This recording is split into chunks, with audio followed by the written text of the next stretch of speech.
We zijn nu hier, we zijn allemaal live. En zo ziet het er al uit. Ja, we gaan het live. Dus tot zometeen. Oh, there's still some.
You're on.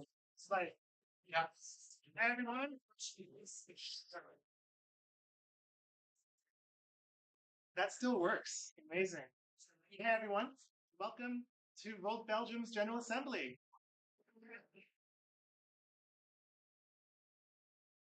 My name is Kim, and I will be chairing the General Assembly for today. It's great to be back. For those of you who don't know me, I'm an old World Belgian member. I've been here through lots of trials and tribulations, but it's amazing to see so many of you here today. See that this movement has grown. It used to be 50, 100 people. We're now looking at more than 200 people, 300 people, 400 people, 500 people. An amazing achievement for all of you. So congratulations for being here. Congratulations to all the voters for making this movement grow.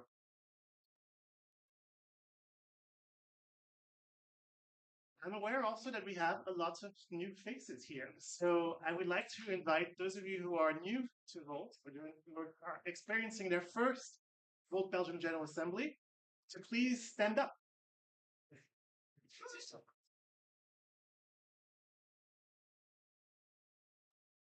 I'd like to invite you to come here on the stage. We are streaming live, and I think it's also nice for those who are online to see how many new faces we have involved. So welcome, welcome. And you can wave at the camera because there are people outside streaming. And so those of you who are streaming, we see you, we hear you, and we'll try to find ways to also invite you to contribute. So a warm welcome to all of you. Maybe before we let you go, maybe it'd be nice to just say your name, where you're from, and then you can go back and sit down. Yes, hi. I'm from Germany. I'm in Baden-Württemberg. I remember old, correct? Yes. And yeah, I'm here in Brussels since a year now. In Belgium since a year now. I'm on a mission to create a European identity, as well as you all are, I think. And yes, let's see how that goes. Welcome. Hi, I'm Alexandra. I'm also originally from Germany, but I've been living in Belgium for the best part of 14 years.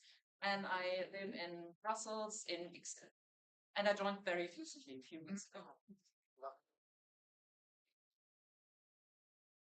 Hi, I'm Birgit. I'm Belgian. I live in Brussels. I'm from region of Kortrijk originally. And I'm not a member yet. Really interested, very interested. So pleased to be here. Hi, I'm Annika. I'm German too. I moved to Brussels a year ago. I joined Volt, I think, 2 or 3 weeks ago. I'm a central banker. Uh, I'm David. I'm from Wales, and I joined Volt I think in March or April. Some problem. Yes, like British, whatever. Yeah. And yeah, I'm not yet a member of both. I'm here to learn more and see what is it about.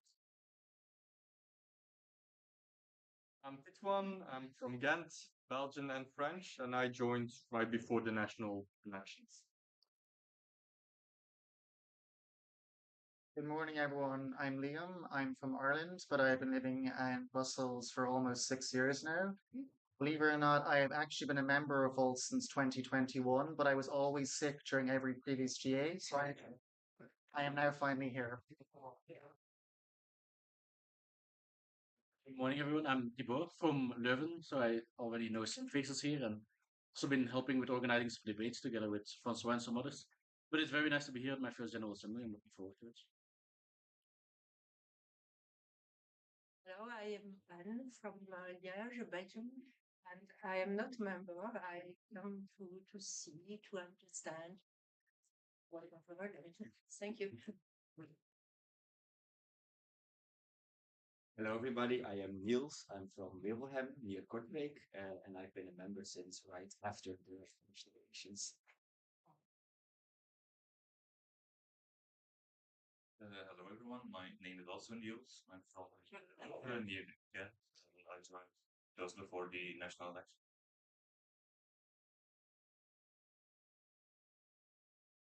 I'm Italian, but I've lived 7 years in Brussels.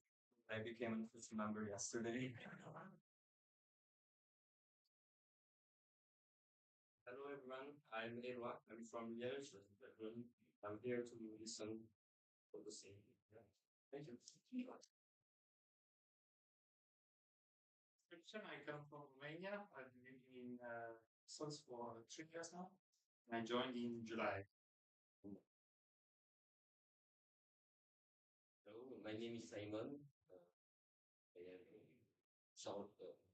I am I'm from Charleroi in Belgium. Thank you and welcome to you all.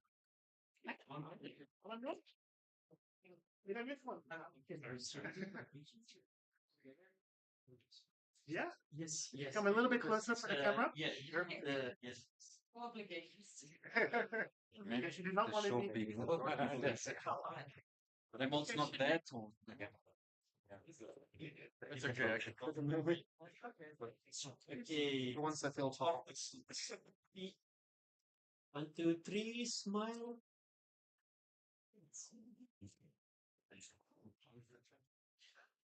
Welcome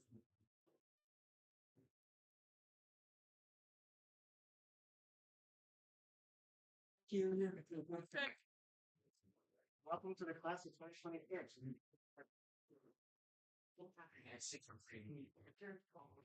All right, so just wanted to walk you through a little bit what the agenda of today is going to be about. When I was invited to chair the session, one of the things that we were discussing is like, what do we want the people to get out of this particular meeting? What do we want people to get out of this General Assembly? And I think there's two things that we want you to take out of this.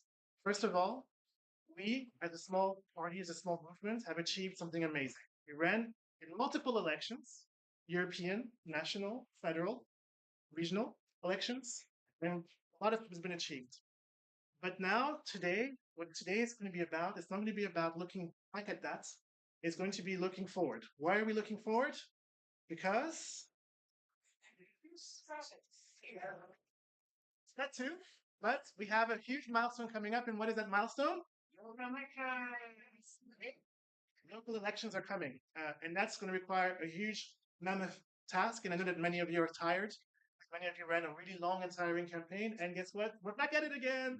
More campaigning. So today is going to be a lot about local elections. How do we make our movement local? How do we make our movement speak to the European project that we have and we share in common?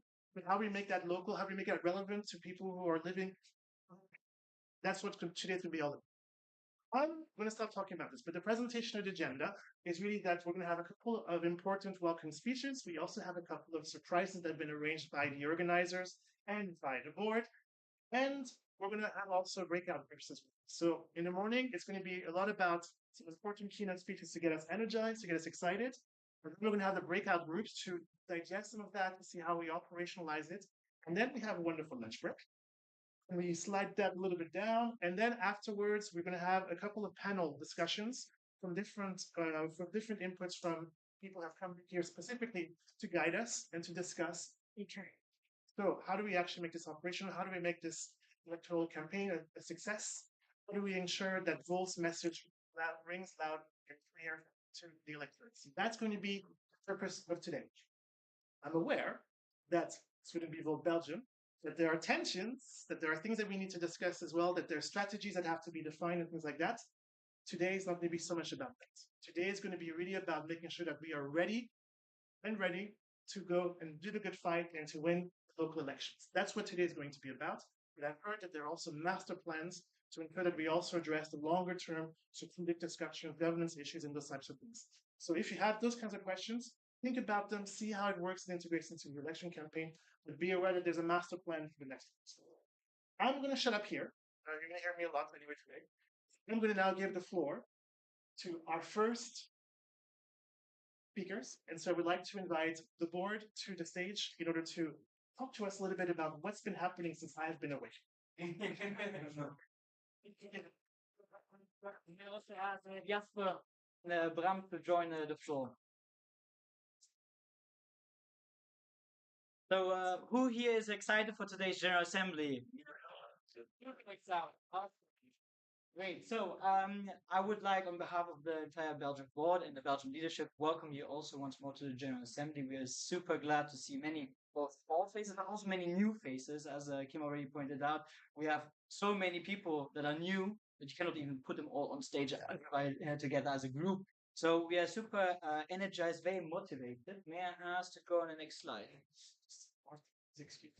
Yes, we have also one more board member who unfortunately could not join us, Martin, our treasurer. So he's sending you his greetings, but we will in his stead present today a little bit what has been already achieved, but also what we are going to do in the coming months. So as Kim already mentioned, you have joined a movement of 26,000 members across Europe in 30 countries. A lot of slides. Oh, next slide. In 30 countries, we are having chapters in all the 27 EU member states, plus also the UK, Switzerland, in Ukraine. There's also other initiatives like, for example, in Albania and also in Kosovo. to set up Vault over there. In fact, one of our big events in the at the end of this year will be the Vault Europa General Assembly in Albania, in the capital Tirana. So we are very much looking forward to meeting you also there. Make sure to book your airplanes and get your ticket because they are running out fast. So make sure to get your ticket to Albania. Next slide, please. Not only are we consisting of members, we are also actually elected across Europe on different levels. So we are represented in two national parliaments in the Netherlands and in Cyprus. We have also two senators in the Dutch Senate. One of them is Eddie. You might have seen him. He often frequents the Belgian General Assemblies as well. And they are doing fantastic work getting Europe on the discussion table. Next slide. We have also more than 150 local councillors. A bird told me this morning we are actually encroaching on 200 local councillors because of the big success also on the 9th of June. We had European elections and also federal and regional elections in Belgium, but across Europe we also had elections in Germany and also in Romania for local councillors, and we got like another 40. So that's super cool, and they're really bringing this European thinking to the local level. And we are very much looking forward to hearing more about it also in the afternoon session. Next slide, please. Vault wouldn't be European without, of course, also European elected representatives. We have done massive work over the last few months to get to the European elections, and we also got rewarded. We got 5 MEPs, which is, of course, a 5-fold amount from the first MEP that we had of Damian Böslager. Next slide, please. We have now in Brussels representing all of Volt, Damia, Nela, and Kai from Germany. And we also have Rainier and Anna from the Netherlands. So over the last few months, we have gone into the streets, flyering, handing out documents about our program. We've been talking to citizens, and we got 1.4 million people to vote for Volt. And I think this is a huge success, and you all contributed to it one way or the other. You see also, for example, in Belgium, we got 38,000 on the European level, but we also got a couple of thousand more votes on the other levels. Next slide, please. As you can see, we already greeted in a good Volt fashion style the MEP Anna Schoenberg at Place Luxembourg on a Thursday afternoon. We also had Toon, who was our number 3 on the European Dutch list. Next slide, please. Just a few pictures of what we have been up to the last few months. I'll keep it short. Kim mentioned we should look forward, not only backwards, but I think it's still amazing to show what we've been doing. So next slide, please. We have elected our list for the European Federal and Regional Parliament in March in Antwerpen. We then went straight to continuing campaigning. Next slide. We've been hanging up posters and campaigning in Antwerp. Here's also Bram Bram Kamp. He's from the Netherlands. We got a lot of support from our friends in Germany, Netherlands, and also in France. Next slide. We've been in Leuven. Next slide. We've been in Ghent. We have been, next slide, in Brussels as well. And next slide, also in Wallonia and Ostbelgien. We have organized different formats to discuss policies, programs, such as our political cafes, with all kinds of different speakers from the different levels. This one. We also had the big European kickoff campaign in April, where all of Volt Europa came to Brussels to help us also collect signatures. And thanks to your amazing help, we were able not to run for one election, but we were able to run with 7 lists on all the 3 levels that were running for the month of June. Next one. We put a lot of flyers, and we put even more flyers. I think over the span of like a couple of months, we have handed out 160,000 flyers, which, given the amount that we were before the elections, is very considerable. We had many amazing volunteers helping out with us day and night. We've been early in the morning, thanks to initiatives like, for example, from Sophie at the gas centre in Brussels, but also at night. And there was a lot of rain, of course. It wouldn't be Belgium. There were also some sunny days, so we also had some events in parks, on grass. Got a lot of pictures with people with purple flowers. So if you have any purple flowers in your garden, send them to us. We always appreciate that. Next slide. We also grew in terms of teams. We set up a new team in Lebbeke. We're super excited. We also have a new team in Tervuren. We have David over there, who is one of our candidates for the local elections. We will hear more about it afterwards. And we're very welcome. We're very happy to welcome all those new teams and people to vote. Again, thanks to all of you. We got more than 45,000 votes across Belgium. And that's actually the third biggest amount of votes that Volt got in all of Europe. So we can be really proud also of our achievement. Next one.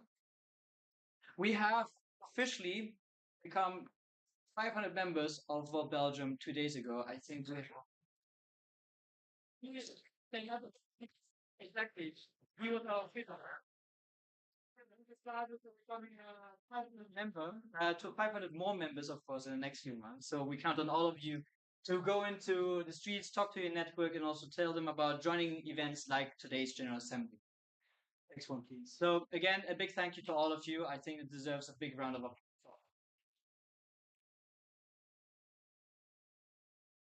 Next slide.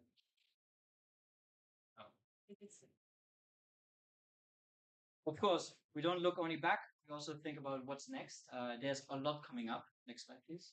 The biggest thing, of course, on all of our minds is local elections. So the board, together with the Secretary Generals, have set up a team of provincial campaign coordinators that got the task to set up lists across Belgium. We have Christian, one of our provincial campaign coordinators from Brussels, joining us also in the afternoon. We then set up the list, talk to our members, and see where it's feasible, and also those negotiations with different local parties and citizens list to see where we as Volt can get the brand of Volt most out, but also have the biggest success for getting local representatives here in Belgium. There's a lot of work going on. If you are interested, please do reach out to those provincial campaign coordinators or also the board and also your city teams.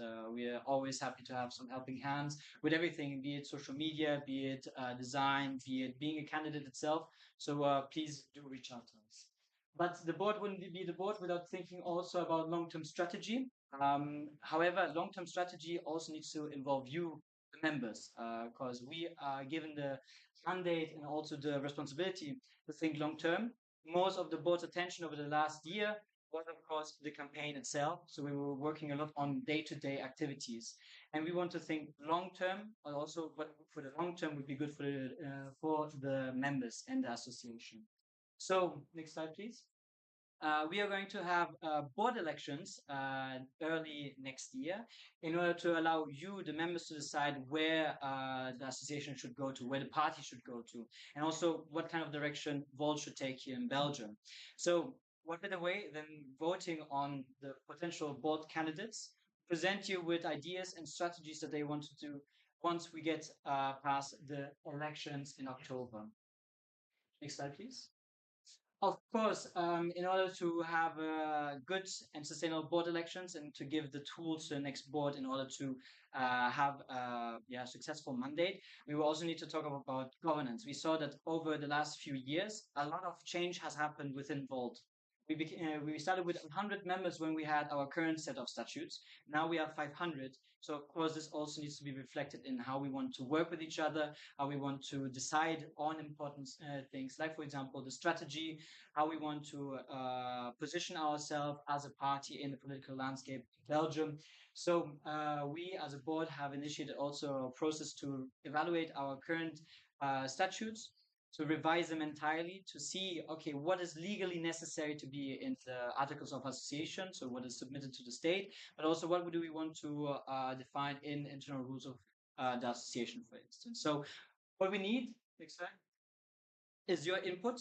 We want to hear from you what is important to you, where should Volt go to, and what kind of responsibilities should the different organs in our association have. So the board has started on writing some new governance documents. We'll be organizing input sessions.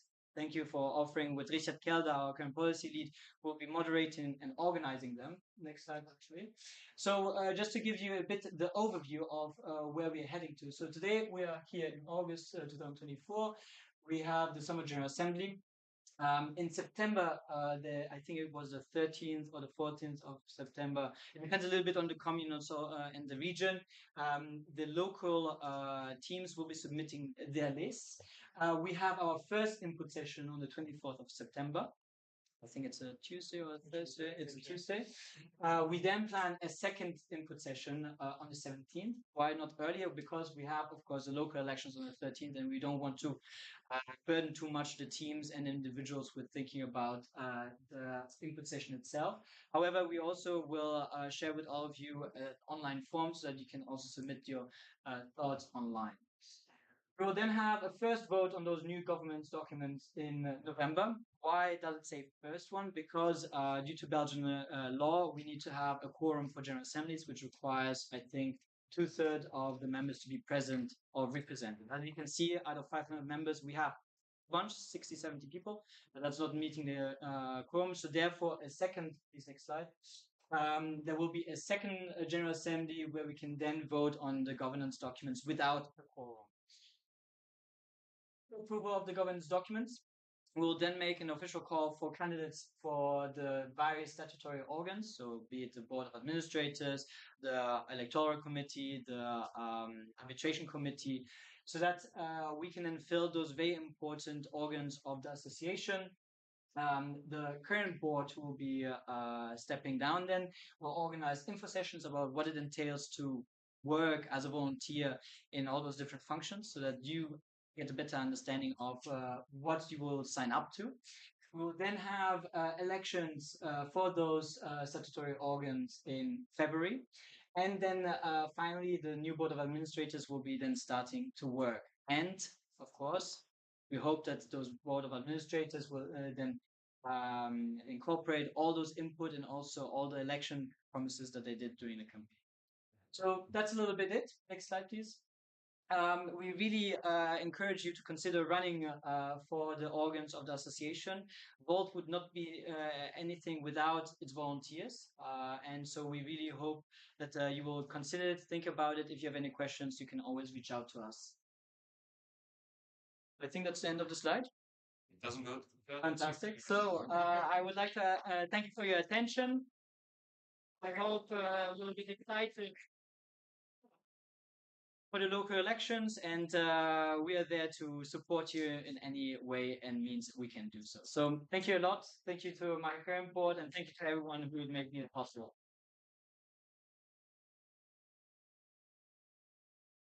Before we go, we also need to thank, of course, all the amazing people that have been helping us in various ways. I think first and foremost, we need to thank our lead candidates. One of them is here, our fantastic Sophie, who's been helping us in so many ways, from getting us media attention to giving us great ideas about how to campaign, guerrilla action start like 7 o'clock in the morning at the train stations, during the night, in the day.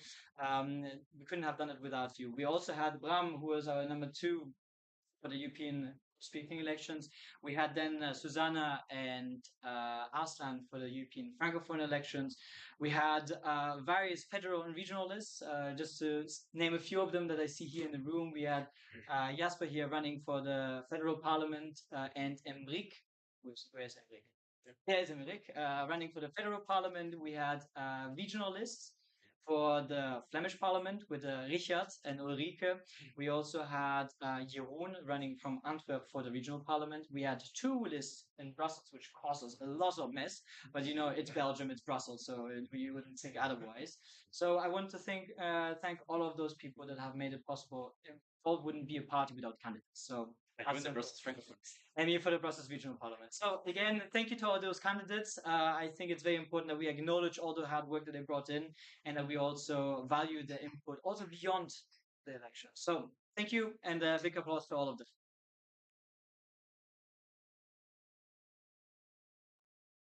That being said, we need to wrap up. We have a special guest. We have 2 special guests. We have Mels over there, but we have someone first coming in online. So I would like to direct your attention to the screen.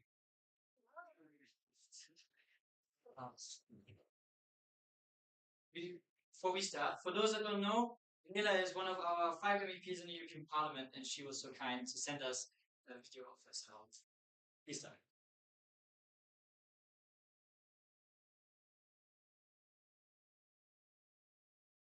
program. I'm very sorry I couldn't be there in real life because, as you might see here, I'm still in the process of actually moving to Belgium. My name is Neda Riel from Vault, Germany, and I am one of the newly elected MEPs for Vault Europe.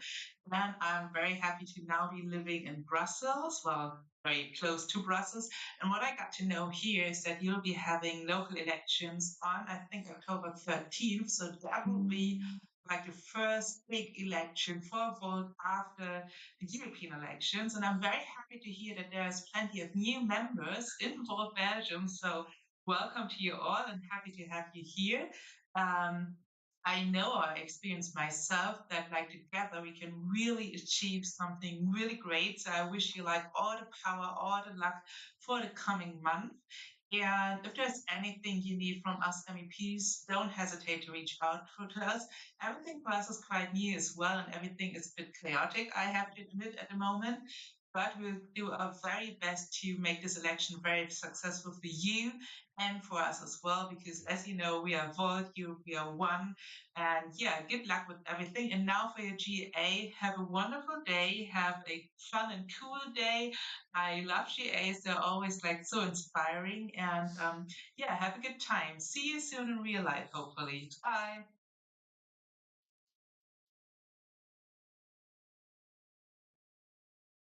Going back the time, we're continuing with our trip through Volt Europe. So I'd like to invite the wonderful guest speaker here. We have the pleasure of hosting Volt's co-president here. So Mels, I'd like to give you the floor.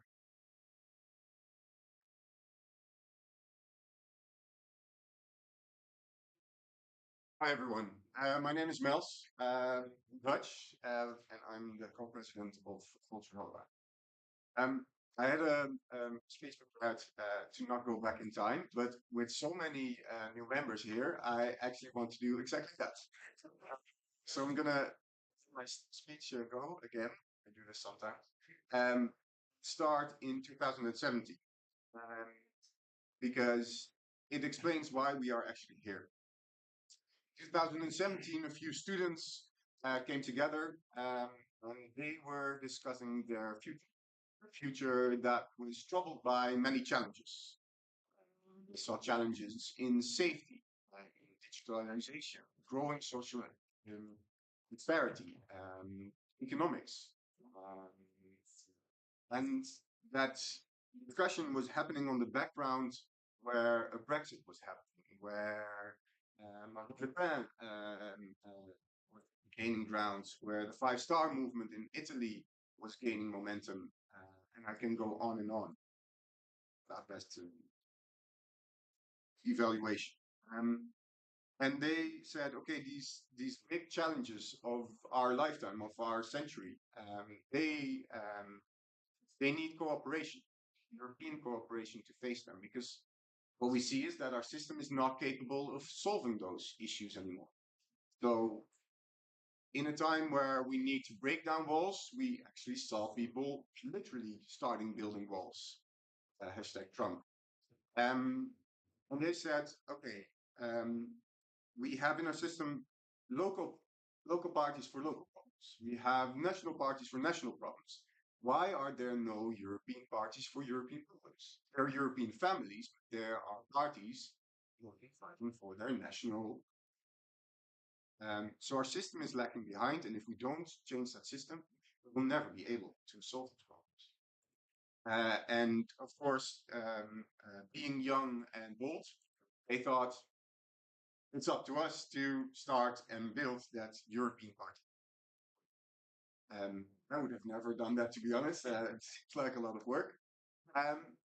What they did is they contacted friends, people in other countries, and said, hey, do you want to start your own national department of Volt? Of course, you have to imagine these are normally 4 or 5 people together, mostly students, starting in their own political party. So the chances of it becoming very big is quite slim. But this story of European cooperation, European cooperation to face those challenges together, but also create a common community that speaks about those issues and hammers them out was something that really gained ground. We're now, quite some years later, we are with 23,000 members. We are encroaching on 200 elected officials.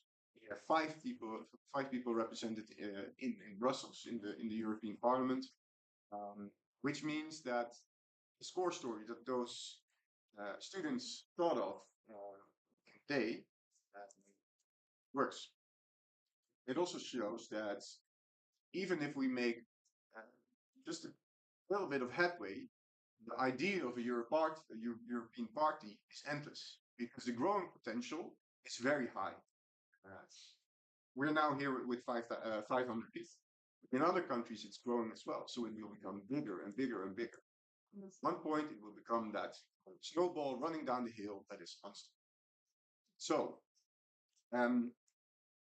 having said that, is actually what I want to connect it to the Belgium story is that those students, they acted locally.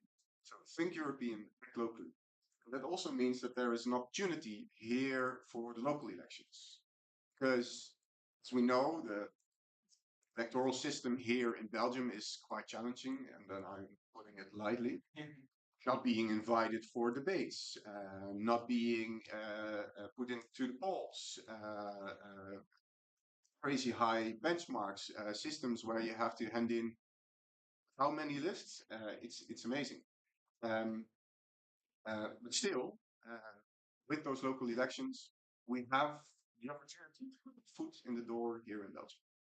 And I would say the choices of those students, individual choices, led to societal change. Now we have those 5 people in Brussels. You have to imagine Hela, just a few months ago, was still just a teacher. Now she's in Brussels, head of the education. So we can make a change. Let's see.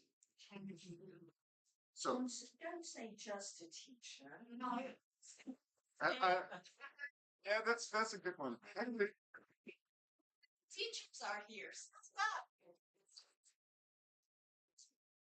And it's strange because I have to stand up as well because that was my profession. Of course, also we had our experience with this election system, and we didn't get what we wanted here with our first try. And I want to talk about my first try in the Netherlands. In 2019, we joined the European elections, and we faced, I would not say the same, but also big challenges. And we failed. We failed miserably. Didn't get elected. I had a team. I was responsible for the organization, and I had a team also where people left, were not happy. But it was also a stepping stone. A stepping stone because in those elections we had the opportunity to get more people informed, to get people to know about the brand and to know about what Volt stands for. And yeah, that turned out to be the stepping stone to all the success that came after.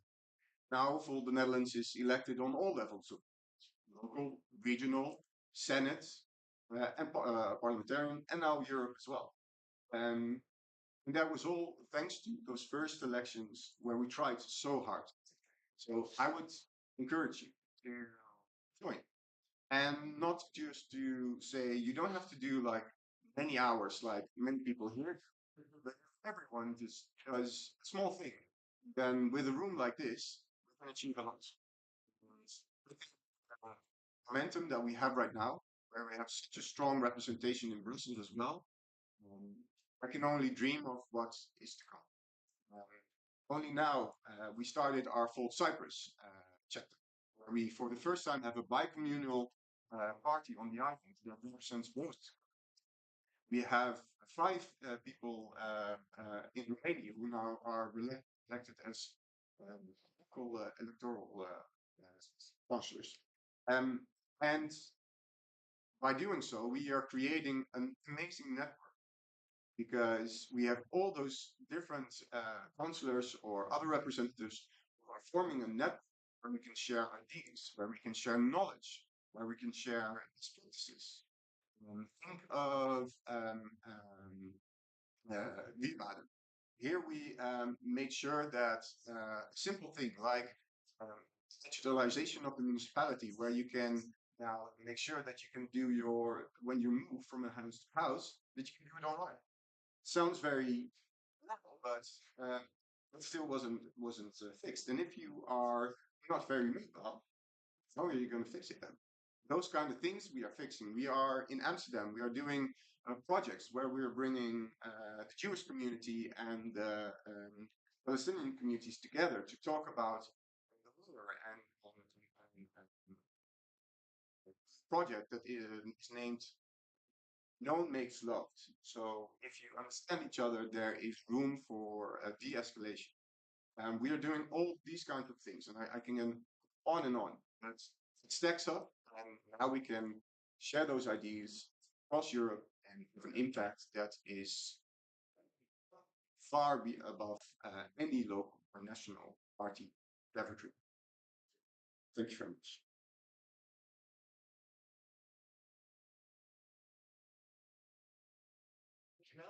Thank you for that story, and thank you for connecting the past to the future and also discussing how we can make a difference.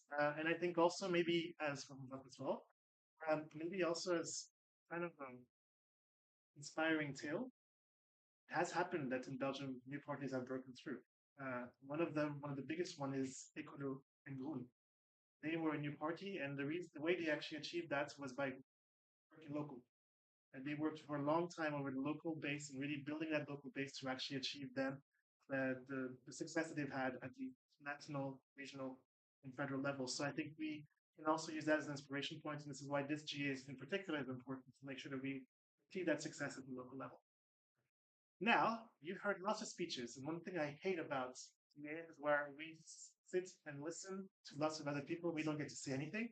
So let's break that, and now let's go into discussion groups where we can actually exchange with one another, get each other inspired, discuss things and that type of thing. So we have organized 4 discussion groups. I'm going to that.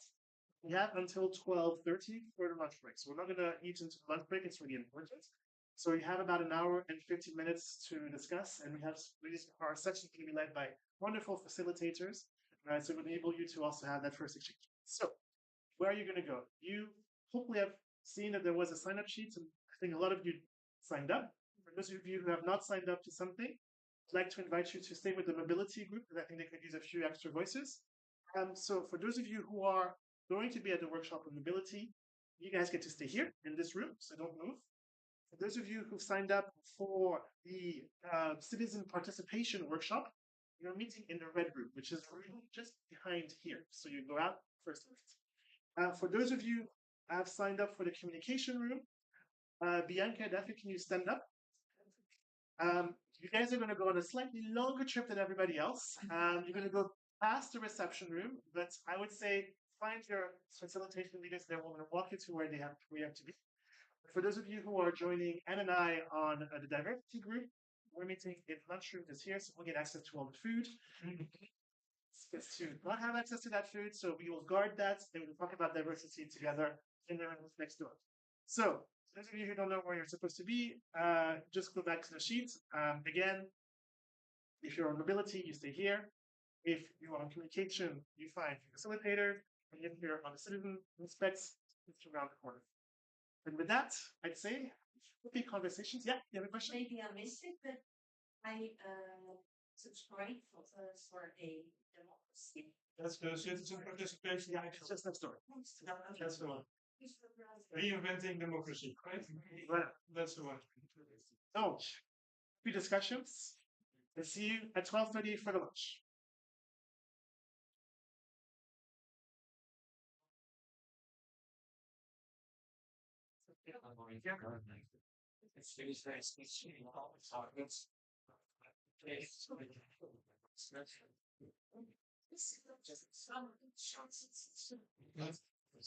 So everyone online, you hear my voice. Hello. You will be watching the mobility breakout session. Yeah.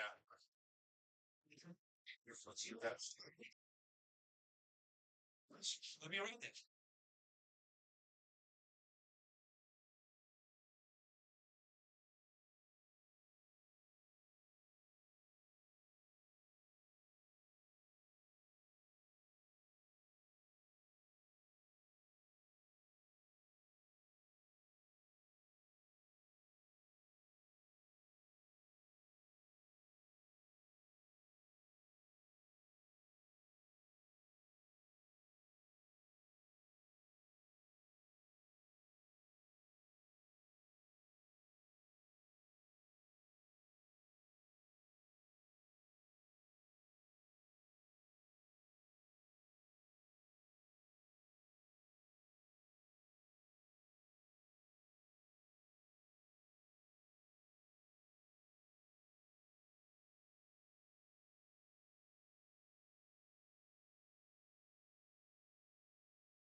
You're live. Hello, everyone. Okay, so we prepared a first topic to discuss, and later on in the session we can broaden to mobility and public transport in general, if everyone wishes so. But the topic we prepared is it starts from the Dutch system of road infrastructure. It's a system in which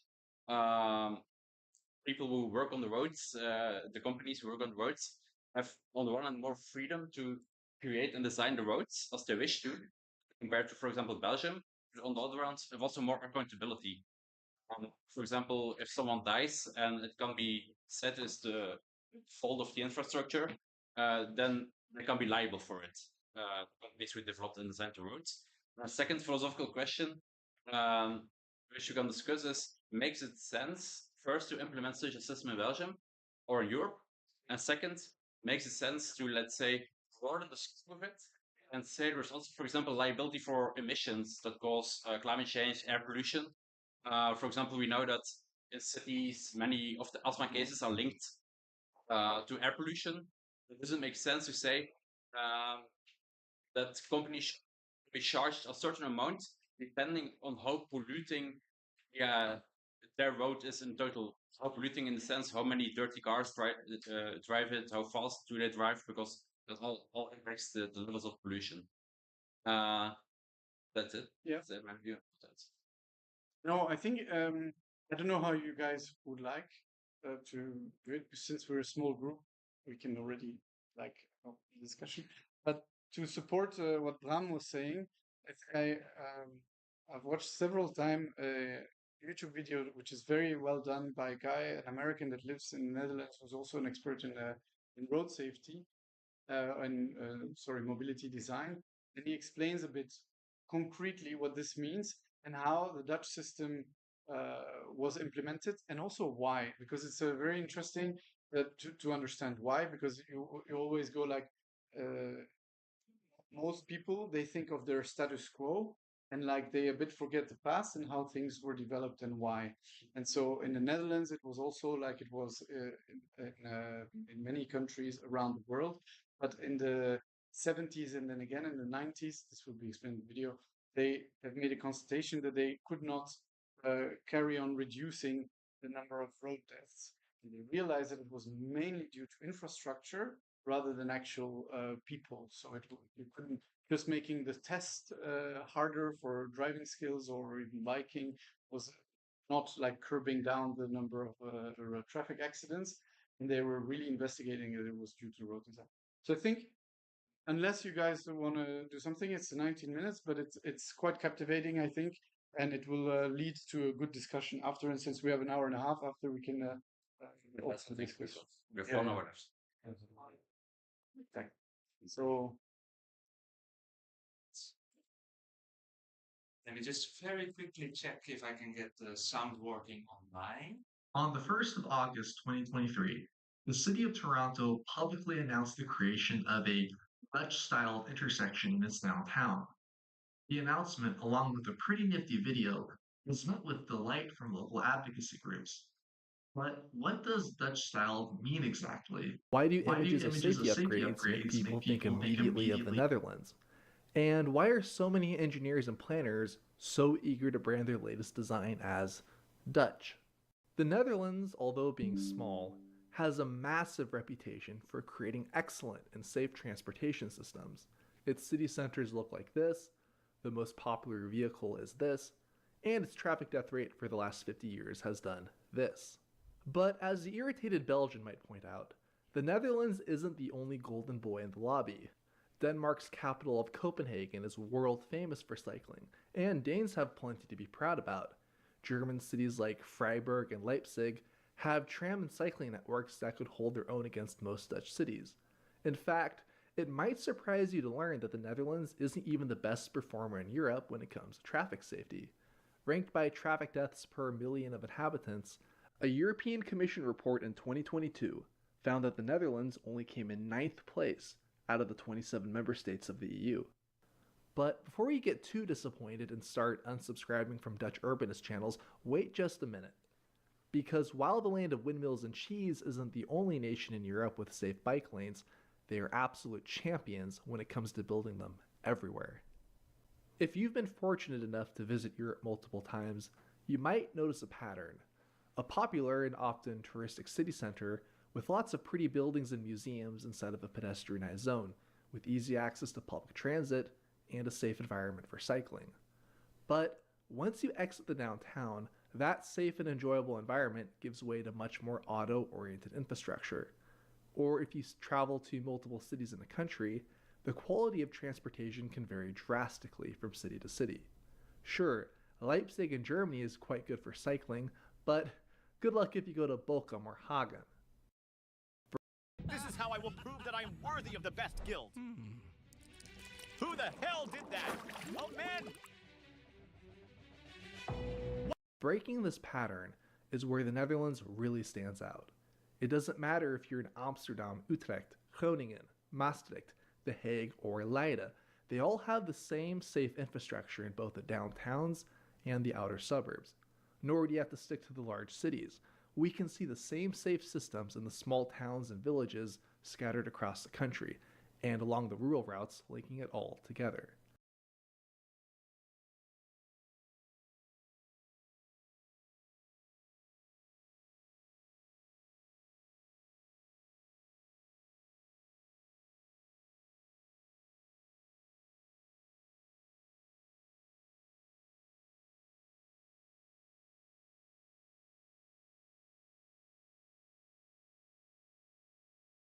This doesn't mean everything is perfect, but the general rule is that you must look a lot harder to find the bad than the good. So, why is the Netherlands so good at making its infrastructure uniform? It's not as simple as pointing to a single piece of legislation or telling the story of how a few forward-thinking engineers and planners managed to inspire an entire country with their vision. It'll take analyzing 5 fundamental components that exist independently, but when they come together, it creates a transportation system second to none. The year is 1994. The Channel Tunnel opens, Finland votes to join the EU, and in a small corner of Europe, the Dutch parliament approves the Wegenverkeerswet, the road and traffic law. Complementary to a new traffic code passed in 1990, these reforms were an attempt to shake things up a little bit in the nation's fight against traffic deaths. By 1985, the country had managed to cut fatalities by 56% from an all-time high in 1972. But in the following 5 years, progress slowed to a trickle, with a reduction of just 4%. It was becoming clear that something new was needed, a fresh approach where only a complete rethinking of traffic regulations would do. The previous strategy based on the traffic law of 1966 could really be summarized as preventing crashes by making them illegal. The default response of the traffic authorities to problems would be to amend the traffic law, so it would no longer be legally possible for problematic situations to arise. Maybe introduce a new road category, add a new regulation sign, or just add to the list of things that were prohibited. The regulators were in the driver's seat, and the engineers were playing catch-up by just implementing the newest signage or adjusting road designs to meet the latest regulations. The result was a convoluted mess of dozens of road categories that was starting to do more to confuse people than to boost safety. But the traffic reforms of 1990 and 94 changed all that by cutting regulations so aggressively that it could make a libertarian blush.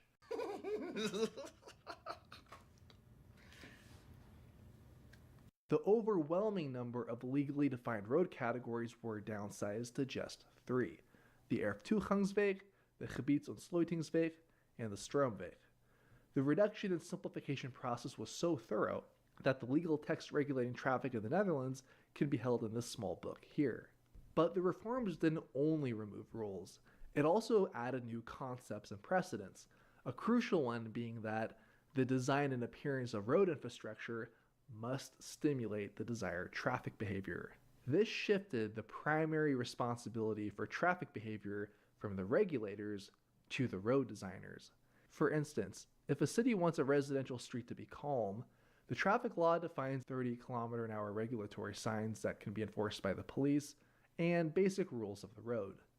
Other aspects like getting the majority to comply with the new speed limit, how to create safe behaviors at intersections, and the locations of traffic markings was going to have to be figured out by the road designers in charge of the project. Or as another example, want to create a cycle street where cars behave like guests behind the cyclist. Well, sorry bucko, there's no legal text or regulatory sign defined in the traffic law that can stop Dutch drivers from overtaking cyclists if they want to.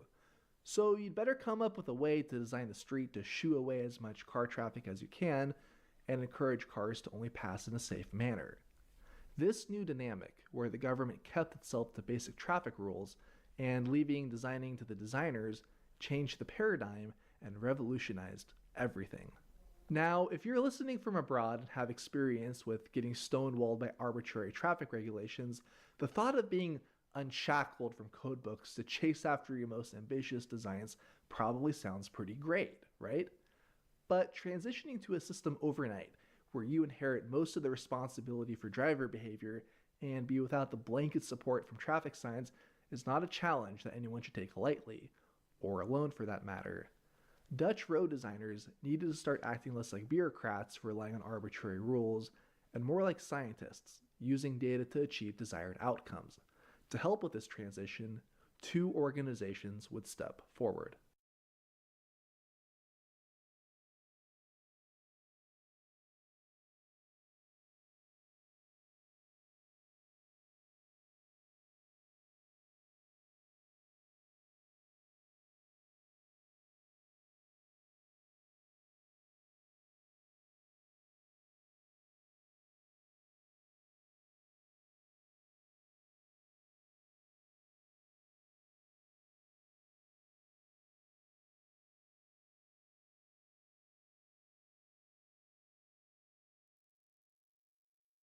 The SWOV, or the Wetenschappelijk Onderzoek Verkeersveiligheid, is the primary institute for research for road safety in the Netherlands.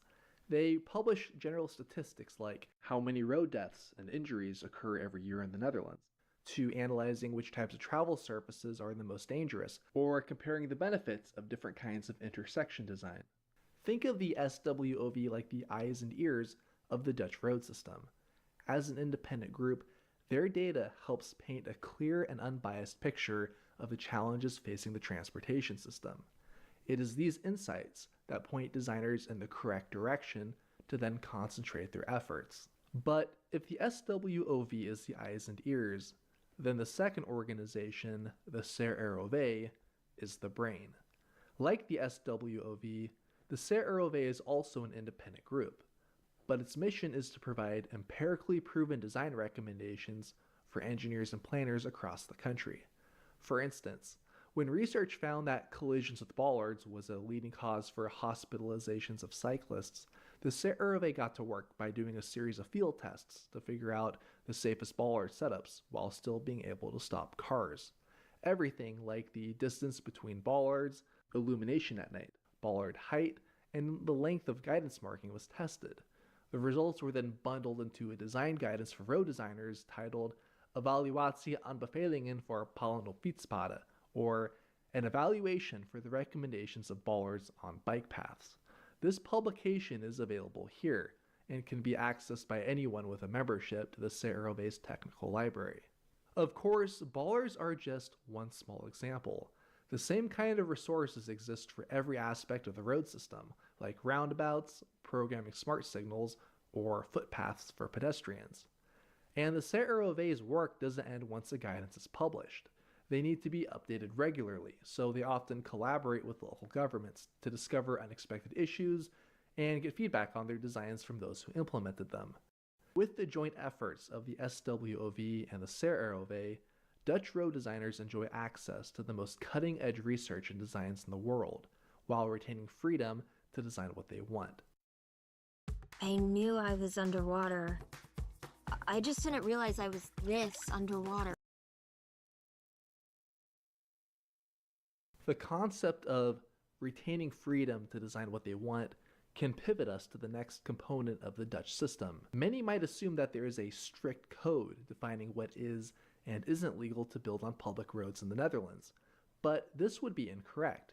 In fact, none of the design guidances in the country are legally mandatory, and on top of that, the Netherlands has no licensing system for professional engineers, chartered engineers, or any other kind of designation that gives exclusive rights to approve engineering plans.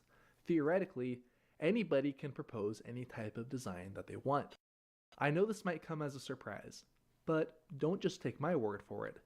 Even the CROV admits in their own texts that their design standards have no legal or mandatory status. A road authority could theoretically ignore them just as quickly as it took to read them. And after all, just because something is better doesn't mean everyone will use it. Just ask my native country, the United States, about the metric system. How does this contradiction exist in a place where everything seems to be so similar everywhere? I mean, how else could such uniformity in design across an entire country be possible if it's only voluntary? Surely something must be happening to explain why all these roads are so similar. Well, indeed there is. The legal concept of the responsibility of safety. Just how an airline has a legal responsibility for the safety of its passengers, or a food company has a responsibility for safety of people eating their product, traffic reforms also introduce this concept to public roads. Now the Dutch Highway Authority, the Rijkswaterstaat, would be responsible for the safety of all drivers using its highways. Or a city like Utrecht became responsible for the safety of cyclists using this bike path. However, this doesn't mean that a drunk driver who gets in a crash on a Dutch freeway can just turn around and hold the Rijkswaterstaat legally liable. Road authorities can only be held liable for crashes that are reasonably within their power to prevent. But it does hold them to account on two things: maintenance and design.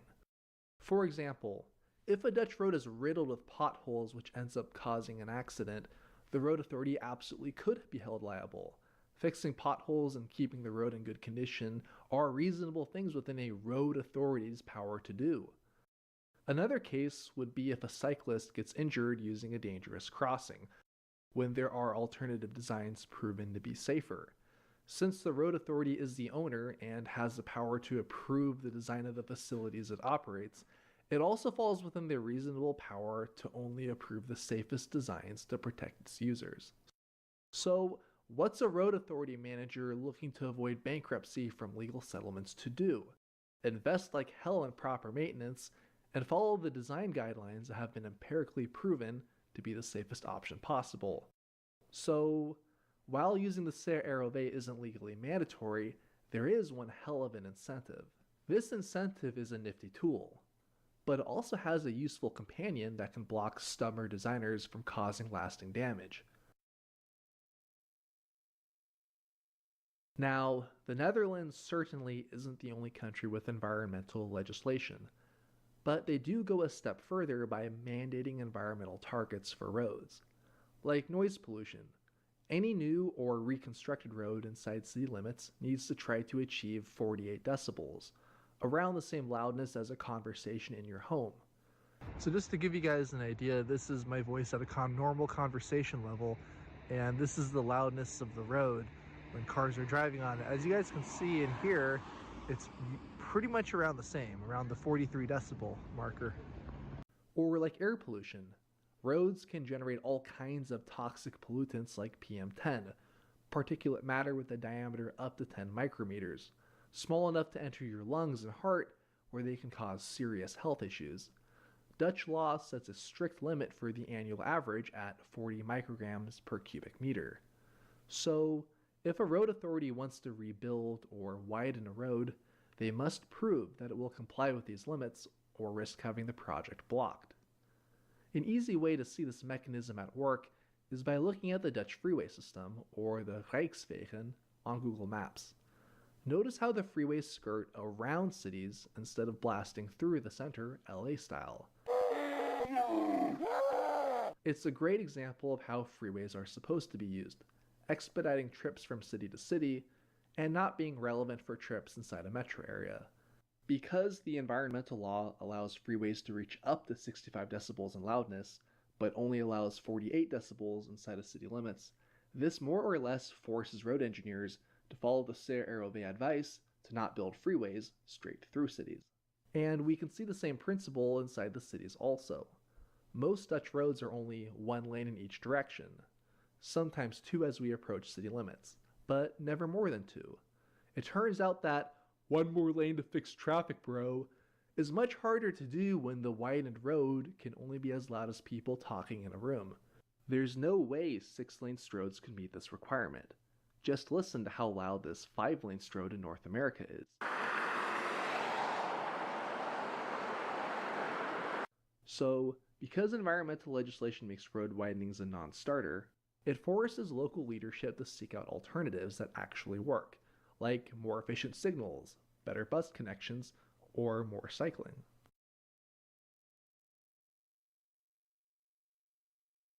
The final component for discussion isn't technical like the previous ones, but rather cultural. It's the piece of the puzzle that isn't about how to do it, but more about the why. Why was there so much motivation to reform in the first place? Why was there so much invested in research and design knowledge when it didn't happen in other nations? And why bother with such a complex systems of incentives instead of a blunt force mandatory approach? To understand this, we need to touch on the Dutch tradition of polderpolitiek. To understand polderpolitiek is to understand the geography of the Netherlands and the history of the Dutch relationship with it. As most of you probably know, a large chunk of the Netherlands landmass is under sea level elevation. There's little to worry about today about catastrophic flooding, but hundreds of years ago, the fortress that the Dutch built to protect themselves didn't exist. Most of the land was wet, marshy, and very flood prone.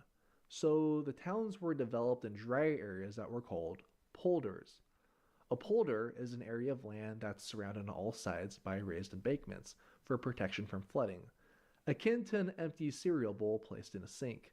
If major flooding happened during the storm, the surrounding countryside would flood, but the small island of civilization inside would stay dry. The obvious downside of this setup is its fragility. All it took for a polder to fail was a single poorly built or poorly maintained section for floodwaters to punch through and turn the dry island into one giant swimming pool.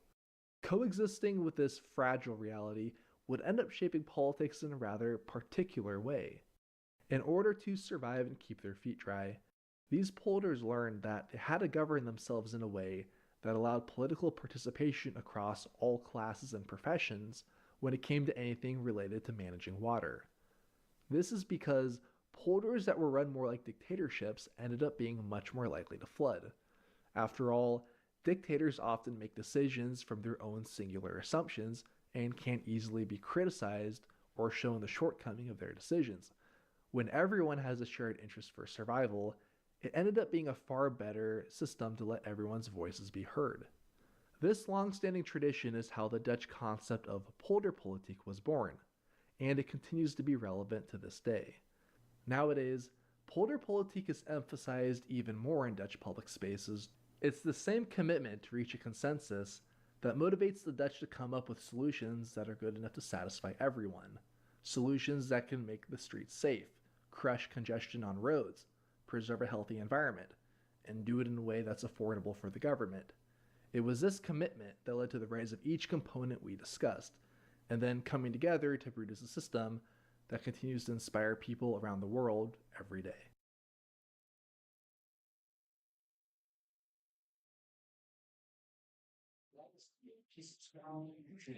Becoming a transportation nerd.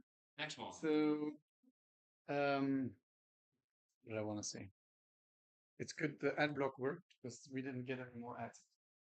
So yeah, I think it was maybe a bit of an overemphasis on the Netherlands, but I think it's very interesting to see that example on.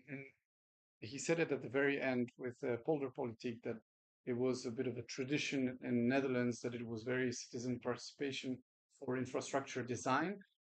So that's maybe why it's probably leading in this way. However, I do think that it's not exclusive to the Netherlands and that it can be applied differently.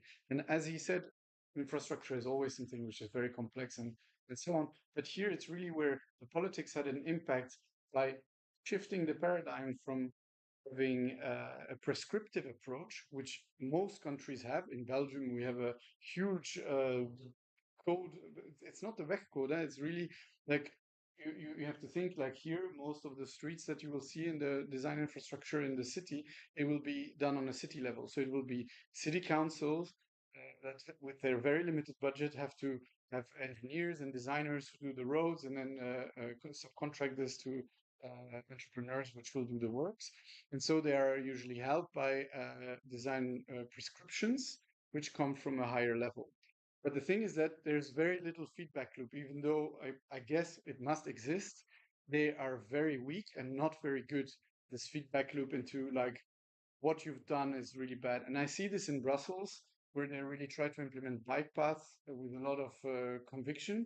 But it is, if you've cycled in Brussels, it is absolutely terrible. I mean, like you cycle for 500 meters. It's a very nice, beautiful, smooth bike path, and then next intersection it was a bit complicated. So it done. It was, and it's because it makes actually even more dangerous because you have a sense of safety, and then suddenly you're in this like extremely dangerous intersection with which you usually come at high speed with a bike, and it's the same for cars.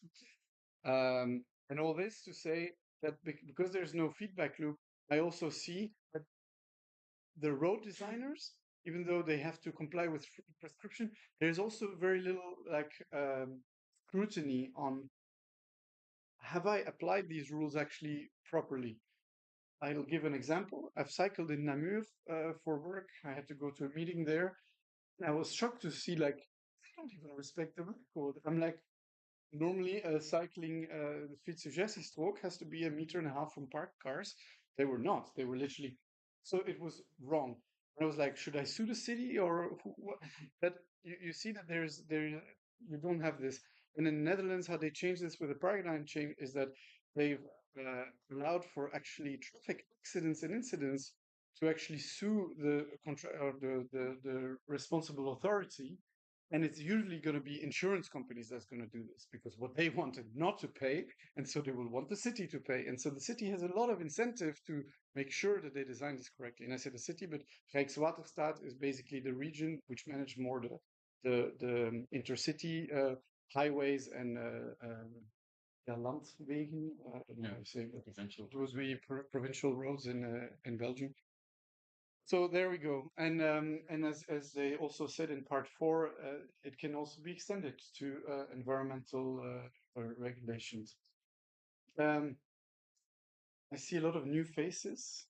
So one of the things that you think is a lot about roads and stuff, I think in the past we very much emphasized a lot on public transit and buses and trains usually. So I think this was also an idea for us to take another approach and to say that mobility is not just about trains and trams, but it's about every aspect.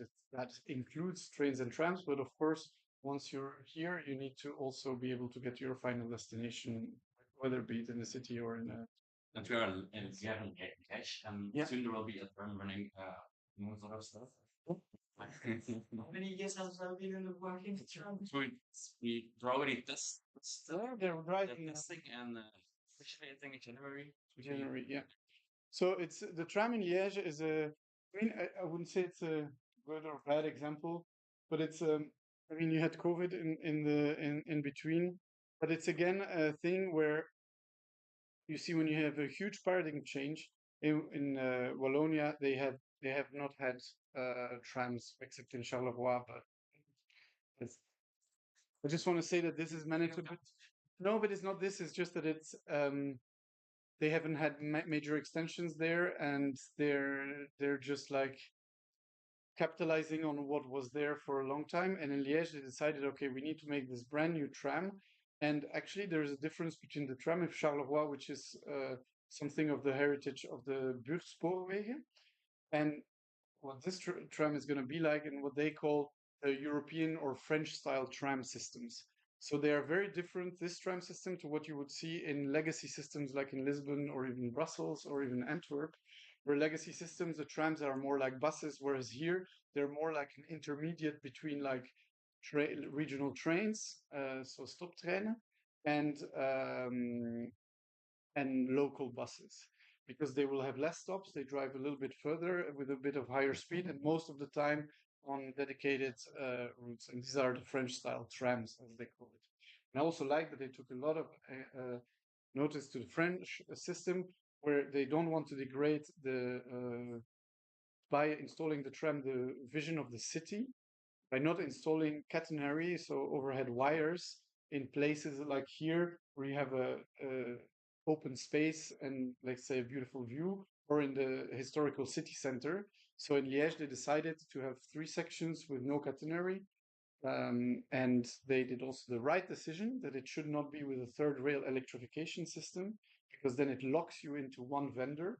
And so you have this future problem when you want to extend your program, and it's with a battery system. So then you can, if you buy new trams, you can just go to any vendor and say, well, give me a tram with batteries, and it recharges the battery when there is the overhead wires, which is mostly in the boulevards, and you don't see them because there are trees and so on. So well, you don't notice them as much. For the airport bus, they replaced the political bus with the things. Yeah, yeah. The trolleybus, yeah. So yeah. It's also does around the airport, but it's been for safety regulations. Also, it doesn't have the wires, but then it's on the battery. Batteries. It's not the relay system. But No, indeed, but it's because in France, most of these systems they will have a third rail system, and it's second natural. No, because third rail. Yeah, but the problem of the third rail system for trams is that you need to be able to walk on it without getting electrocuted.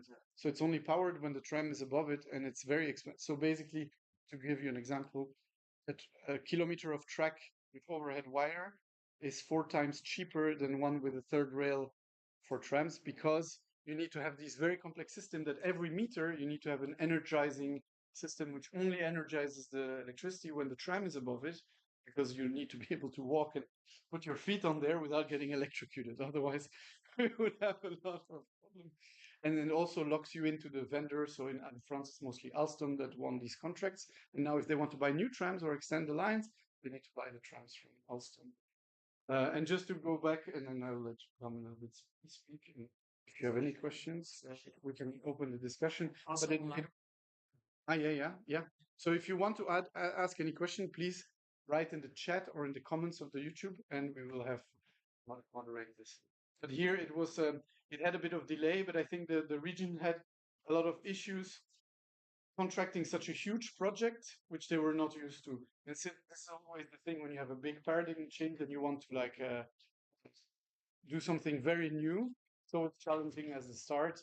And one of the problems that I see in politics, and I feel that even us involved, which won't be very different, is that infrastructure is always too slow for people. They're like, well, we decided today, it should come tomorrow. But as I said, what decision you make today, it's 20 years later. The tram of Liège was decided in 2011 or 12, I think, originally intended that it would come into existence in 2017 because Liège was expecting to host the World Expo in 2017. However, they didn't want the 2017 World Expo, so the pressure was a bit less high. And the way that they did the contract, they got called out by the European Commission, who said who shut down the contract in 2016. So they couldn't contract it out the way that they had to do it. So they had to rewrite the tender. And in the end, it was only attributed, I think, in 2019 when the works actually started. And then during the works, there was COVID and other problems with the contractor, which meant that the works kept on being delayed. But I also think that saying that you want a huge infrastructure project that transformed the city completely, because they're redesigning most of the roads where the tram passes, in 3 years or 2 years. I think whoever said that this is possible fell on their head. One of the most famous examples is Dijon. There they signed a contract to build a new tram in 2010. In 2012, the tram was there. So in 2-3 years, they built the tram system. First, Dijon had a very big city. It was yeah, that's true. That's true. So I think around 200,000 population, and there was built 2 tramways. And also in the studies beforehand, they underestimated how many people would use it because the best estimates were exceeded. Let's say now more than 100,000 people use it daily. Like for a city of 2,100 people or a bit more, it's very, very a lot. But also because in general, studies tend to overestimate the potential of a bus and underestimate a bit the potential of a tram because people are more easy to a tram in general compared to a bus system. The tram here will be tech, or is it different? Maybe one thing about Dijon, what I heard, what I understood also about contracting is that one of the issues in this globalized world is that now most of the contractors that build these things, they're not anymore from Belgium, so they're French. This contractor is actually the same as the one of Dijon, I think. And I understand that there were cultural differences on how they understood the contract and they understood some clauses and how they bid for it. And why am I saying this is because that's why sometimes it makes it harder and easier in some places to it's not an excuse, but I know this working in infrastructure projects as well. When we were hoping like, oh, we will get a supplier from a different country which we've never used, and there it works perfectly. And when we have them as our partner to build stuff, it's a real disaster, to say the least. And I'm not talking about Liège here. I'm talking about real infrastructure. Fortunately for you guys, something that you guys don't see because it's a behind the scenes story, but it gives us headaches and real nightmares. So yeah, that's the thing of a globalized world. It's sometimes it depends who you have to deal with, and it's yeah. I don't know exactly how we can make it better, but you have to always assume the worst. Or you have a question, so Can start the discussion. Yes. Yeah, I thought maybe I can comment on the video if you. Absolutely. I don't know. So, yes. Should we have a Introduction round? Yes. Okay, I'm Heike.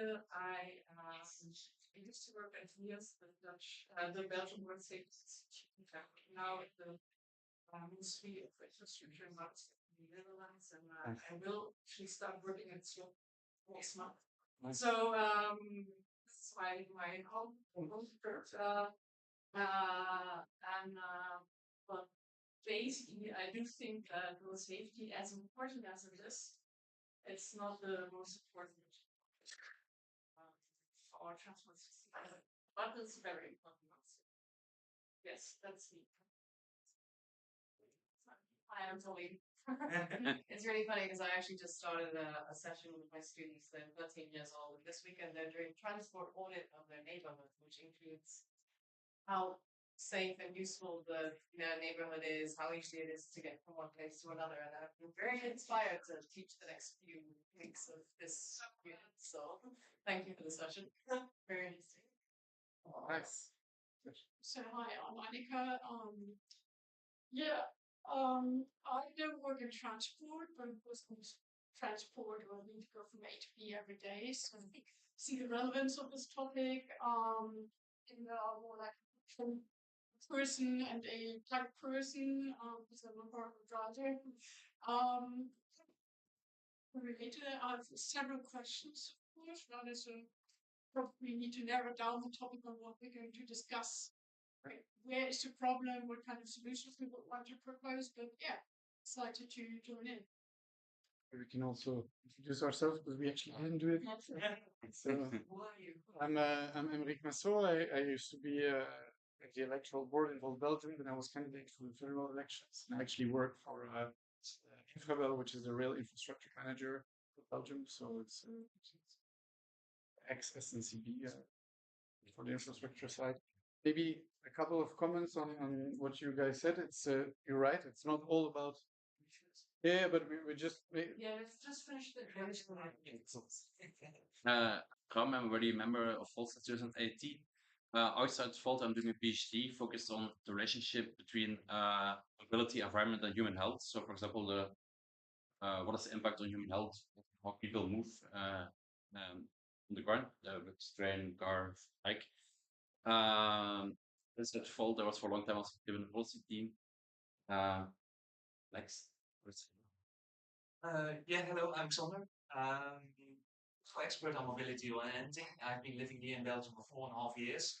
I love living in Belgium, but originally I'm from the Netherlands, and actually this video is a good example, I think, exemplifying it. But I do really feel the difference on mobility and public planning, and I think there's a lot to win here in Belgium, more cycling, etc. So I'm curious on how we can, what are the needs and how to improve mobility. I'm Joachim. I am also since Belgium since 2018. I'm in actual board now for Belgium. And I have nothing professionally with mobility. I just like the interesting. I'm Neil. I also don't have anything professional with mobility. Quite interesting. Hi, my name is Carlo. I'm the president of Belgium. I haven't been a member in 2018, but 2019. And as I see, it's very interesting. I'm Wim Aerts. I'm from Volt Maastricht. Mobility is also my interest. I'm an engineer. I came with a train from Maastricht. I enjoyed following with this. It's very bad. And I also have so it's the most important subject in the region. I'm Richard Kelvin. I used to be lead candidate for the Flemish electrical requirement in Antwerpen. I now work as the coordinator for policy for Belgium. And I get actually paid for work for the Flemish government, where I do a lot of projects around infrastructure, including mobility. So I see a lot of things that go wrong or that go difficult, and that should really change. Oh, yeah, so to come back on the comments, why is mobility important? Because it affects all of us. We all need to transport for work, for environment matters, for food reasons, for whatever reason. And in a more interconnected Europe, mobility is also important. And it's a thing that affects us, our daily lives. So yeah, to comment on this, it's you're right about the fact that maybe road safety is not like the paramount, like the most important thing. It's manifold. But if you want to have a modal shift, it comes with this also as a focus point, because I work in Brussels, commute a lot by bike in Brussels, and I see most of my colleagues, they are never going to use the bike because it's too dangerous. They don't want their kids to use the bike because it's too dangerous. And they don't use public transport because it's too slow and it's faster to go by car, even in Brussels. And I totally relate to this. I cycle because public transport is too slow. And I think it's actually very important to do these improvements. And of course, public transport is a part of the entire system. We always need it. I mean, it's not like public transport is disused by Brusselaars, like they're always full. So that's not it. But yeah, I think it's important that we talk about all the aspects of mobility, and this is one that we have forgotten the last 3-4 years.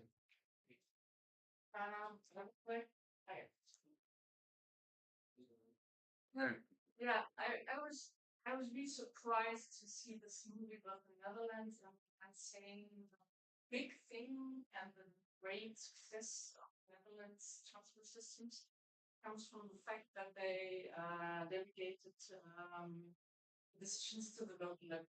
And I think it's a very interesting statement, but to be honest, I'm not sure it's true. Yeah. Because I mean, in road safety, we look to the Netherlands and we're like, oh, you guys are so lucky because you have been planning your roads for centuries, for at least for decades and centuries. You have room in the cities to build bike paths. You have these streets that are roads that are in different classes, depending on their function. That has been done for centuries, for decades. And so there's always space to do whatever you think you need to do. Road safety has been deeply implemented in mine. This one is quite an old institute. And that is all nationally guided. So to say now, yeah, the big success is really now since they postponed it to the local level. That surprises me a lot. I don't think so. Just to, and then I'll let you respond. But just to respond, everywhere in the world, it's relegated to the local level. Huh? So in Belgium, it's not that it's a national thing. It's always been delegated to the paradigm change. Is that the responsibility lies with whoever is the owner of the street, and they are liable for this. This is not so much the case in other places. Because you can get sued. The Dutch society is not a suing society. I mean, the idea that you sue someone is very American. Just like you have an accident and then this was mentioned before that it goes through the insurance claims. So you would have an accident, you would send a claim to your insurance company, and your insurance company would then take on the liability. It will maybe less about legislation, what's the word, about suing, but more responsibility, creating the responsibility that is that's my yeah.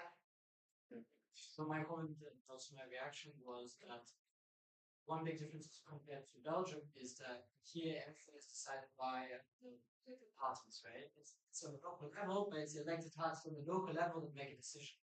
So, for example, in Brussels now, and they have Democrats, but one more conservative, they had a landslide win. And I fear that a lot of the progress that has been made over the last few years will be simply because of the decision reverted. And I think that's something that Belgium definitely needs is invest more in those independent oversight bodies. Not that they are making legislation, but they say this is how you should best do it, and if you don't do it, you are legally liable for not having built it. And here at the moment, if someone has an accident because of the design of the street, it's not but it's the city, the municipality that is responsible for it. Okay? So I think we have a lot to learn from the Netherlands, for instance. So indeed, it's not that it's because it is the local, and I mean it's always politics. Huh? Also in the Netherlands, to some extent, like what do we give money to invest and so on. But when you're the manager of an infrastructure, and you have the liability to the responsibility liability when you caused a traffic accident because you poorly maintained the road or you did a design which is not compliant, then you will have a lot more incentive to go this. And I don't think that's the problem. It's not individuals which will sue, but if the insurance companies and between levels can like try to delegate a cost that they don't need to pay out, then they will do this. And this is much less, at least in Belgium, but in most of the world, it's actually not like this because they said, well, we complied to the rules. And in the Netherlands, they don't have rules. Like I said, there's Fietselstraf. It's not a legally enforceable thing, but the wegbeheerder, they will make it as obvious so that cars just will respect it because they don't have that much more space in the Netherlands. Huh? Netherlands have lots of old cities like Belgium. So they just do with what they have, but in more places where there's no space, well, the cars, they just need to drive slowly or not drive at all. And that's the smaller cities. Then it's easy to say, yeah, the cars don't fit here, so get out. And if you have a more modern city, it's also it's not too big. Yeah.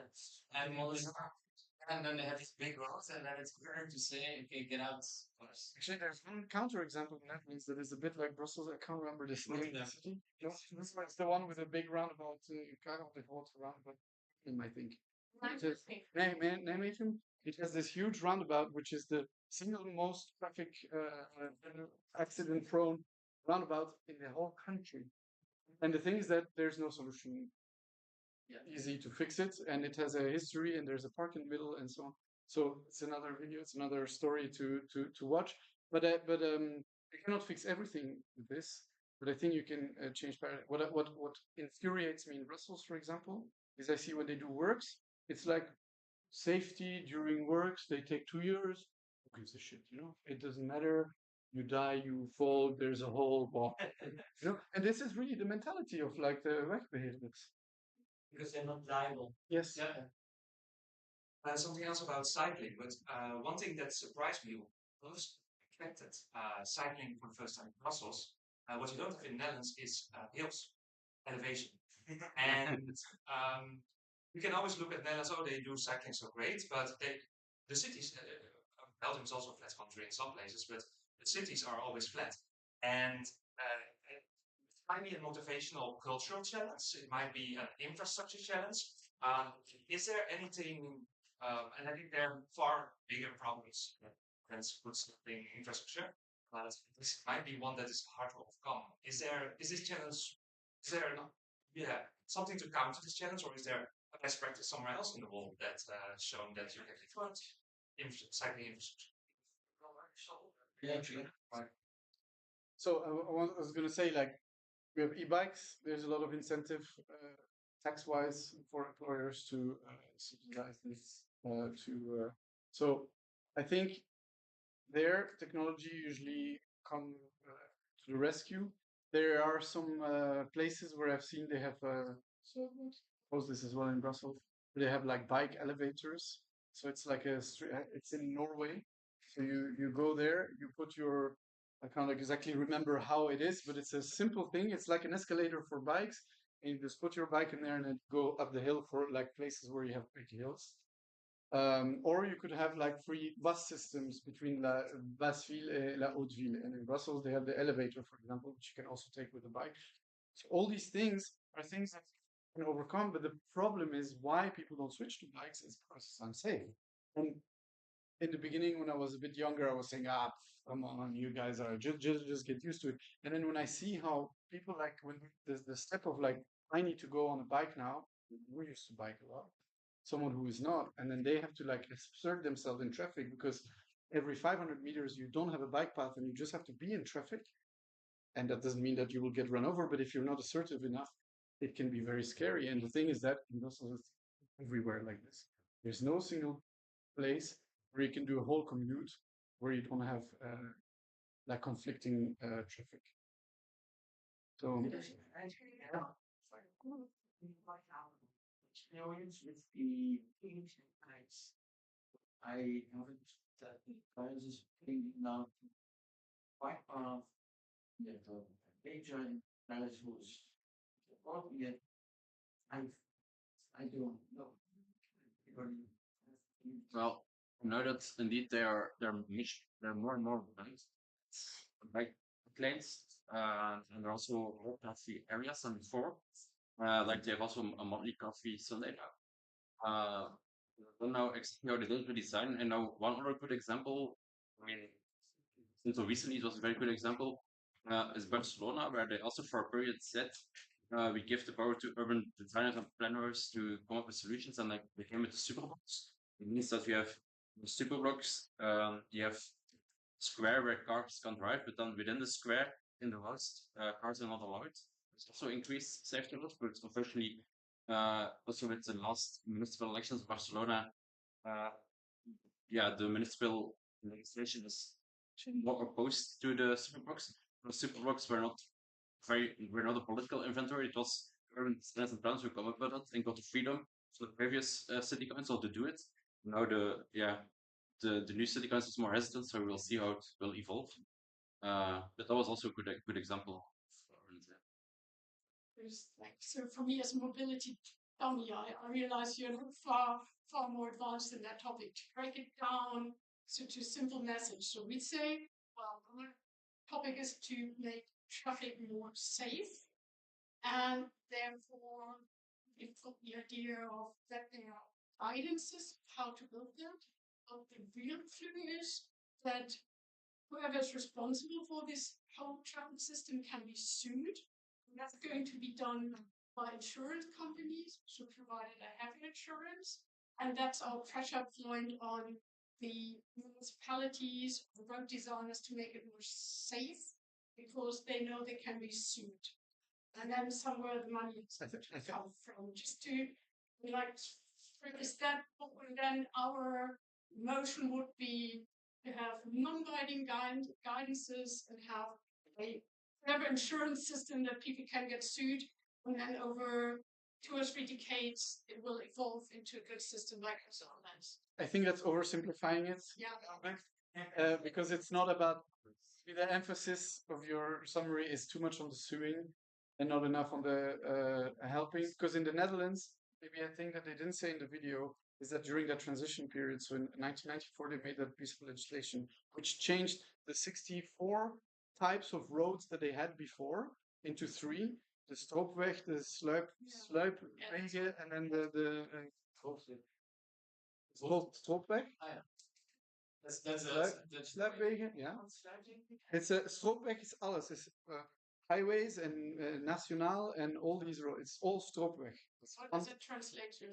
Like a Tussen steden, linksweg en sluitingsweg en yeah, I can't remember. So, Translate to illegal hunt. So it's very hard. It's why is it Strop or Strood? Maybe. Strood. Strood, but it's major industry. But it's for these 3 types, their idea how to build. But no, that's the point. The whole idea is that these were just 3 categories. They came from 64 before. Yeah. In Belgium, I think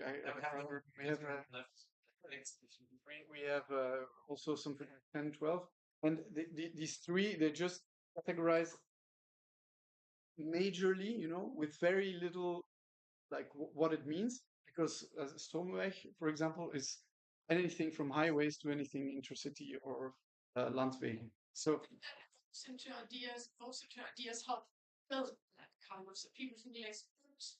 But this is where I was trying to like explain. The government, when they changed that piece of legislation, they created the CROA, and so the SWOF was already in place, but they created the CROE, which was basically sort of scientific body that would make the best design guidelines and make studies on like have this feedback loop. That thing that doesn't exist in Belgium, for example, that feedback loop, because there's no scientific body.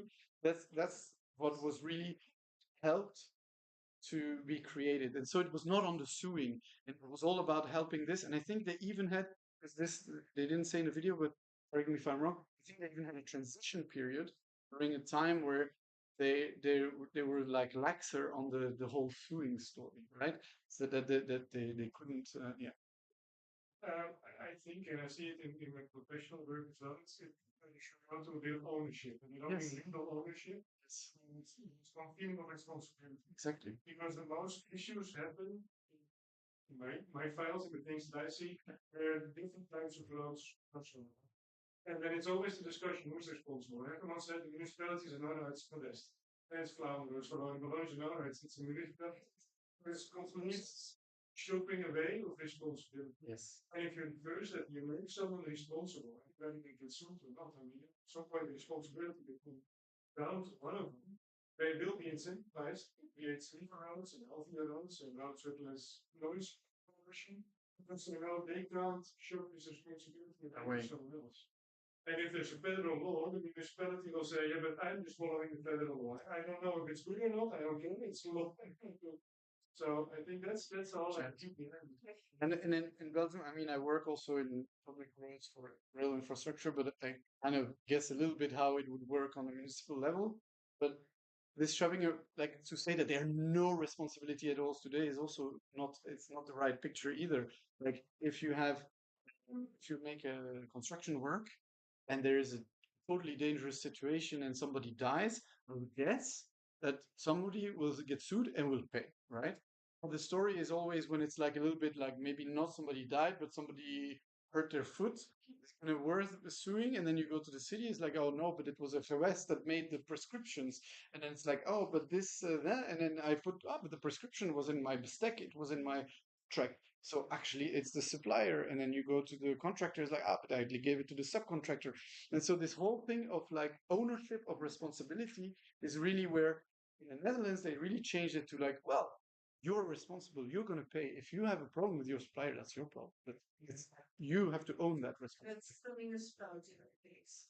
No, it's the road owner. So there, municipality owns roads, region owns roads, and the Netherlands provincie owns roads. So it depends who owns the road.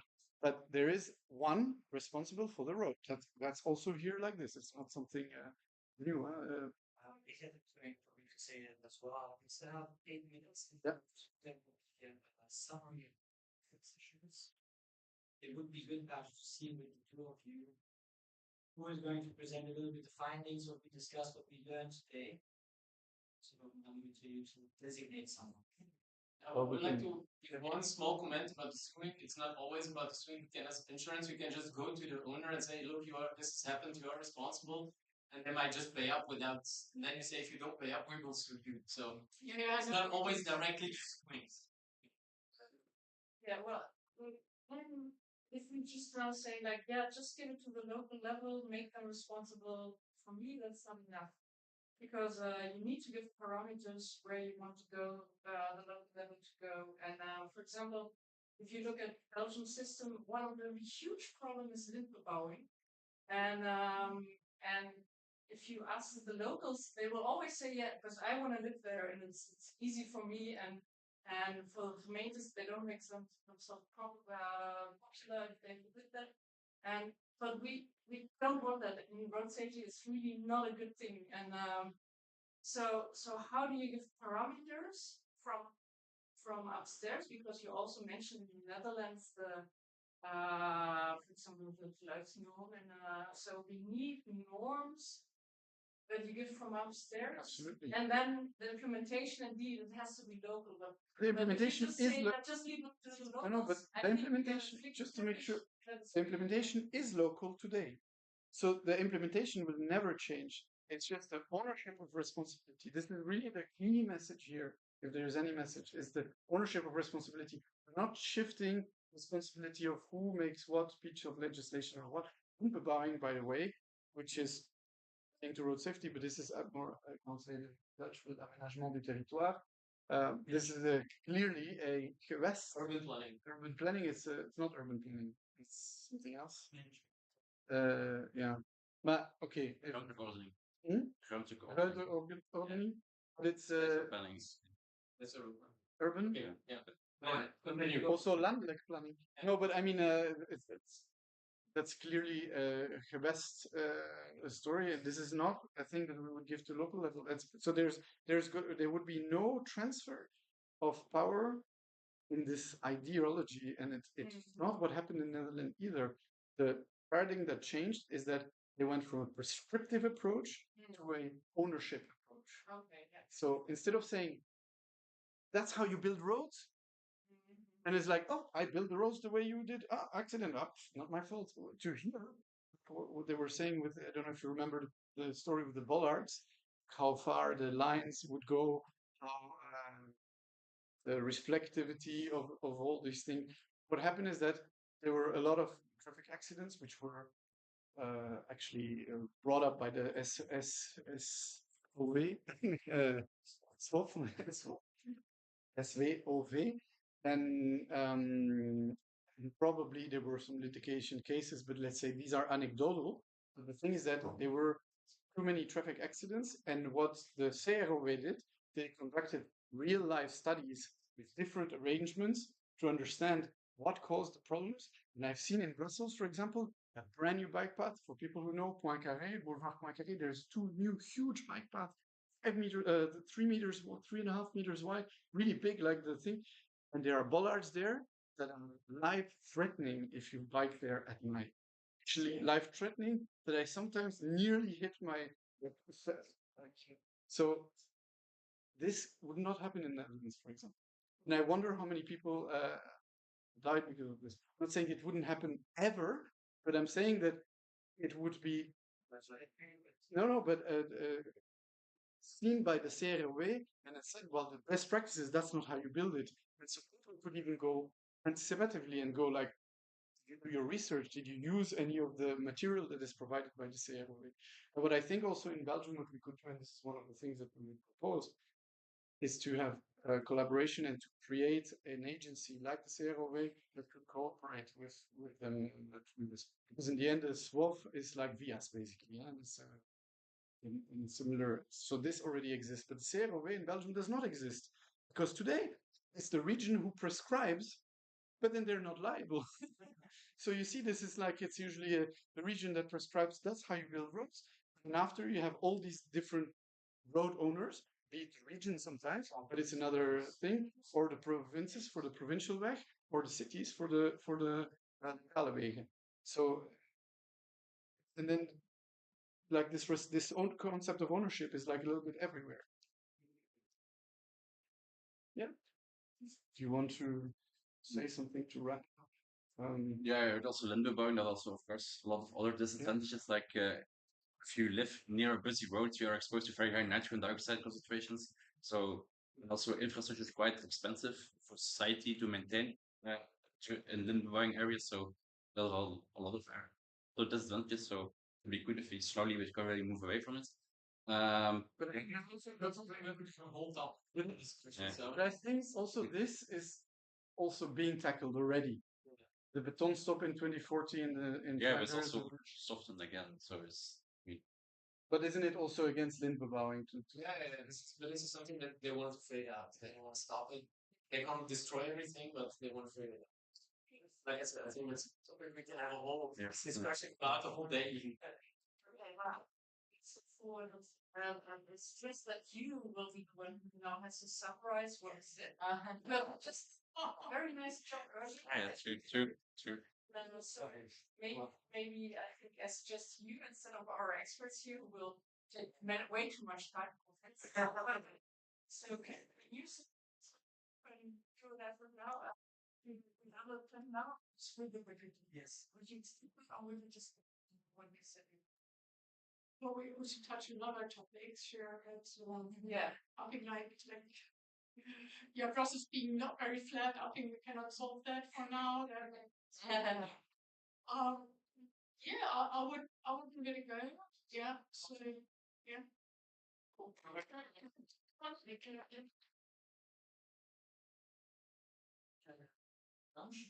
I think if we're going out for lunch, get the first, so we have. So, dear people online, we will come back at 1:30. We will have a little lunch. Enjoy your lunch at home, and we'll be back soon. See ya.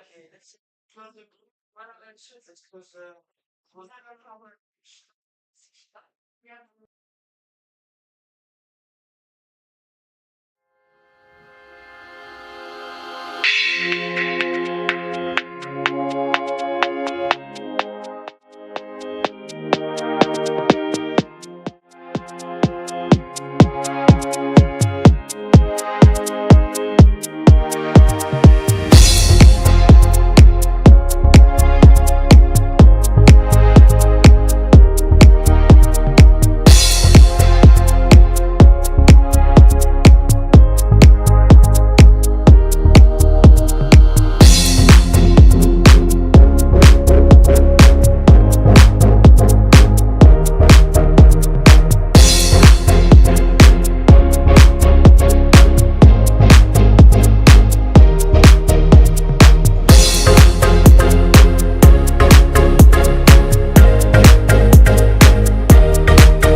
Live now on stream. So welcome back, everyone. I hope you had a great lunch break. I know that we had some wonderful sandwiches, and for those of you on live stream, I hope you had a really wonderful lunch as well. If you want to leave in the YouTube comments kind of what you've been eating and things like that, we'd love to learn about that and see whether you had a better lunch versus our lunch. Yes. It's not a competition, but it is. So I should have been here. We had the best lunch. But that's his guys who didn't well. Yeah. We're going to be shifting things around a little bit in terms of the programming. So we're going to have a little surprise from Amsterdam first. And then we're going to have the panel, which is talking a little bit about democratic initiatives and EU citizenship. And then we have the kind of the conversations around local elections and what it means for Belgium next. And then we're going to close it off slowly but surely and get ready for actually campaigning out on the streets all across Belgium. So with that said, let's listen to the call from Amsterdam. And we have a call coming from Juliette Wilson, who is the lead of the faction of the Volt faction in the Amsterdam City Council.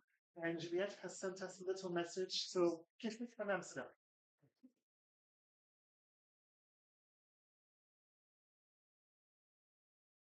Hello, Volt Belgium. My name is Juliette Boerse, and I've been a member of the City Council of Amsterdam for the last 2 years now and leading our Volt faction in that city.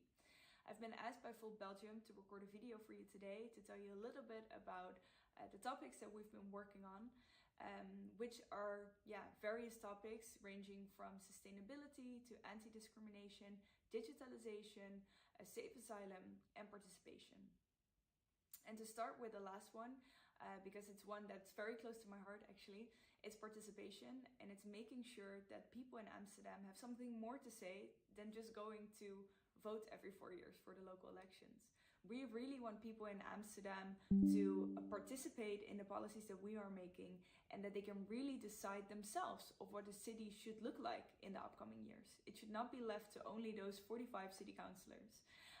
So a project that we are working on right now is participatory budgeting, which is an idea to leave part of the budget of the city of Amsterdam to a group of people in Amsterdam so they can come up with their own ideas and they can decide and think of what they find important and what they think this money should be spent on.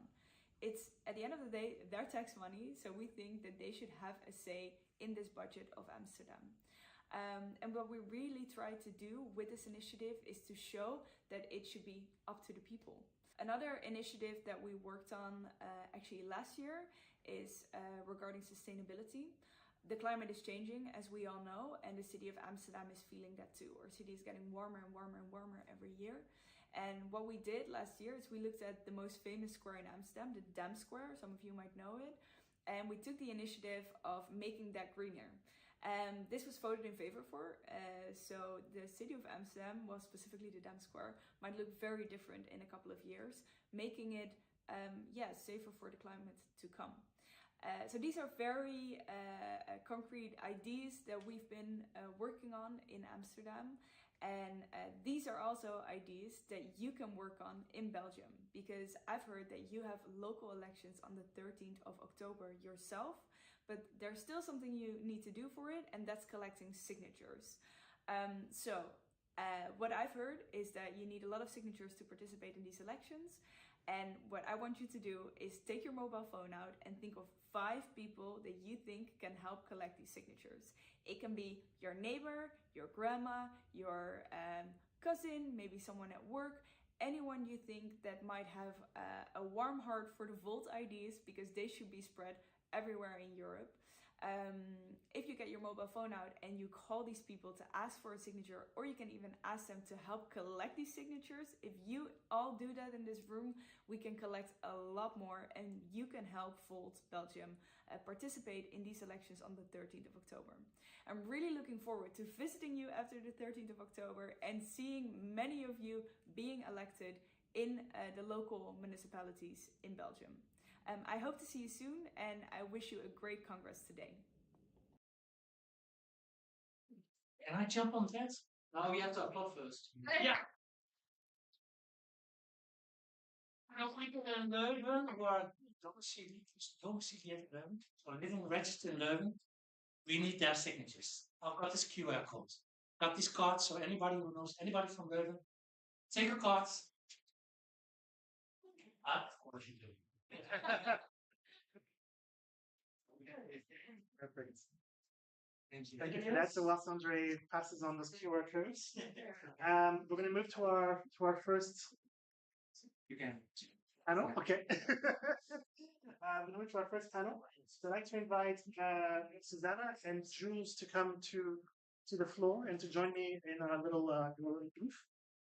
We're going to talk a little bit about kind of European citizenship, European level. Please come. And please come.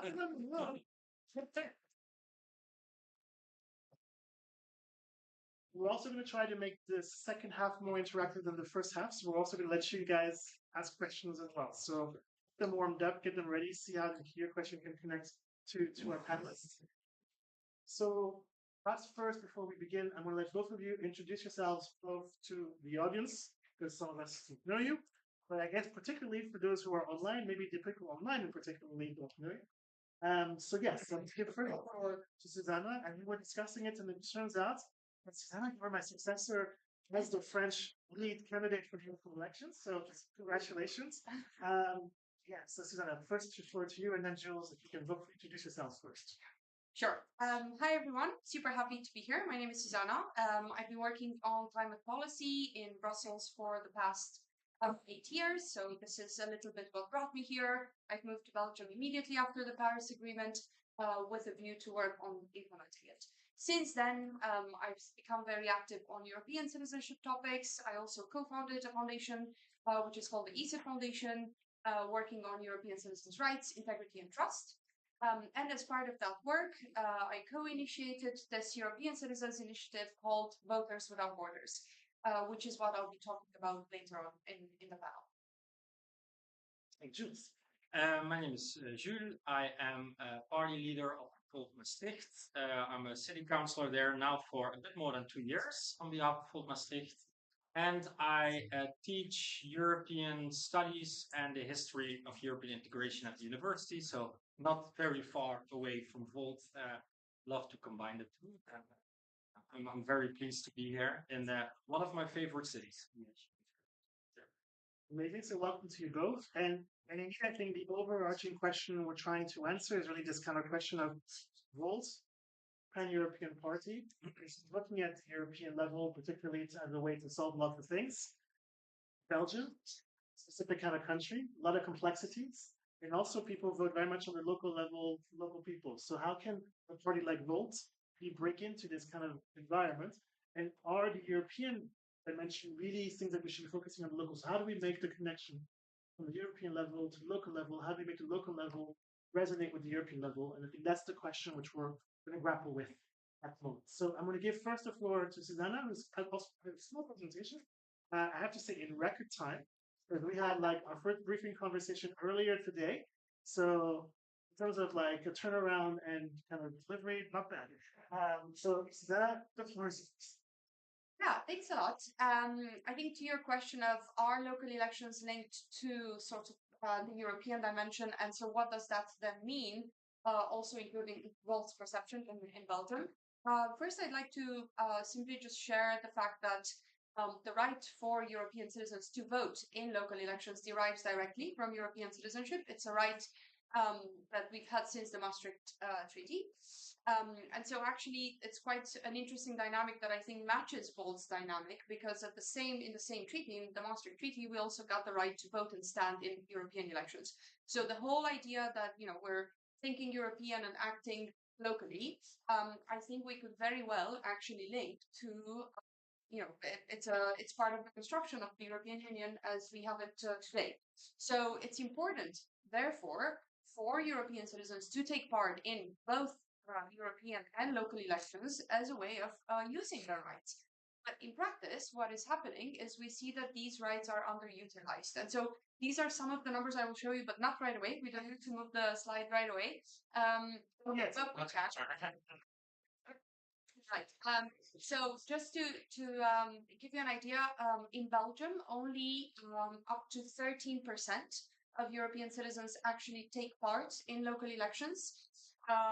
And so that's quite concerning, right? There's a question of why only 13% when also, Brussels is the capital of the European Union. You would assume that those who sort of work for the institutions and not only the broader communities would have an interest in that.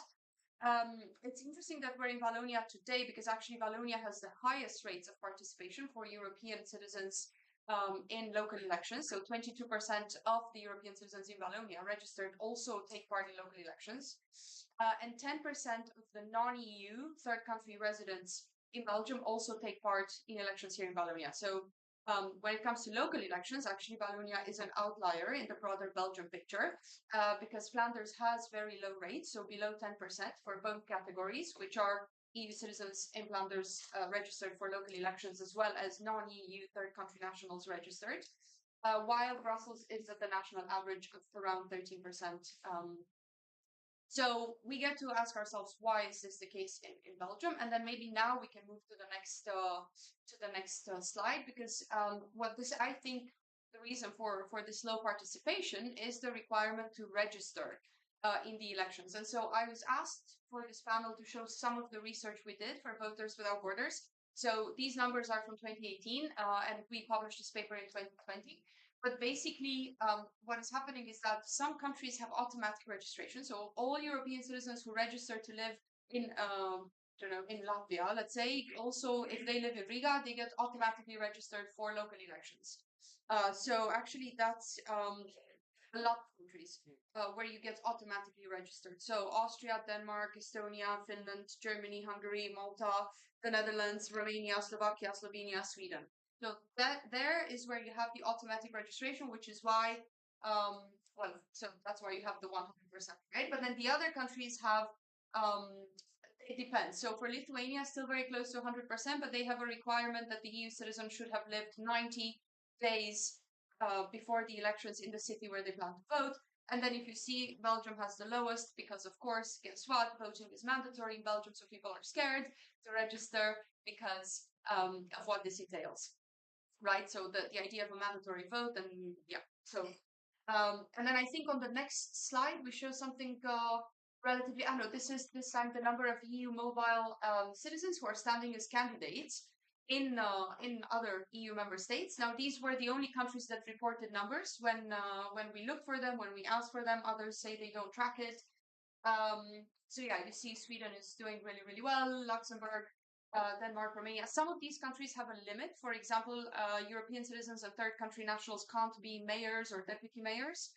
Other countries don't have that. So that's also a differential. And I think one of the key objectives, I think in the short, medium term, should be to actually have no barriers all across the EU, equalize the conditions, I'll stop here, but there's plenty more I can share later. And I'm sure you'll have questions at the end, but also I want to allow Jules to jump in as well. So, thank you. Thank you.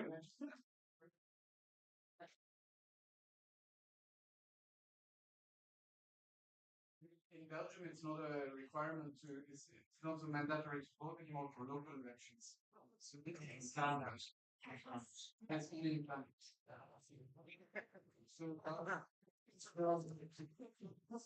So it's already the actually because that's very less. Okay. Very interesting. Jules.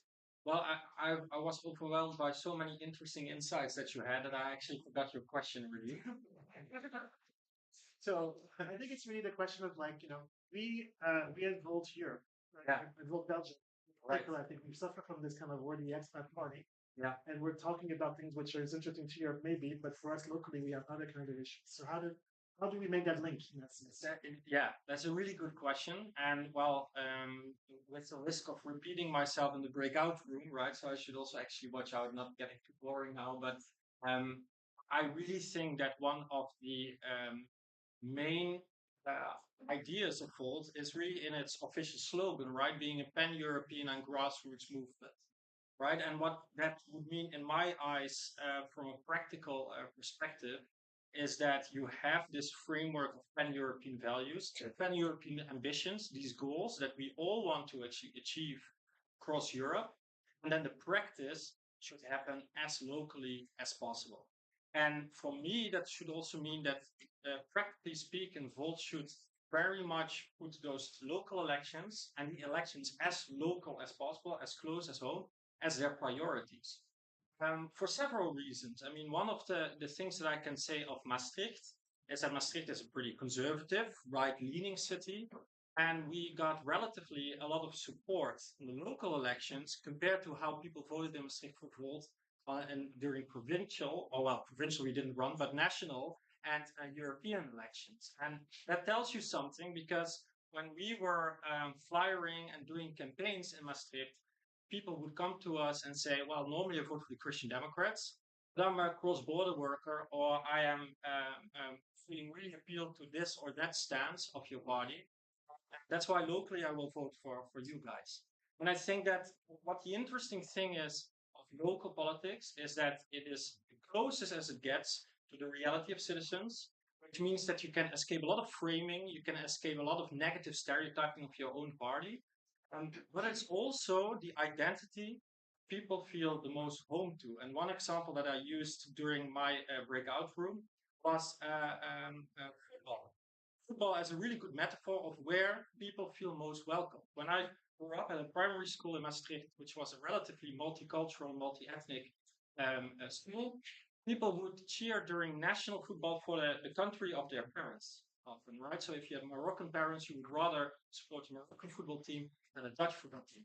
But with local football, they all supported MVV, the Maastricht football team. Same for Ajax in Amsterdam, PSV for Eindhoven, or Standaard in Liège, right? So I think that the local identity really is the identity that makes people feel the most at home and where you can also politically motivate people in a positive way. How in Maastricht are you actually making that? So how are you making this super local? Like how do you make kind of all of our European policies super local so that it really speaks to somebody from Maastricht who's a delight of and we want to know about what's going to happen to the discotheques, for example? Well, yes, good question. I mean, the most concrete example and the thing that we are the most proud of, I would say, as Volt Maastricht, is that we managed to establish a pilot for a citizens council in Maastricht. We stole that idea from Belgium, particularly from, on the one hand, Brussels, the local citizens council there, and Eupen in the German-speaking part of this country. What we did there was we invited random citizens, and then those citizens who said, yes, I want to participate in the citizen council, we made it representative. So based on mother tongue, based on economic background, neighborhood, etc., etc. So it was truly representative. They spoke 6 months with one another. And one of the most interesting things that I saw, and we were allowed to be there at the first session as city council members, is that expats and locals who basically only speak a dialect, not even Dutch on a daily basis, were for the first time in their lives actually communicating to one another. Right? So even before the political posts came there, I think it was already a massive success. And then the 15 proposals that they offered, they all got accepted by the council because of the political pressure that the council also felt. They realized, like, okay, everyone agrees, so how can we say that the people don't want this, right? So I think that was a really good example of how you make democracy strong on a local level. Why is it so important to have that focus on the participation? So like many people would say, well, okay, they don't vote, but is that really that important that people are voting? Oh. So I can answer just from some research in broader migration studies that actually taking part in the political life of your country of residence, this is not just for Europeans, this is worldwide, contributes to your sense of belonging.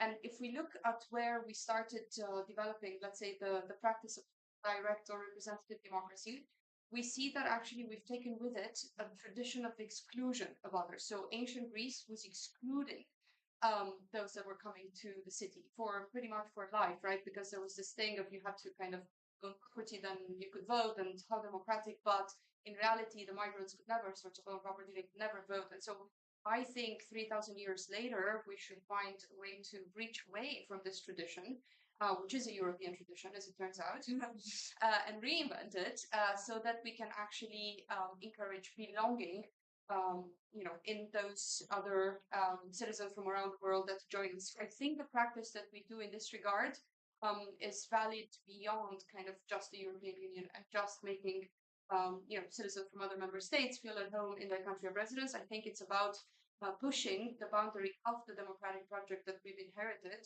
and actually helping it contribute to the belonging of migrants in their own societies.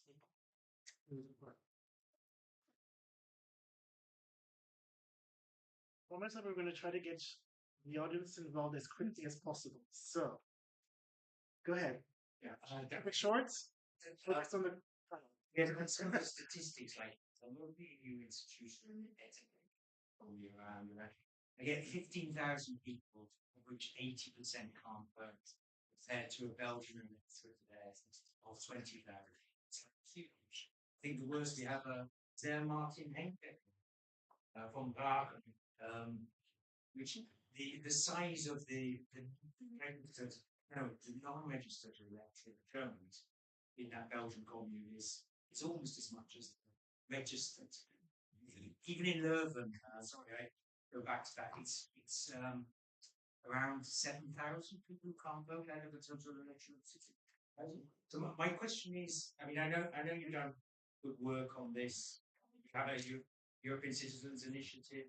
What happened to that? Because for me, this is an exclusion. I mean, I get that in our own town, the size of the non-registered failed electorate is the same as Vlaams Belang and NDR. And that's what we, as a section of Volvo, have to face. Yeah. No, please. So brilliant question. And it also goes back to what is the sense of belonging, because the community you're referring to is probably feeling a stronger tie to another country where they vote, where they haven't fully or haven't thought about or haven't been encouraged enough to vote in the country where they live. So lack of information is one thing. But I also want to say, based on this very recent experience we've had with the European elections here in Belgium, raising signatures, it turns out that for European Union citizens, their signatures on this online platform that we were collecting signatures on, their signatures were being rejected. Unfairly so. For example, someone registering on the same day. So let's say I registered today and today I want to endorse a list. Guess what? My endorsement gets denied. And once I get my registration 3 weeks later, or 1 week later, or 3 months later, depending on my commune, then I try to sign again, presuming someone told me, hey, your signature got rejected. And the platform will say, you've already signed. So the reality is that the Belgian state, in this case, hasn't tried sufficiently to include these communities in its electoral processes by making it effectively an equal stance when it comes to signatures. You should also have the right to endorse candidates. You shouldn't have to wait on your on your committees, communes timelines. Sorry, they're very different. Right? So we had people getting registered within 48 hours and others getting registered after 2 months. And then in the end, their signatures were not treated the same way as Belgian signatures were. So this is actually a huge factor that demotivates people from registering.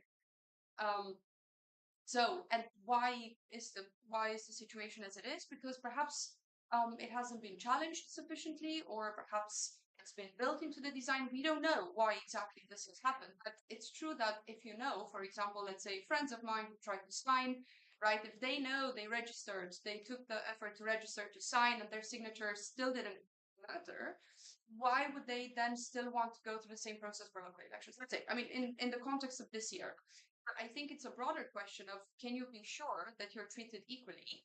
And I think the fact that Belgium has the lowest participation figures in all kind of the member states we looked at, where we had data on this, I think basically the general feeling is that, well, we don't really matter in the Belgian political landscape. And so therefore, I think Volt is a great political force in Belgium to equalize the terms by also appealing to Belgians as Europeans to then join forces with fellow Europeans in Belgium, trying to share a democratic landscape together. Yeah.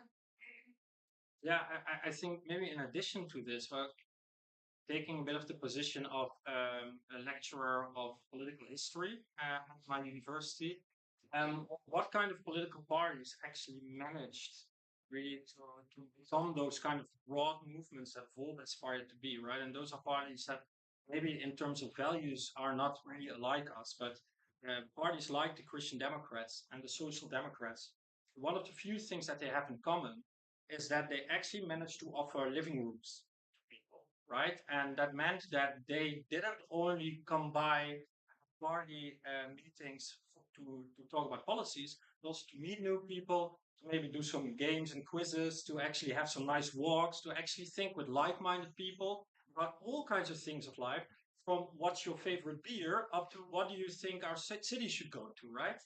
And I think if you manage to provide such a space as a movement, then it actually also becomes much more natural to convince people to actually register, for instance, for voting. What happens in today's political culture is that parties only exist once in the 4 or 5 years, namely during campaigns, and then you don't see them anymore. It's part of our daily lives. And I think that is how we should treat our potential members as citizens and not just potential voters. And I think then these practical challenges can also be overcome. I'll give the voice first to a woman. I would like to play the devil's advocate here. We're a party that consists of very large people, part of non-Belgian people, and that's one of our problems. And in a way, I feel if we complain a lot about how difficult it is to vote for non-Belgian people. I mean, if you're interested in politics and you want to vote, and you say like, yeah, well, registration, sorry, but that's so difficult. That's such a high burden. That's whining, sorry, but I mean, if you want to vote, you can register and then you can vote. Yeah. And so I'm not sure whether for our picture in Belgium, it's very good for us if we scream very loud. That is such a problem for us that the non-Belgians cannot vote. We should rather get out, get more Belgian votes.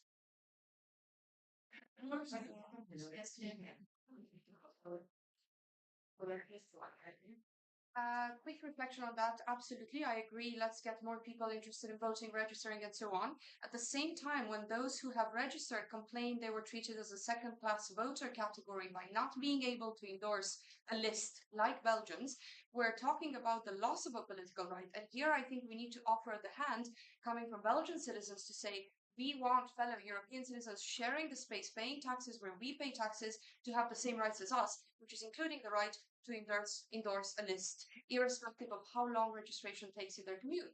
Because maybe someone is not guilty that their commune registers once every 3 months, and someone isn't to blame that they got their registration in 24 hours. So, I mean, this is where I think we need to work on both aspects. I fully agree. And I think one of the things that we did in our local election campaign, which was really a success, is that we consciously campaigned in different languages. And so we actually had 3 parallel campaigns, one in Dutch, one in the local language, Limburgs, and one in English. And yes, it was the same message in all 3 campaigns, but the emphasis was also on different messages. And what we saw in our event was at some point, people from different groups start to come together and realize, well, those people, they actually barely talk to each other about problems in our city. But often the problems are very common, right? Housing crisis, for instance. And so what we saw is that our strategy fell in line with our message, right? Which is that you really want to be a movement that makes people aware that they're living in the same world, as cliche as it sounds, because there are very few parties that manage to do that. Time is flying, and I say that there's like lots of questions, so we're not going to be able to get to all of them. But I've seen your hand was up, I think first, then Sophie, and then Joachim. So if you can keep the questions very short and tight, and maybe we'll collect a few of them. So if you want me to write down stuff, or I don't remember. No, I actually have no time. Yes, I discussed. Great, very good, very good. So let's actually take a 3-round question, see how far we get to, and then we'll reopen the next one. This is really a question. It's not station. This is very specific to Brussels, Central European Parliament. And I think it's different for expats or European potential voters living in California or in Flanders surrounded by nationals. Also, in my video, would simply go can't vote in politics. So if you tell them you can register for the local elections, it doesn't matter whether you can register within 5 seconds or it takes you 3 days, they don't care. And I don't get it because I live in this country. I saw Parliament current plans in Germany, but I care. But it's very difficult to even get them to show interest. They don't even know what the parties in this country are. It doesn't help them. Different parts of the country, different. It's just observation, but I don't think the only stumbling block is the complexity of registering. It's getting people to be more interested. That's And those are the methodology of all bureaucrats. Yeah, I would really like to give an important remark to that because I think I partly actually agree with your observation. Coming from Maastricht, which is a huge expat town, right? Like 1 out of 3 residents is non-Dutch. The non-Dutch people in our city don't care about national elections either, but they do care about local elections. They don't care about how often their threat gets picked up. They do care about whether the neighborhoods are being taken care of in the right way. And so, right again, we fall back to our original message, which is that our movement will only become successful if we actually get locally rooted and not nationally. I really don't think that our future is on the next one. Let's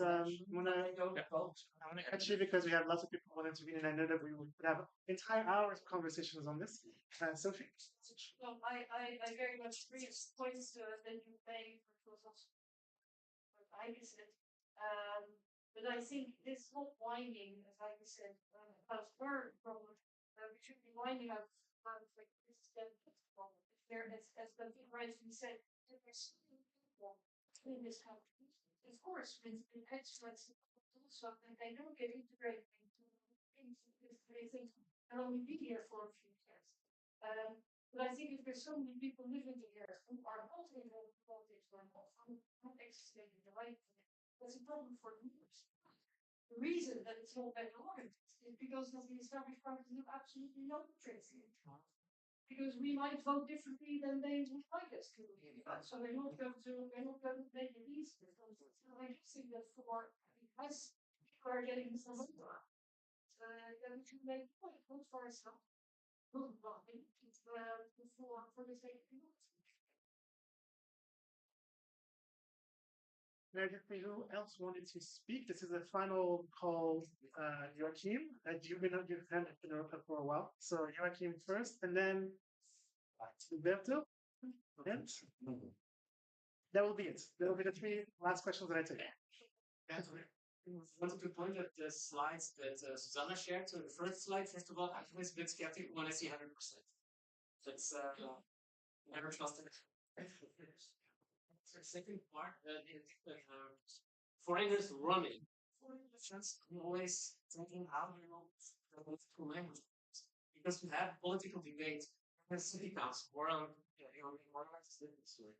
But the Dutch National Parliament, for example, is debates not in the native language. If you're a foreigner, no matter which country you're from, it's not your native language. It's very difficult to have political debate, let alone being out in Catalan, etc. So my question is how should we overcome this one? Just the questions, and we can. When you try for the debate for the first of all, just a little comment because we need this kind of debate for preparation afterwards in March. It's not now because registration is over. So the big question for what is the basic rules?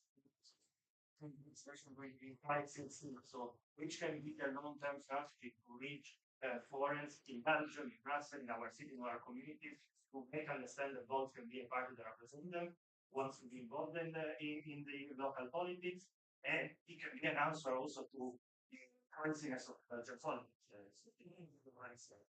And I think the Belgians would agree on the craziness as well. Final. I don't have a question. I want to answer to your points. I did campaign for 1 month and a half up to the 31st of July for pushing, inviting foreigners of Bolivia. The answer I got is that, oh my God, I didn't know. That was the most popular answer. And the second is, wow, I'm eligible, that's great. Do I lose my rights in my country? And the answer is, no, I don't. So they went. The second point is that okay, there was a deadline 31st of July. But for us, there's no deadline. And I invite this party to go ahead for the next 5 years to stimulate the foreigners, the expat, the not registered one, to register because it's open for everyone. It's our target. And if we don't think strategically, will never will be again at the evening of the next election doing the same things. As the election has done, because they started to move their ass 1 month and a half before the election. That's still bad. Let's look at it. It's a core demographic. It's one of our core demographics. Maybe it's everywhere in Europe, by the way. Maybe to answer that practical question, like And concluding remarks. how the heck do you conclude? And you can please, otherwise I feel bad finalizing this. But in my experience in Volt Maastricht, so how did we actually try to connect those two groups, right? Because that was part also of our ideological message, really, is don't ignore that the gap exists. So first of all, make sure that you evenly organize events in Dutch and English. So if you only do it in English, then you exclude many people. If you only do it in Dutch, you exclude many people. So we have once a month, we have a public council meeting where we talk about the political agenda in Dutch, the first Monday of the month, and the third Thursday of the month we do it in English. And we just have to accept that we have to do double work. And the second thing that you have to do is find those people who are able to speak both languages, not just literally those languages, Dutch and English or French and English, but also figuratively. For instance, I work at the university, I work with expats, but I'm also a native from the city, right? Pick those people to also bridge those two groups. Don't pretend as if the gap doesn't exist. We did that for a while, it failed miserably. You have to do both. So if you start Volt Liège and you start to revive it, be a Walloon and an international at the same time. Great. Thank you for the Just very quickly on the 100% question, that's just because it's automatic registration. It's not to say everyone goes to vote. It's just to say anyone who registers as a resident in those countries is automatically registered to vote in local elections. And now on the question with Belgium, I think the issue has to be challenged legally. Because just last year, the Constitutional Court of Belgium already said when the law went through for the 16 to 18-year-olds, that it was unconstitutional to ask them to register to vote for the European elections. So that already gives us the jurisprudence. And secondly, just following all the rejections of signatures on the Francophone list I was seeing, well, I have sent a question to the Conseil d'État here in Belgium, which is asking for a preliminary question from the European Court of Justice, exactly on the issue of forcing European citizens to register, which diminishes their participation. So I think 5 years from now, I'm trying to be optimistic, but there's a high chance we may not have the hurdle. So.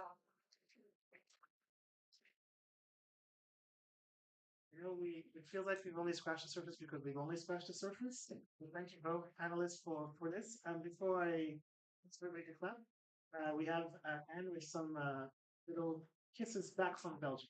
Yes, of course. I think it's important because you are here as volunteers today on a Saturday. Thank you for coming to Belgium. It's just 20 minutes. I know.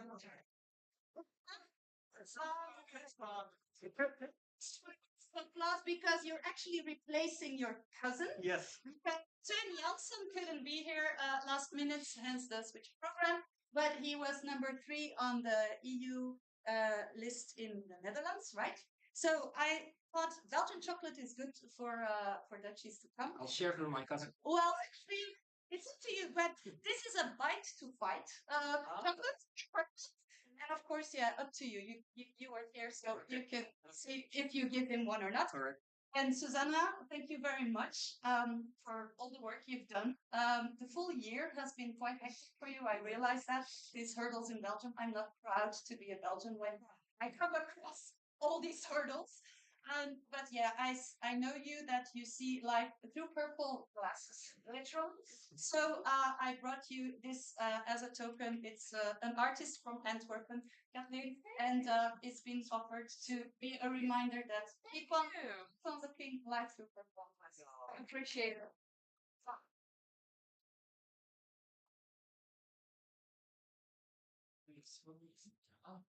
For pictures.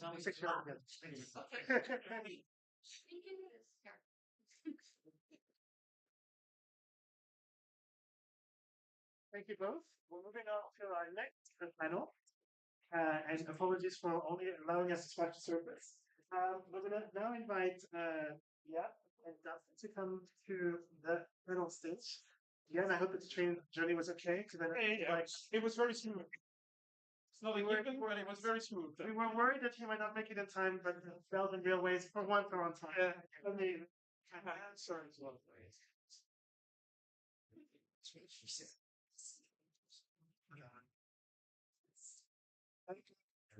We're gonna switch gears a little bit, but not really. So I think we've had the first kind of conversation, which was really about how do we make us as a pan-European party relevant to the local level? How do we convince expats to vote for roles? How do we get them actually on the registration list? How do we ensure that our program speaks to the local by speaking local? Now we're going to talk about, well, okay, that's all great, but if people don't know who we are and don't see us, then how do we even get to know what voters wants to see us on the ballot box? That requires media attention. It requires, us being in press and those types of things, and that's what we're trying to focus this week. You can. There are no expats, and there are no foreigners. We are citizens. Some of us are EU citizens, some non-EU. So, how do we get media attention? Gentlemen? And Daphne, maybe I can have you start kind of talking a little bit about kind of how do we get this media attention for a small list like Volt? Yes, that's right. Which is first. So I'm a journalist. I've been a journalist for about 20 years, or 24 years. And I work on European EU politics, but I read, I speak Dutch, and I live in a Dutch-speaking commune, so French. And you see how the news works. It's the same things. Never send out a press release at 5 p.m. on a Friday. Don't send out something without a photo, a nice photo, not one of these awful selfies, but a good photo where you thought about it, portrait style. Think about the message, those sort of things. And it's basics, it's not so difficult. And know who you're sending to. Yes, can you introduce yourself? Yes. To the camera, to the people online. Where is the camera? It's there. Okay. So my name is Jan Rosteen. I'm the current co-president of Vista. Vista is another of these citizen movements originated from Flanders. We have a social liberal ideology, which I think is quite close to Volt in many areas. And we were founded about 2 years ago. So our experience, let's say, with the media is only that long, and it's not been a very, I would say, fruitful experience. It's been quite a challenge in general. Not just for the record, for the last elections in June, we decided to join forces with a number of other small movements in Flanders that then sort of united around Els Ampe, who's a member of parliament. And part of the reason why we did that was media attention, because we thought, okay, she is in the parliament, she will be taken seriously. And more importantly, we hoped that we would have a chance to actually be in the electoral test of the VRT, because they only take parties that are already represented in parliament, which I think to start with is very weird, because I thought elections was about electing the new parliament, not about confirming the old parliament. That's the approach that the VRT has. And so we thought, okay, if we join forces with a new movement around a current member of parliament, then nobody can say, hey, but you're not in parliament yet. They still try to say that. And secondly, we managed thereby to have lists in every province of Flanders, which is legally speaking also one of the criteria to be considered a party, actual political party. So we thought, okay, if we do that, we're going to meet all these criteria, and then there's no way that the media, like for example VRT, can still simply push us aside. Obviously, they still did. That's why we also went to court for this. And I only have a small part of the last presentation where you mentioned legal actions. I think this is indeed necessary. So we went to court against the VRT because they had their voting test with only existing parties, and they did not allow any new parties in. We, how to say, we got like a very, very tiny victory in that, I would say, in the sense that the judge in the end decided that actually it was wrong of the VRT not to mention that some parties were not included. So, okay, that's better than nothing. And I think if that had been the case from the very beginning, this voting test was filled out about 5 million times, I think, then at least 5 million times, somebody would have seen the percentages for each party, and at the bottom would have seen, oh, there's actually other parties I can vote for, they're just not in this test. But this was only implemented, I think, 3 weeks before the elections or something, so it was sort of pointless at that moment, but we did consider it a small victory.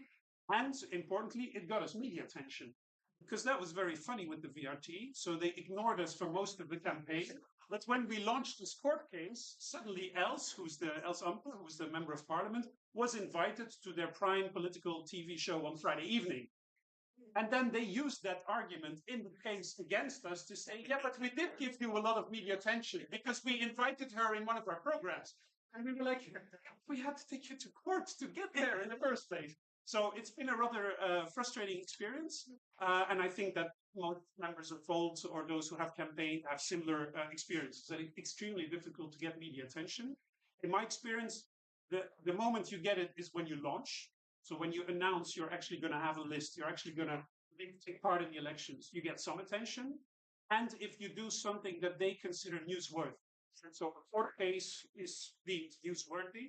That's very disappointingly. If you come with a plan, let's say you have developed a whole infrastructure plan for Belgium, and you want to present it, they don't care.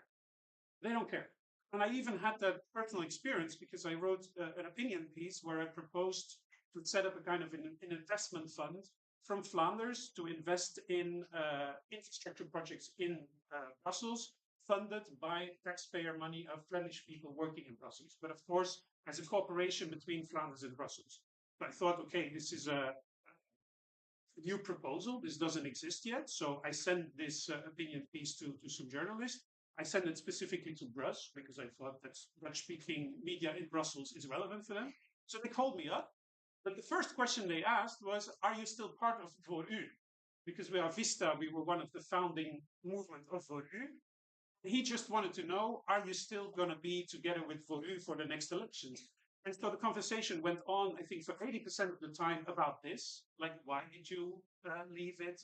Did you not agree? Were there some disagreements? And so my conclusion is the press is mostly interested in who does it with who, say it in a rather vulgar way, rather than what do you actually want to propose. And that's been, for me, very disappointing. But I'm sure not all journalists are like that. What could he have done better? I have two heads. Locally, I write one article a week just about things into for free because there's a lack of local news. It's the word is a news desert, and I don't put programs. All of the other parties, including us, we say we want this. We're going to make things better. You know, it's a coalition, and you write about who does what. You so elegantly put it.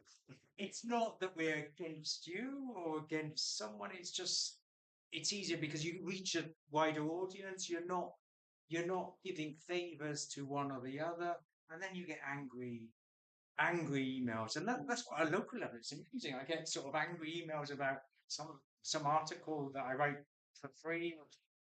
So I don't think I think it's wrong to say maybe me as a professional journalist to accuse us of being biased. What there is a sort of there's a professionalism there. I mean, up until January, I was a member of the board of the local Green Party, and we just have the tools there. It's money, flyers, press releases, everything. It's there, and you have people to help you. You have we have a great team, but it's not at the same level. And we have not got to that stage where it's partly quantity. I mean, how many press releases have we sent out, even at European level? And we get so many from the other parties. Even PVDA, was it? Well, PVDB, you know the PVDB. PVDB, the Partij van de Bomen. I mean, he did better press work, got several times into the newspaper. Maybe it's this thing that he's a bit strange. Yeah, that definitely helps. Because you had a candidate to Well, you bring it up. So you bring it up. So amazing. It seems that the media. I mean, let's face it. Most media outlets are commercial media outlets. So when they bring news, they want to be read, they want to be clicked on, they need to get attention. If you write an article and it's been the top article that week, clicked on by most people, you will feel you did a good job. So obviously there is a bias for news that is slightly more juicy, let's say, and a little bit more, and less for, let's say, the more boring proposal news, or we have a policy proposal, that kind of stuff. I do think there is a bias there. But I do agree with you that on the local level, media are actually much more accessible than on the national level. Because indeed, I think for local journalists, it is also a challenge. What am I going to write about this week? Because not every commune is sort of full of life and important and fascinating things are happening on a daily basis. So you do have a better chance, I think, with very local journalists. So I don't know, for example, this event here in Liège, if there's any outreach to local journalists and if that helped, of course, doing it on a Saturday is pushing it a little bit because journalists like to have a weekend too sometimes. It has to be prepared beforehand. It really does. It's too late now. Taking into account the realities. So I mean, like you're saying, like with the Goins and the others, one of the reasons is they have actually quite a, yes, they might be local, but actually there's a national party behind them which has the capacity to really support with money, with technical expertise. Money, yeah. Both doesn't really have that. We will soon, but you know, I mean, like then the focus on kind of media attention, some newsworthy stories, or is it, you know, the previous panel we discussed, actually, the more local we get and the more concrete we get, that's how we get the voter in. Is it also the same way we get local media in? At the moment, I'm not talking about national because we're really focused on local elections. So would the local media be interested in these very local, very focused topics, which are really like, you know, I want to tackle Brussels, you know, Brussels, dirty city, right? If we talked about dirtiness in Brussels, would that be the thing that would get us media attention? I'd say basics, the mechanism of it. I mean, so Bianca and others are doing some great work where you click and you've got your free of copyright photos, for instance. I mean, it's the format as well. It's knowing things. I mean, I repeat myself, and I said it just a couple of minutes ago. Not 5 p.m. on a Friday, not 10 pages, just one and a half page, an about section. It's really basics, which someone at home, someone at Vlaams Belang is very good in Vlaams Belang. Their web page, what they do, you know, look at their press releases for the Vlaams Belang. You know, not the icon. Well, then you get to what you actually say. But unfortunately, that's often the last thing. I would like to add on to that, maybe that in terms of sending out press releases, in my experience, that's been very, I'll say useless, but I never got many reactions. Where I did get reactions, once you start developing personal relations with journalists, that works much better. So sometimes we send out something to, I don't know, I think we have a list of about 400 journalists all over Belgium. We send out something, the right time, the right day. No reaction, but you send it on WhatsApp to 2 or 3 journalists that you have met before, who know you personally, and so on.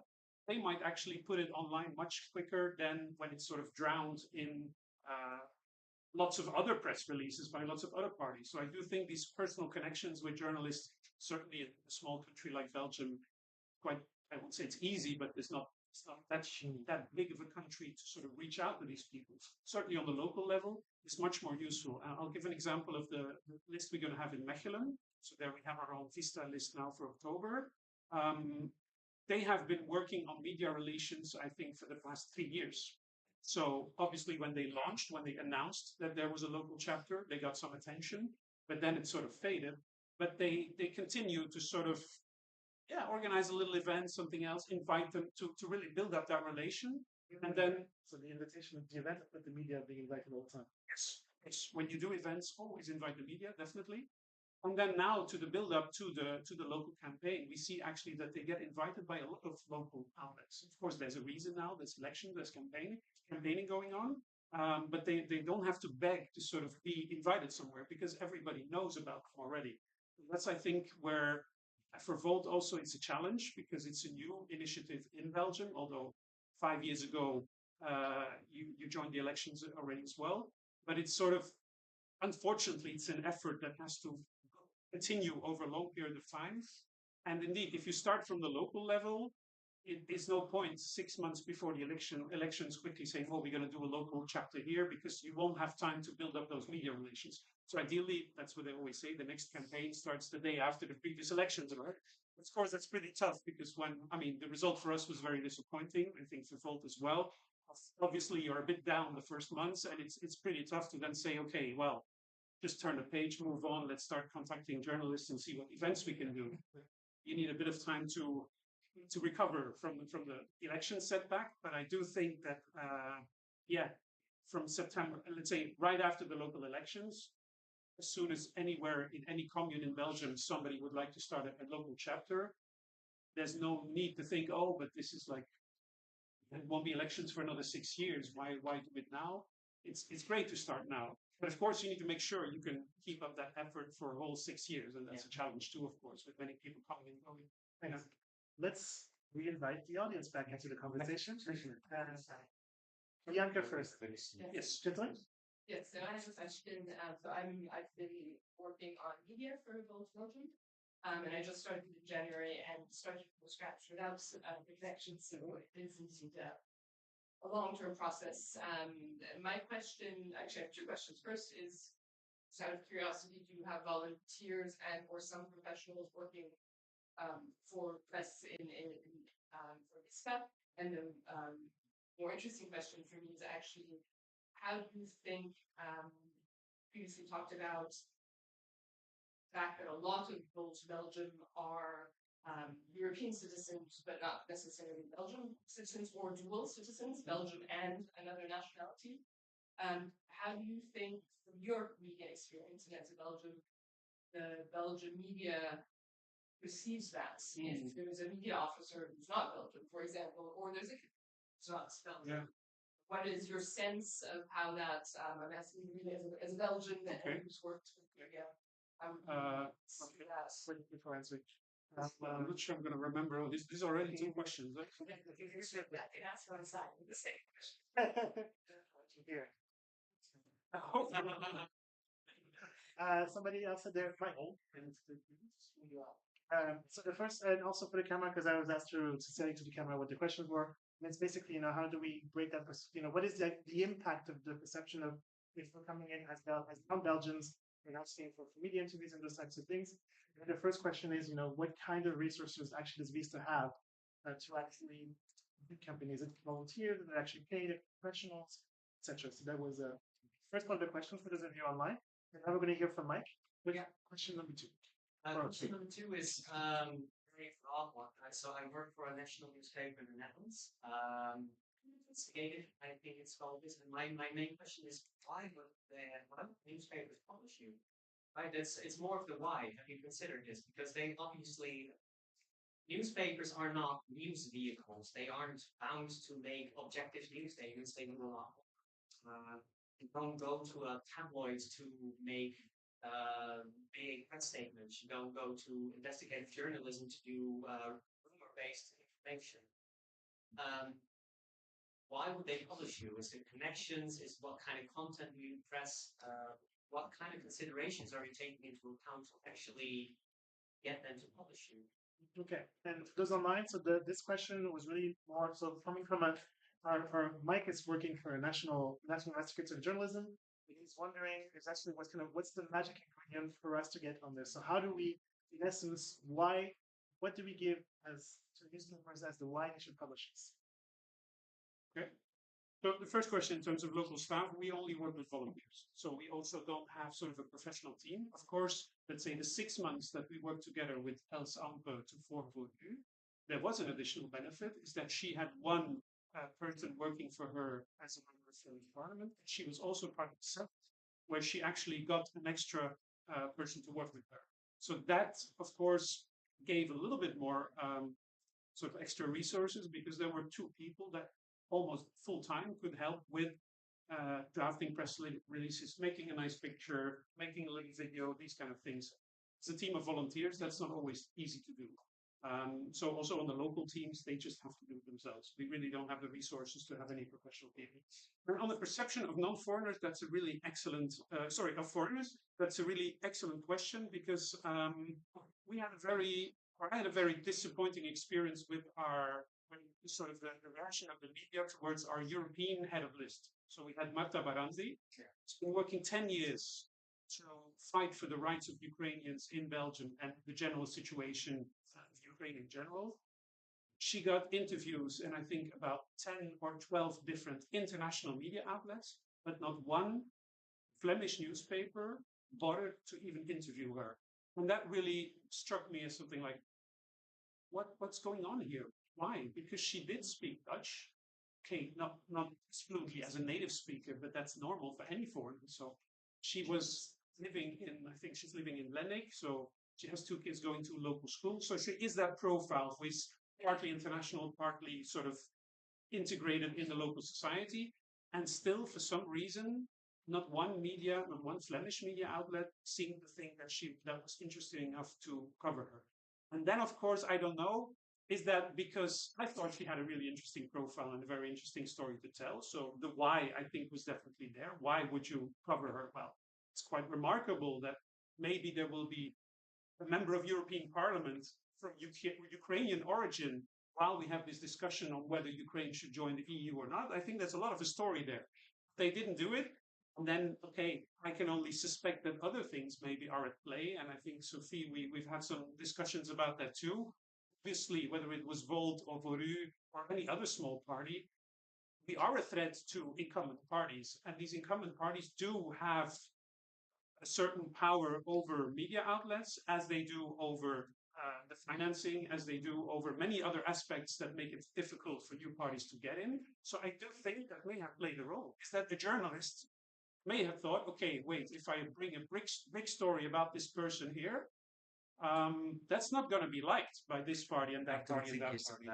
Sorry, Well, then I need for another explanation why she was never interviewed.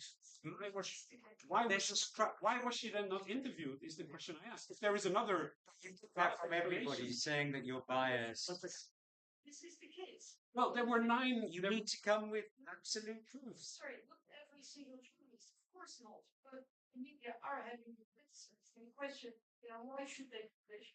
You should also ask the question why they deliberately do not publish, or even in a hostile manner.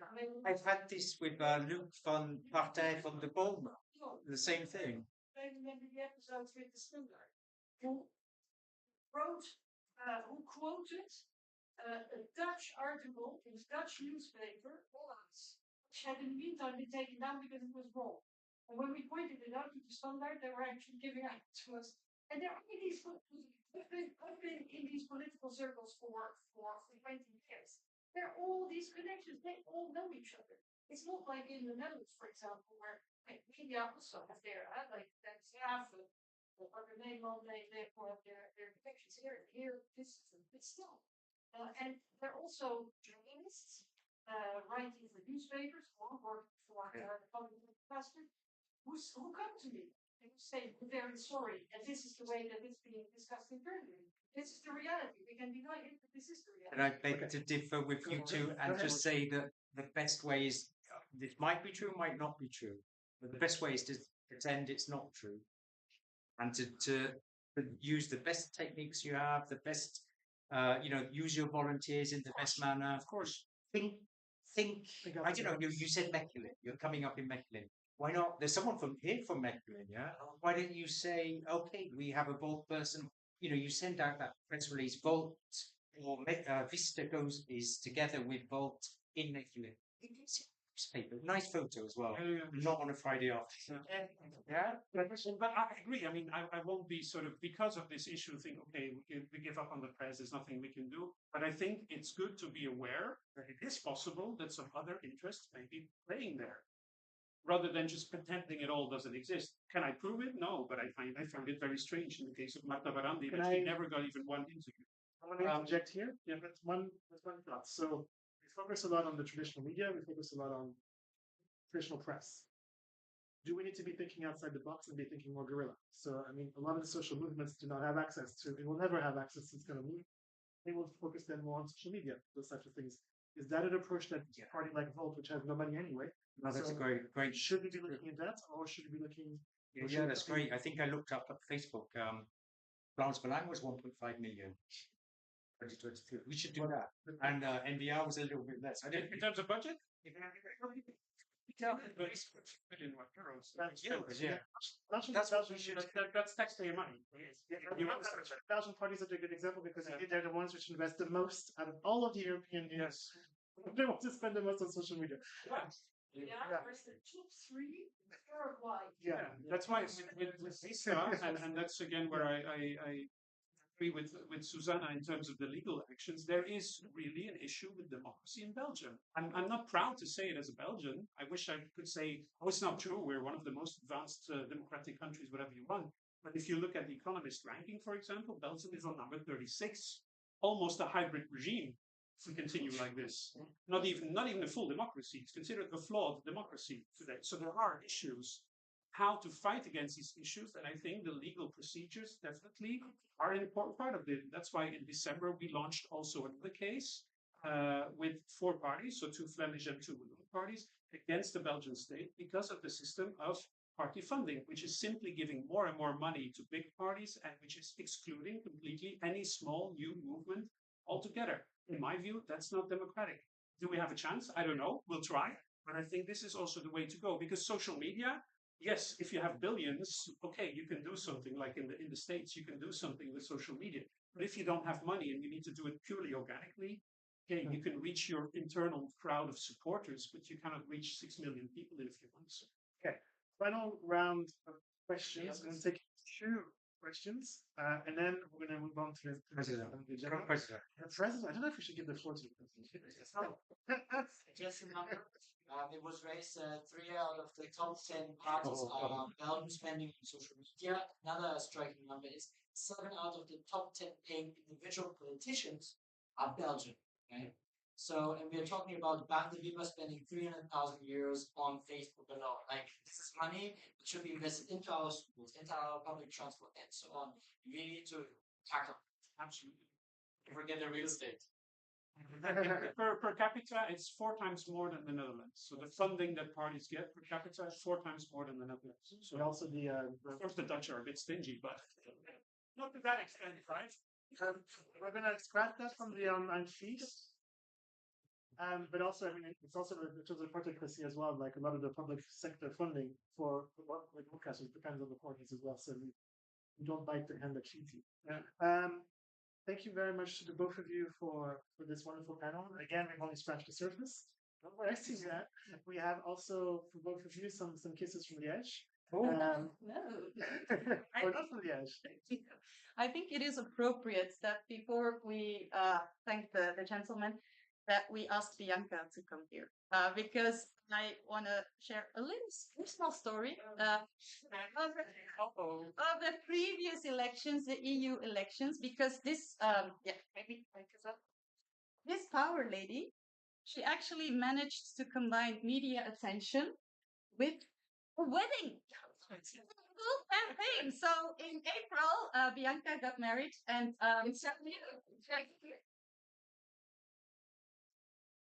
By the way, if I could say, I got married in German and Flemish. And I said yes to Flemish, which I don't understand 100%.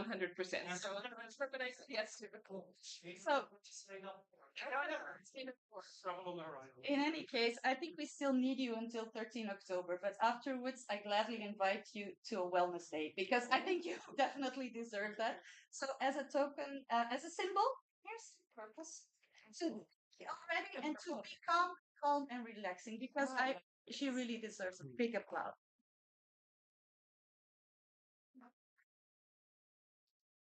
Thank you, everyone. Yeah. Thumbs up. I think it's important that we thank each other.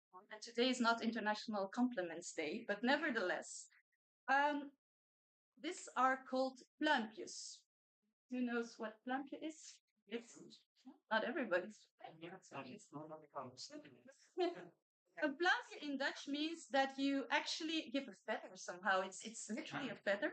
And this is a set of 25 thank you cards, designed for education, for teachers, for. I happen to know that Jan is also a teacher, a colleague of mine, and many others here. So I would gladly invite you to maybe spread the love, spread the compliments, because teachers are doing a great job, and you will get classes.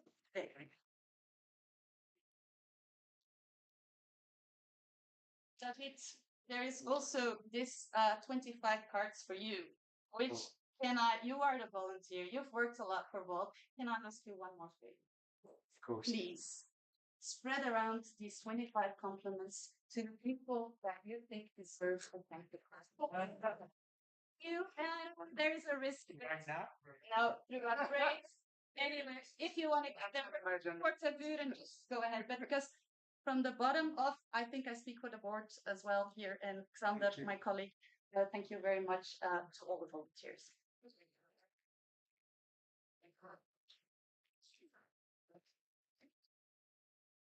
Gentlemen, if I may invite you to get off the stage.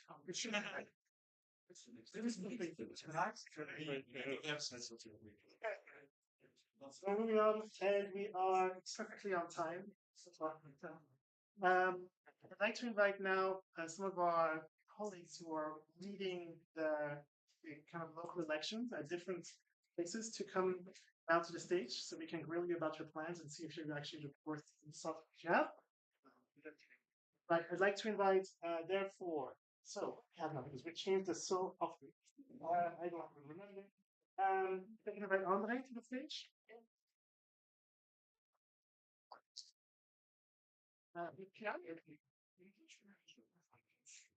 Stan is there? Stan? Yes, coming. I can invite Marijke and Mauro as well to come to the stage.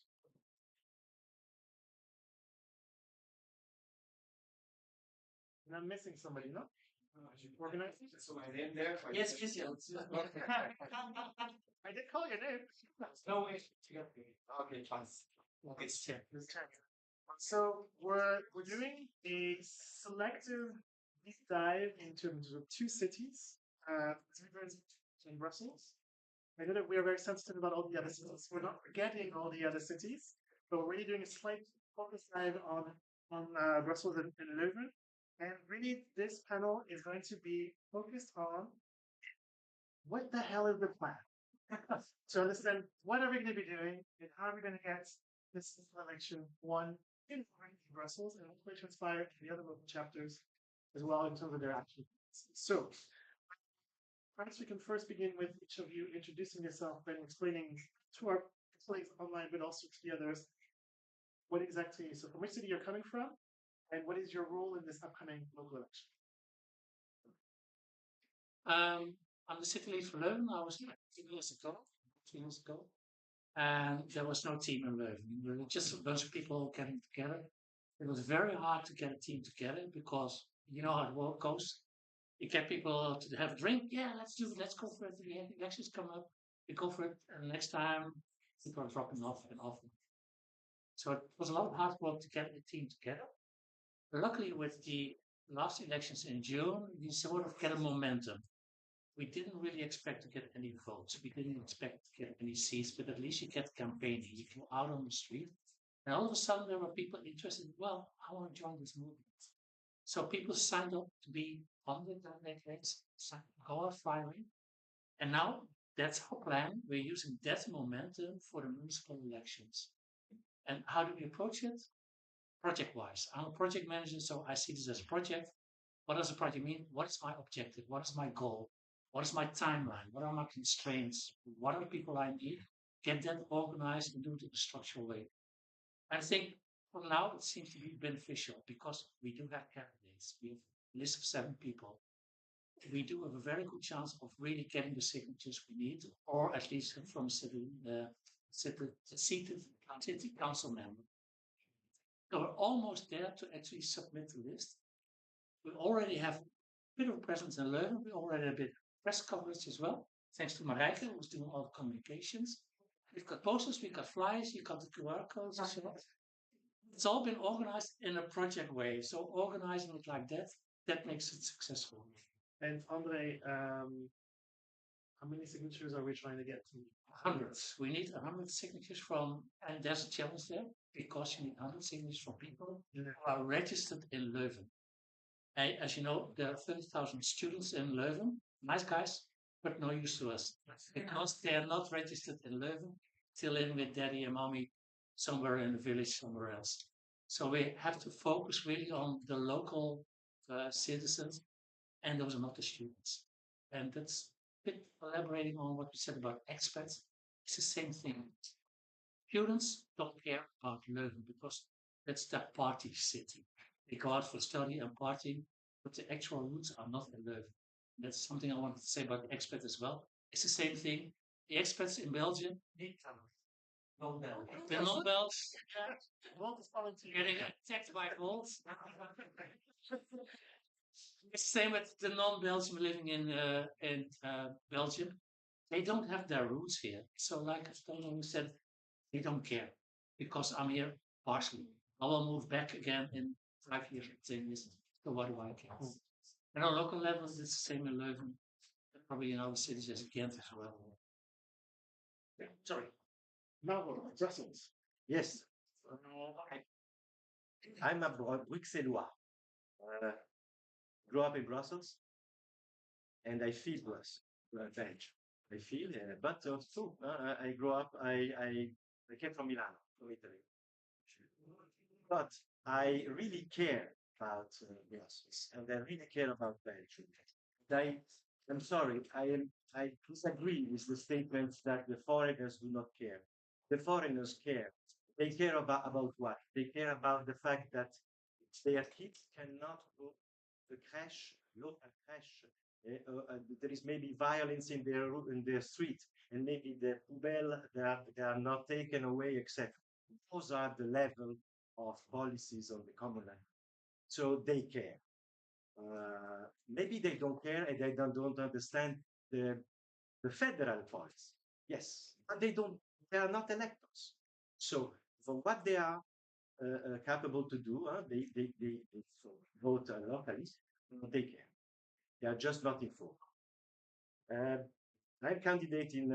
was candidate for the the Brussels region parliament last 9th of June. I noticed, and by walking around my commune, Spotergem, that people were interested in vote. It's a novel. It's something it's something very sexy. We have a capital of sympathy that is great. The only thing that we don't have is the strong communication and the resources and so on. So even now, when I talk about vote, they say, I didn't know about that. That's a pity. I couldn't vote you. I could. It's too late. So that's a bit the atmosphere and the people that are around. I'm candidate with the list of burgomestre. And why I am candidate? It happens that they call me, the burgomestre, knock on my door, and she asked me, are you interested to be in the list? I was astonished. First, that she knows me. Second, she asked me this. And she asked me this because, on one side, I was active on the territory for having set up an association on nature and so on. I follow some nature issues between Odergem and Wafo. This is one thing. I share some past experiences with her at school. He was one of the most active father of, the comité des parents and so on. And I was always pushing the school, and we had the same kids. I mean, the same kid, no, but the kid of the same school. And she recognized me. Then she passed by where God was doing a kind of publicity, in particular Avenue Tervuren, during the 20 kilometers, during the Avenue Tervuren feast, where Vote was very active. She understood, she saw my picture on the walls for the regional elections, because I produced my own posters and they used on the place. So she called me, and I negotiate my place. And the only thing I answered her was, listen, thank you very much for your invitation, but I am Vote. I am not from your party. So if I say yes, I say with some important points that I will not that need to be accepted. The visibility was the number one because by being in a list of bourgmestre, you are not. You are adopting a bit the mainstream of the party that where the bourgmestre belongs. And the party in particular is now in Odergem Defi and the list of the bourgmestre is active since 40. It's just the introduction. We'll talk about this. Sorry. Mahaika, introduction. Who you from and what are you doing in the I'm Marijke. I'm the second on the list for Leuven. The first on the list is 20 years old and nearly plus exams right now. I'm also doing the communication for Leuven. So I've worked on the website, the social media, I've designed flyers, posters. So it's a lot of work, but it's very interesting. Sometimes very fun. That's done by Marek. Yes, we went on a photo shoot in Leuven for the website and also for posters. So our top 3 candidates. So from left, it's Ibe, 20-year-old students doing his exams now. Nick, number 3 on list, and Marek number 2. All right, so hi everyone, I'm Christian Stanouk. Nice to meet you. I've been stalking the group chats for Volt for 3 years, so it's nice to put that name on each face finally. And I'm just active since end of June in the party in like around mid-July. I'm also campaign coordinator for Brussels. So I coordinate Mauro and multiple candidates throughout the commune. And yeah, I guess we can later speak about why I did that and how it's from. In the commune being? All communes of Brussels have to manage kinda, but of course we're not presenting ourselves in all the commune. Maximum we can do would be 8. Okay. In which for the online who are discovering like which commune are we actually running in Brussels? Oh, we have time for that. So we have Mauro, who's doing of course Oudergem. He's confirmed in the list of bourgmestres. All the way north we have Oudergem with Jan Peter Kochans, who's like sorry. Kuckelberg. I'm not used to speaking public. So in Kuckelberg, we have Jan Peter Kochans, who's in an open list with the Open VLP, MR, and some independent candidates. Then Saint-Gilles, that's where I live. I didn't plan on being a candidate, but we needed numbers, so I showed up, and now we have enough people. And now, before coming here, actually, I was doing canvassing near Gare du Midi, which is a bit sketchy, but it went well. You know, I live in Gare. Maybe I'm from Anderlecht. Okay, nice to meet you. Well, not sketchy. I mean, okay, well, I saw the news today. I go. So anyway, it's fun, right? Maybe not at night. In any case, Rudolph is wonderful. I love it. So back to okay, I live in Saint-Gilles, so it's also my neighborhood, right? Gare du Midi is part of Saint-Gilles. So still very nice people I met. Someone gave her signature, so in Brussels, of course, where we have Radek doing the all negotiations to prepare the party. I don't know what negotiations are right now, so I'm gonna pronounce myself. Still going. Negotiations are still going, but we're gonna have people. So at Excel, I need to move them, but Excel is on its way. We have at least 3 people, we need minimum 2 people. We're still like in the process of organizing them and gathering signatures. Essentially, it's already gathering signatures. So I'm gonna just repeat quickly.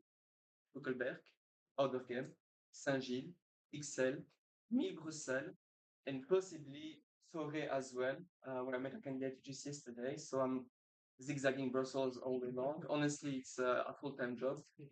And maybe, yes, Etterbeek, where I'm trying, I mean, we have our establishment in Etterbeek. The establishment of Volt is mostly in Etterbeek, so I'm trying to get them to work on a list, but we're gonna get there. We still have 40 days, I think. What's the date? And for each of those lists, you have to get 100 signatures. Yes, each commune each municipality, which has 20,000 people, you need either 2 outgoing elected officials. It doesn't have to be a échevin Schiepen, it can just be a councillor. So 2 of them, or 100 citizens' signatures. And perhaps for both Leuven and Brussels, is the strategy focusing then on 100 signatures from citizens? Or are you actually reaching out and looking for potentially getting those true signatures? So that's potentially it could be really faster. We have decided to just do both. The focus is on the signatures, and there's a reason for it because when you get signatures from citizens, you have a base. You say, well, we're supported by at least 100 people.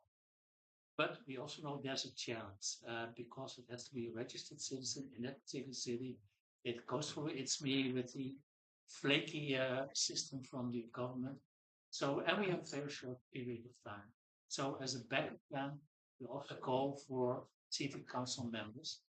And heavily in Leuven, we got a few contacts with city council members, but it's a backup plan. But both strategies have been equally true. Yeah, it's a very good way of being able to talk to people on the streets. If you have something to ask for, you can say, "Hello, we need a signature." It is easier than if you have to start from scratch. So please scan this code. It's not easy. It's just very small to send it out. You can scan it on the spot. You can do it. And maybe I don't actually know. Is the platform a federal platform? Or does each commune have a different platform? Why is it a signature? No, it's the same. No, it's the same platform. It's called Martin, at least in Flanders. It's the same platform that was used for the 9th of June elections. But you have to create your list on it. So we created two lists, one for Volt Leuven signatures by citizens and one for Volt Leuven council member. And you can ask people to sign for a particular list. And if you go to another city, for example, Mechelen, Antwerp, it's the same platform, but you need to create a list for that particular city. Checking if there's any questions at the moment or. Fine, yeah. What's overall the state of master signatures in Brussels municipalities? How are you doing? So the question being asked for those online, it's basically what is the state of play in terms of the collection of signatures across the almost 80. The almost eight the municipalities were going for. So right now it's not needed, of course, when you join a common list, like in the case of Mauro or Jan Peter Kuchans. But in cases such as Saint-Gilles, I mean, I just basically started this today because we had some negotiation with possibly joining the parties. In the end, at least for Saint-Gilles, the local people said we would rather run on our own. So we just started. Basically, that's what I was doing before coming here. Gathering signatures. I don't honestly see such a big challenge for the signatures. I believe I could do it in maybe less than 2 weeks. I mean, we have markets and we have braderie and all kinds of things all the time in Saint-Gilles. I don't think I have a huge challenge, but I'll keep you posted. Honestly, only Saint-Gilles is we're now collecting signatures. We're still waiting. Sorry, yeah. Okay, I'm checking the. Yeah, because he was raising his hand. I'm sorry. Just one remark. I think the deadline is the 13th of September. What? The 13th of September. For Flanders, for Brussels is 15. I checked the difference. Yeah. But still, it's tight. I agree with you. Just two. Yeah, but for Saint-Gilles, I'm pretty sure we can do it. Honestly, tomorrow I'm gonna do this canvas all day long. We have our markets too. While I'm an introverted person when it comes to politics, I'm quite extroverted, so I can accept the energy of other people. We're door to door. Yeah, I'm basically an energy vampire, so I love doing that. And we'll see how it goes. But honestly, there's many. I mean, there's a lot of protection in Saint-Gilles. I was told many people who voted or gave signatures for the federal or regional vote. I forgot which one. Were from Saint-Gilles, among others. So we have agreement people already know us. You can build on their on our brand already. What's the threshold here? The yearly threshold, so what To get elected. party needs to get first seat. The lowest seat. No, not the lowest seat, but the amount the party needs. Yeah. So what is the threshold to actually get an elected person in the role? Party, not for the first candidate. Good question. The one I don't know if I know the lowest questions. I mean the lowest for 25%. Now I would have maybe I'm not actually sure about that. I need to double check. So depend on the communes. Yeah. Depend on the size of the communes, because like a commune of like Anderlecht, which is 150,000, will not have the same threshold as one of 20. Us is 600, so which is about 6% electors. Depends on the number of electors that have. It's a formulas we download. Yeah. Carlo wants to. Yeah, for Internet, for instance, it was 800. It's less than extra. 4,000 president, but not of course everyone's reaching out. Yeah, there's a catch to it because it also depends on how many people actually show up to vote. So the lower the number of people actually gonna vote, the less votes you need. This is So one it's of not the just straightforward. This is one of the reasons that maybe they are not so happy to have extra potential voters by adding numbers use with the expat registered voters. So question then in terms of so we talked about the fact that vote is going for the two approaches. In essence, sometimes we're going in coalitions, which is very common in the local elections. Sometimes we're going on our own. We'll see which of the strategies best as a result of it. I also wanted to kind of get a sense from you. So how are you shaping the priorities and the discussion points that you're bringing to the campaign? Kind of how have you designed in essence the campaign to get to answer what we were discussing before, to get them to get excited, and what's the appetite of both the electorates and the media? Can start, I guess. So since I was a candidate for Saint-Gilles, we just looked at Alberto and I just looked at what was, let's say, the most relevant for the citizens. And we feel like, maybe we're wrong, we're just still checking with our members. Security right now in Saint-Gilles is something people are feeling very strongly about.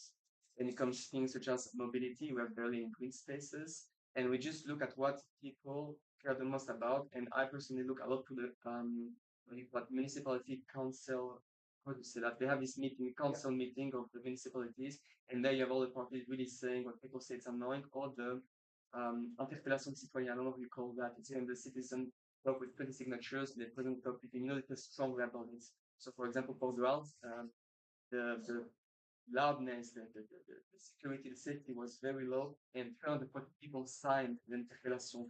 Were 17 times, I think, or 16 times they required about. That's just how strongly they felt about this.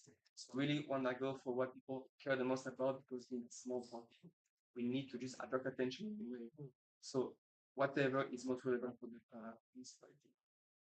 And Malvo, in your case, it's a bit different because you're with the list of full mess. So have you had any chance to influence the? Definitely. The case is different. As I was saying before, the big call. And so I put some conditions, and the conditions were visibility on one side, but also some content. What could I bring to a list de bourgmestre of a commune that is managed by something like 40, 45 years, the same group, and has a success, and nobody in the commune is complaining. It's a commune where the top, small part, of course, with the complaint, but it's a commune that do not ask too much taxes. The third best managed commune of Belgium, and reach objectives. They save money. They are not in their balance sheet in rent and so on. So it's so difficult to add something. It's also why the other parties have this in fighting this. What I bring, for example, the following. I bring the fact that it's written Europe on me, and who are the leaders of the list du bourgmestre in this case? Party. That's called DEFI. DEFI is the old francophone party of Belgium. No, they have this heritage, but they are in crisis. The old guys are, some dead and some are changed. So they need something new. They need, so it's a strategical point of view. You have to know Belgium deeply to understand that in the renew we can add something. We can bring Europe. We can bring some other things. This is one. Yeah, they are interested in nature, but they do not handle this issue. That's why they have a coalition right now for the previous council with the Green. But they didn't brought what they expected. Now, as I personally set up an association on nature, it is active since 10 years, and we are known as defender of the nature, of the biodiversity, and other things like that. So maybe they can bring this. So I try to use my personal assets and the Vault dimension, the European dimension, to to be attractive. That's what I bring. And how are you setting up? We actually had some help unexpectedly because just before some people went on holidays, we were invited to participate in the STEM test. So the local, let's say, questionnaire, you can fill out and say, what are your point of view? We weren't prepared, we weren't ready. So Richard took a lot of time off just to answer all these 70 questions, something like that. And it's a very good way to structure your political point of view because all important topics were actually handed to us. What is your position on it? So we filled in this test, all the 17 questions. And there we have a political program for living. And there were very local stuff in there. This was from Verte, or was it from What's local? Thanks to Sophie, and it's thanks to Lisbeth for complaining. Okay. We had a list of topics, and together with the candidates and our policy leads, we spent many evenings still going over them and figuring out what's the priorities for Leuven should be. So, of course, housing is for Leuven very important because it's still the most expensive city to live in Belgium. And we as Volt can bring something to the table there by looking at the rest of Europe, seeing, for example, famous example Vienna, how they do things there, how housing is done there. So we have been writing on our program actually until last week still, I think, and I have finally put it on our website, so you can check it out and download it if you want. So the concept of getting inspired by other practices is something that also attract very much the party of the list of bookmaster. So the fact that Volt has this access to other information and to other practices makes things cost less and save money. So that's also another very important aspect. Have you started canvassing in the cities already with regards to local elections, and kind of what have you found has resonated the most with the people that you're meeting?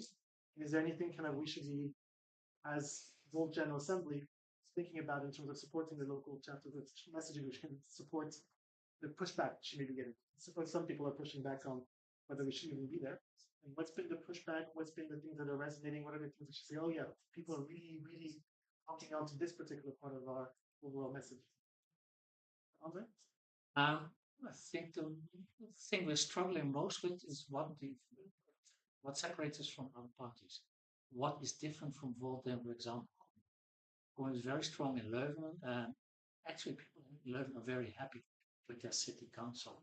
So there are not many discussion points. So to really make a difference, because well, we're Volt, and they do consider us as European. So what is it on local?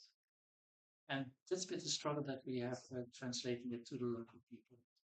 About canvassing, what we do, we select certain streets in cities where we think where we have a chance to find voters. We just go letterboxing, so putting flyers in there. We try to go out on the streets every Wednesday and every Saturday, which we've been doing before as well. And that's very efficient as well because you actually talk to people. But again, Leuven is a very international city, but 3/4 of the people you talk to are not from Leuven. So it's really cherry picking. Who do I need to talk to? Who do I need to convince? But yeah, you did notice that after we did Wednesday after Wednesday after Wednesday at the same spot, people started knowing us and recognizing us, and so people started to know who we were and that we were there. So it definitely had an effect that you could feel also.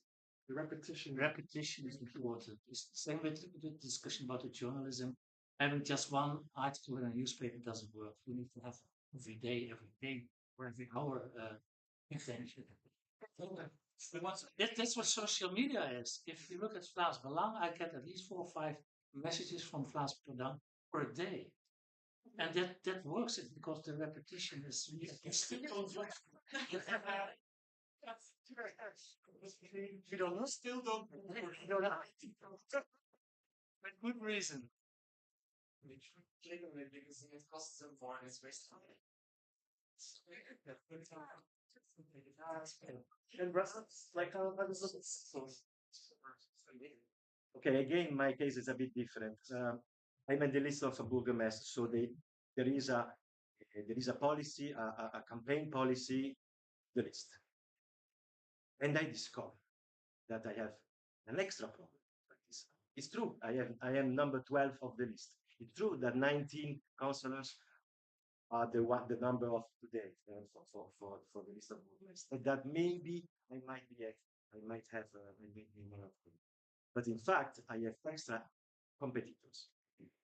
The competitors are not only MR or whatever other party competing for the same election. The competitors are the member of the list. Because in fact, I am a purple one. Okay, I'm a strange guy into a list. There are some other independent, etc. It's true that the list has renewed for one side, but they need to get more votes, more preferences than the others in order to get it. It's not automatic. It's because I am number 12. It's not automatic that I will have it. My really goal is to try really to have a purple flag in the map of Brussels in order to have a place. Therefore, figures, numbers are very, very important. And so my issue is to fight not a mayor, but the butcher, the guy that has a butchery that is in the list that everybody knows, and when the guy that has a restaurant is in the same list, and people knows and vote for him because his face is there. Me, I am unknown. This is why I thought, wait, how can I be more known? Can I do the buzz? How can I? And Voltaire is ending. So I decided to put to have an approach a bit different from the classical one, and to use the dog, which is the real name is something else. It's not only Voltaire, but that's funny because Voltaire is called something, and he will talk. He will talk with me. I will answer. There will be something on network, on social network, and so on, and also on papers and so on. So my campaign will be parallel, but in the framework of the one of the Bourgmestre. I will have my face with the Bourgmestre dress, but I will have also a freedom of saying other things in another way. Now, how many are we in other game? Active. It's not a lot. But theoretically, we are 7, but in fact, there are 5 that are dead. That are active. So what is my request to the audience is a help in producing the content, help in producing in doing the activities together on the Twitter. That's why person like him, other candidates I met, like Jan Peter, for example, I came back from holidays and they say, okay, I need to meet him, and we exchange our point of view on subject that we would like to defend, and we discovered that some are the same. So okay, great. So we take profit one from each other of the content. For example, me, I'm trying to defend a very strong policy on sorry on citizen democracy, and in order to involve the citizen more in the local decisions. SC is doing the same with a platform. So there are some bridges. Such kind of ideas we might be developed together, but I hope also with other in the audience and with other lists like the one we are putting together. That's what I need.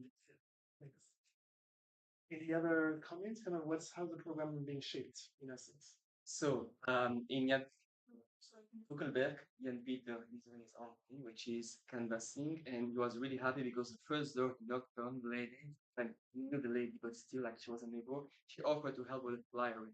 So his thing is door to door, he gets some help along the way, and then he needs help with social media. I was lucky enough that another daughter I just met today from Saint-Gilles is a designer and he's marketing by professionally for 10 years, so he's willing to help with designers. When I have people for the social media campaign for Saint-Gilles, we just need ideas, especially. So that's Jan Peter, social media help. It's not good, I mean, it's not good. It's normal, and then you wish additional help. And then when it comes to Saint-Gilles, I had a funny idea. Actually, it's Alberto who influenced me. I love running, and there's a lot of trash in Saint-Gilles. So what can I do? Apparently, there's a concept called vlogging, which is when you just do your jogging and you just pick up the litter along the way. It's kind of ridiculous, I think, but if it attracts attention, that's the point. Someone's gonna look at a full running and catching the trash. I guess that's nice. And that's an idea too for social media. For the rest, again, canvassing.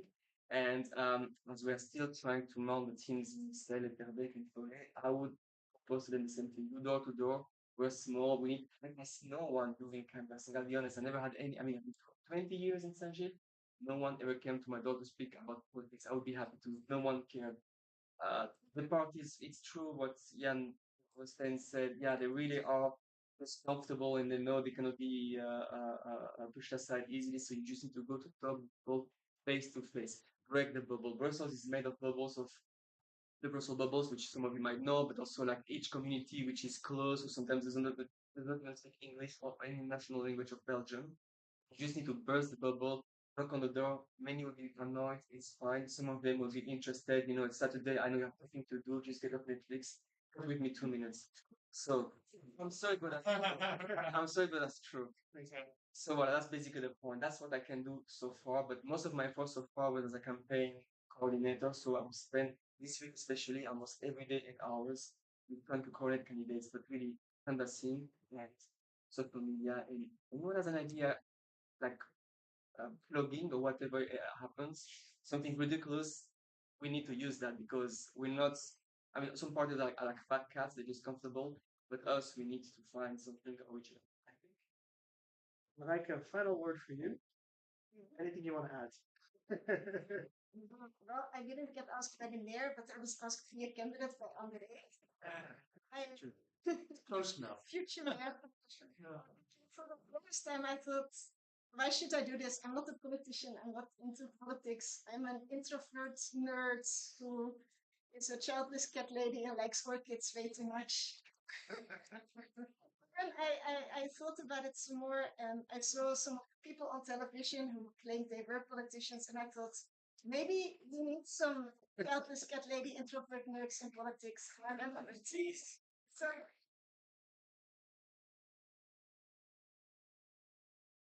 So I would like to say to all of you, if you ever think I should not sign up for this list because I have this and this reason, do it because I think we need all of you.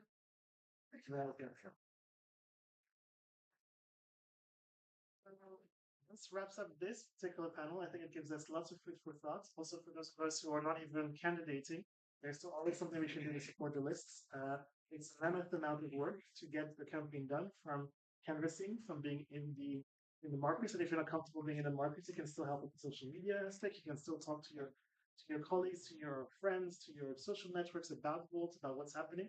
All of that helps. All the little things contribute. So, yeah. Can I have a little promotion for two events in Leuven?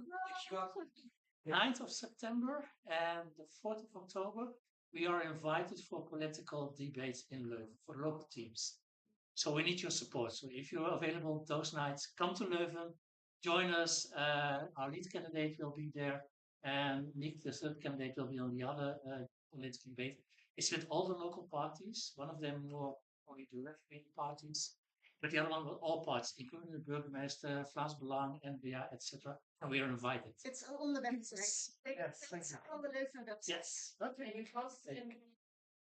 It's on the website. We can all go to the website. We'll do that. We'll remind you.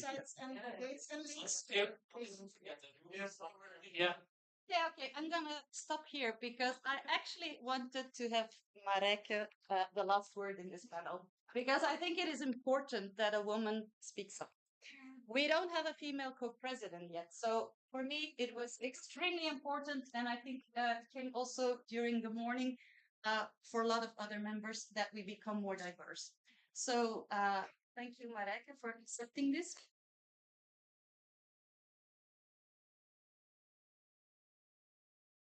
It's not easy, and I think you are a powervrouw. You are. Exactly. I keep tradition with the chocolates. André, you're Dutch. Yes, kan je. And I really want to bring in Richard here because Richard, please, you're also from the Leuven team. Proudly so. Yeah, that makes a nice picture moment. But let's do that first. 1, 2, 3. Cheese, fast. Whiskey. No. Frankly speaking, I really want to thank you as well, Richard. You mentioned it already. The STEM test takes a lot of effort. You did that. You are new policy lead within Volt. So, yeah, if there are topics that you want to bring in, please contact Richard. I want to forget the people that couldn't make it today. And one of the people that couldn't make it today is also from Leuven. Her name is Ulrike. She is the events lead, but she had some family issues in the past weeks. So I really want to have this delivered to Leuven to Ulrike succeed. And here's the Yes, same here. Okay. Hi, Ulrike. Okay. This is for you. It says level for hair. It doesn't say level for her. We do want the women, but the hair in Ulrike's case, for the ones that know her, this is a hair product. So she may, I hope, like it. Okay, that I have no use for it. I'm not done giving yet. I'm not done giving yet because political campaigning and coordinating, I mean, it's a hell of a job. I mean, you have to satisfy different candidates, different views. It's a hell of a job. So, the brave enough woman to take also that part in the last EU elections is here, Marie. I'd like to invite you, please, because you also really give it up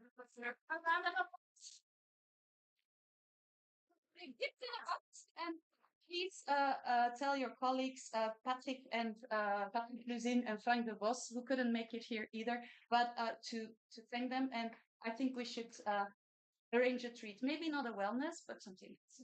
Thank you so much, Marie.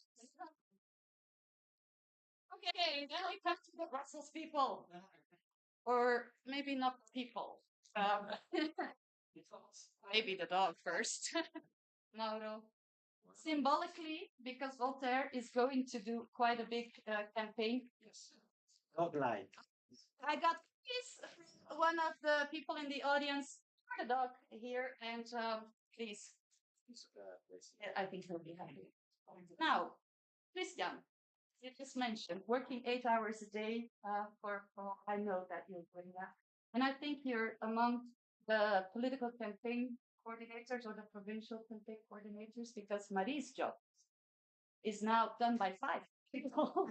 So you are doing this for Brussels, which is extremely challenging. So I also would like to thank you very much. And I brought you a purple cup. A cup for tea or a cup for coffee to you. You all have to know. If you don't sleep, that could be the thing. No, but there is a coffee machine where he's working. He's using it a lot. And where is that? That is at the hub. Because indeed, Volt has a pop-up place. That's fashionable. A pop-up hub at Galerie du Cinquantenaire, close to Metro. And we really want there a lot of piece to be served. So I think a purple cup is perfect for you. And what we would even appreciate more is if all of you are going to go there for a cup of tea. Because that means that they're not on their own. I think wants to join. Maybe Jose has smelled the biscuits.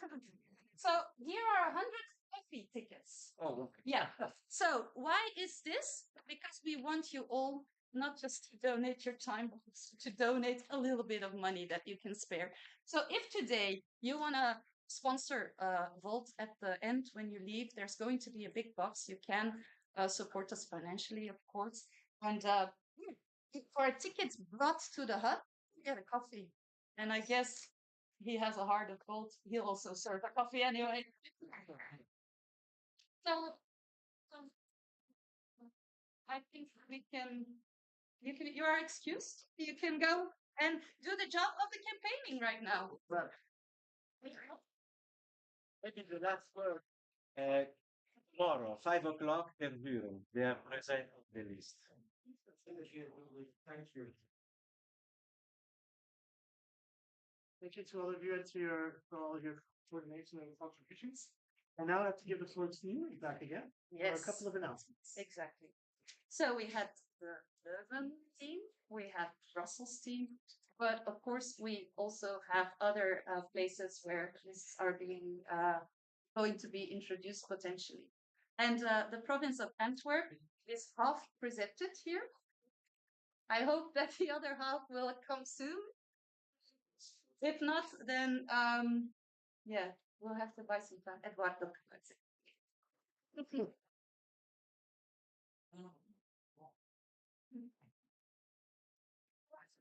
Next to you. Huh? Thank Yes. you very much. Yes. I know that it's been a busy time for you. Right. In the last, how long has you been a member for? I started as a member involved in January. So, did you manage to combine work, volunteering, family life? How did that go? How is it going actually? It's not easy, combining all the all of the strands in life, all of the things going on. You have your work that is very demanding. I commute to Brussels. On top of that, you have a completely new world opening to you, which is politics, which is being the city lead in an upcoming political party, being the husband to my wife, and in the meantime, actually also being pregnant, and combining all of that. Combining all of that, while the party is also going through a lot, right? We arrived in the party in January. We became city leads in Antwerp in February. In March, we were in the streets, collecting signatures all the way till April. And then, campaigning until June with the people in Antwerp, Jasper, and many other people, of course. So it is a big challenge. I have a lot of respect for all of the volunteers that try to do this, that actually succeed. Actually putting the time in it is already a success, I believe. Carving a little bit of your day for it is it's already a success.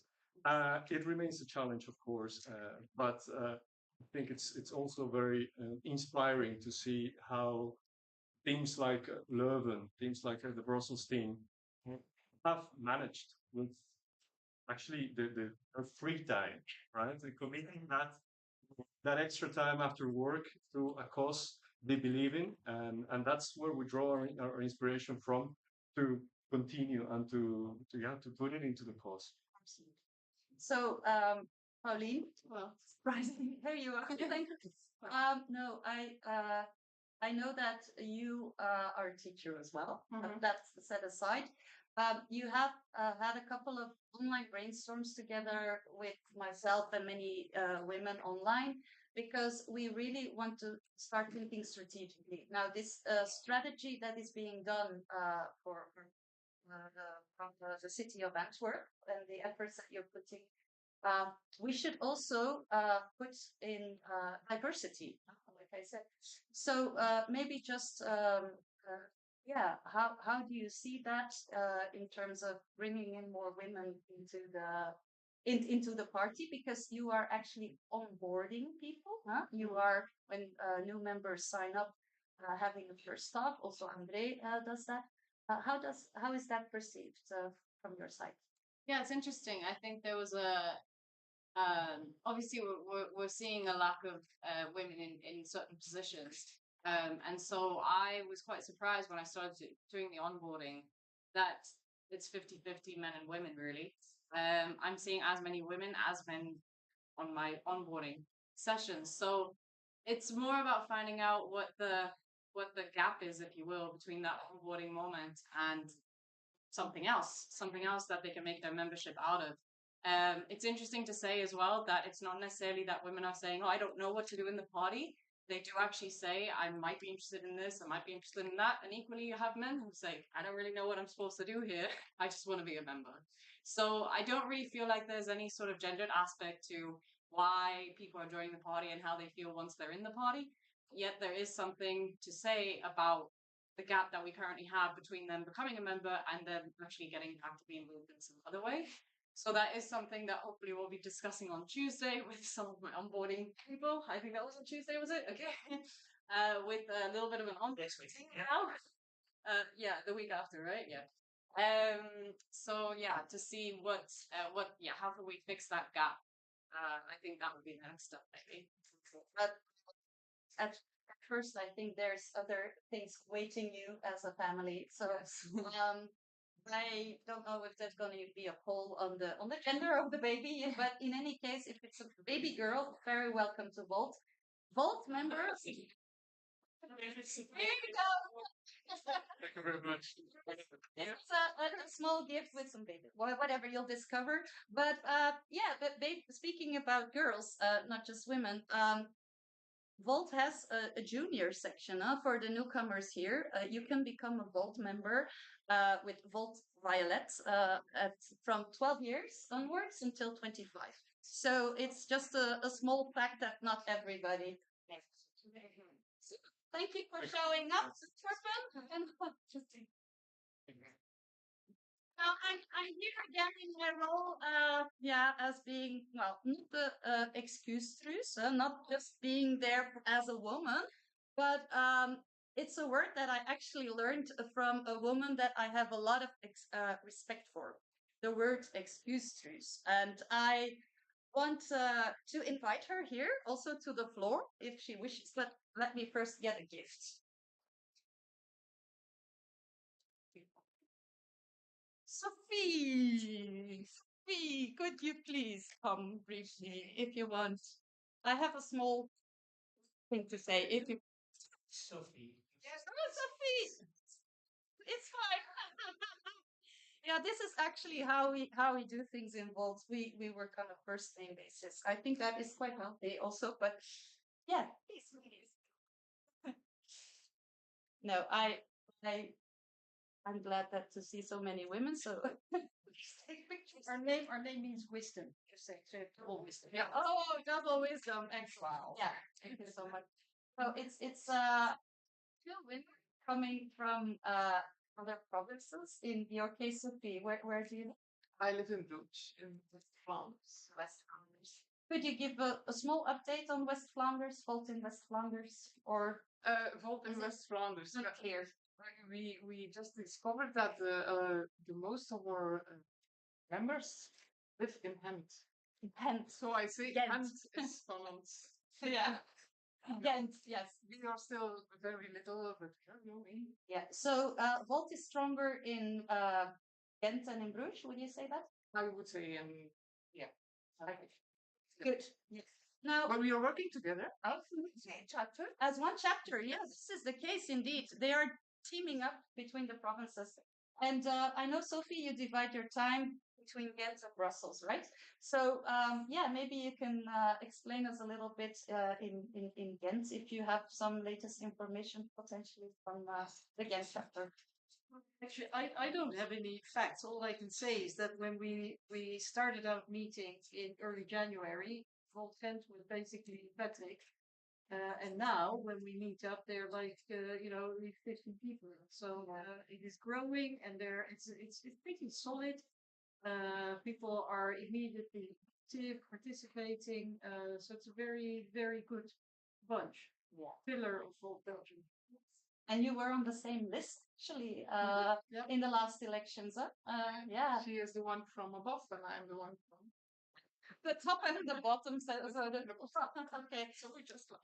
No, I also really, really would like to thank you. And I brought some artwork again from the lady from Antwerpen, just as a token of appreciation. I'll let you fight who gets what. but women don't do that. I think it's about, and really want to thank you because you've both been doing quite a lot for us. Thank you.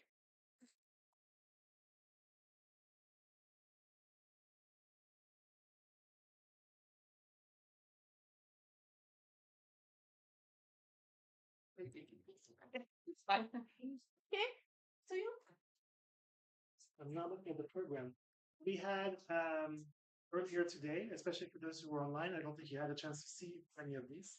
We had a number of workshops which took place. And so each of the workshops, hopefully, had fun about nominating a rapporteur or someone who can come to the stage to give a bit of a debrief. So if I can invite the different groups to come, working group representatives to come forward. I'd love to hear what was discussed and what's kind of for us to take away as one of our campaigns. So may I invite the designated rapporteurs up. I see two volunteers or victims, depending on how you would rather frame it.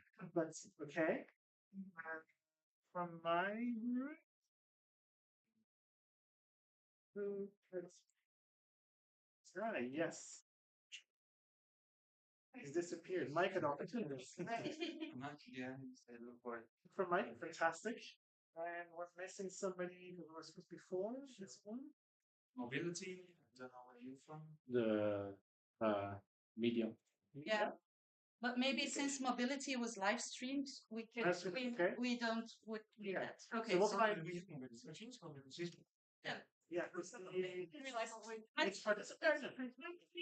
Participation. Who was in the participation group? You can give us a bit of a democracy. Democracy. Yeah, I don't know why I have it in my head. Amazing. Thank you, Marie. It is a brilliant gesture for saying that I couldn't. Would you like to? Would you? Thank you. Thank you. Alrighty. Well, let's begin with mobility. Okay. So, discuss. let's do Mobility. Right. Okay.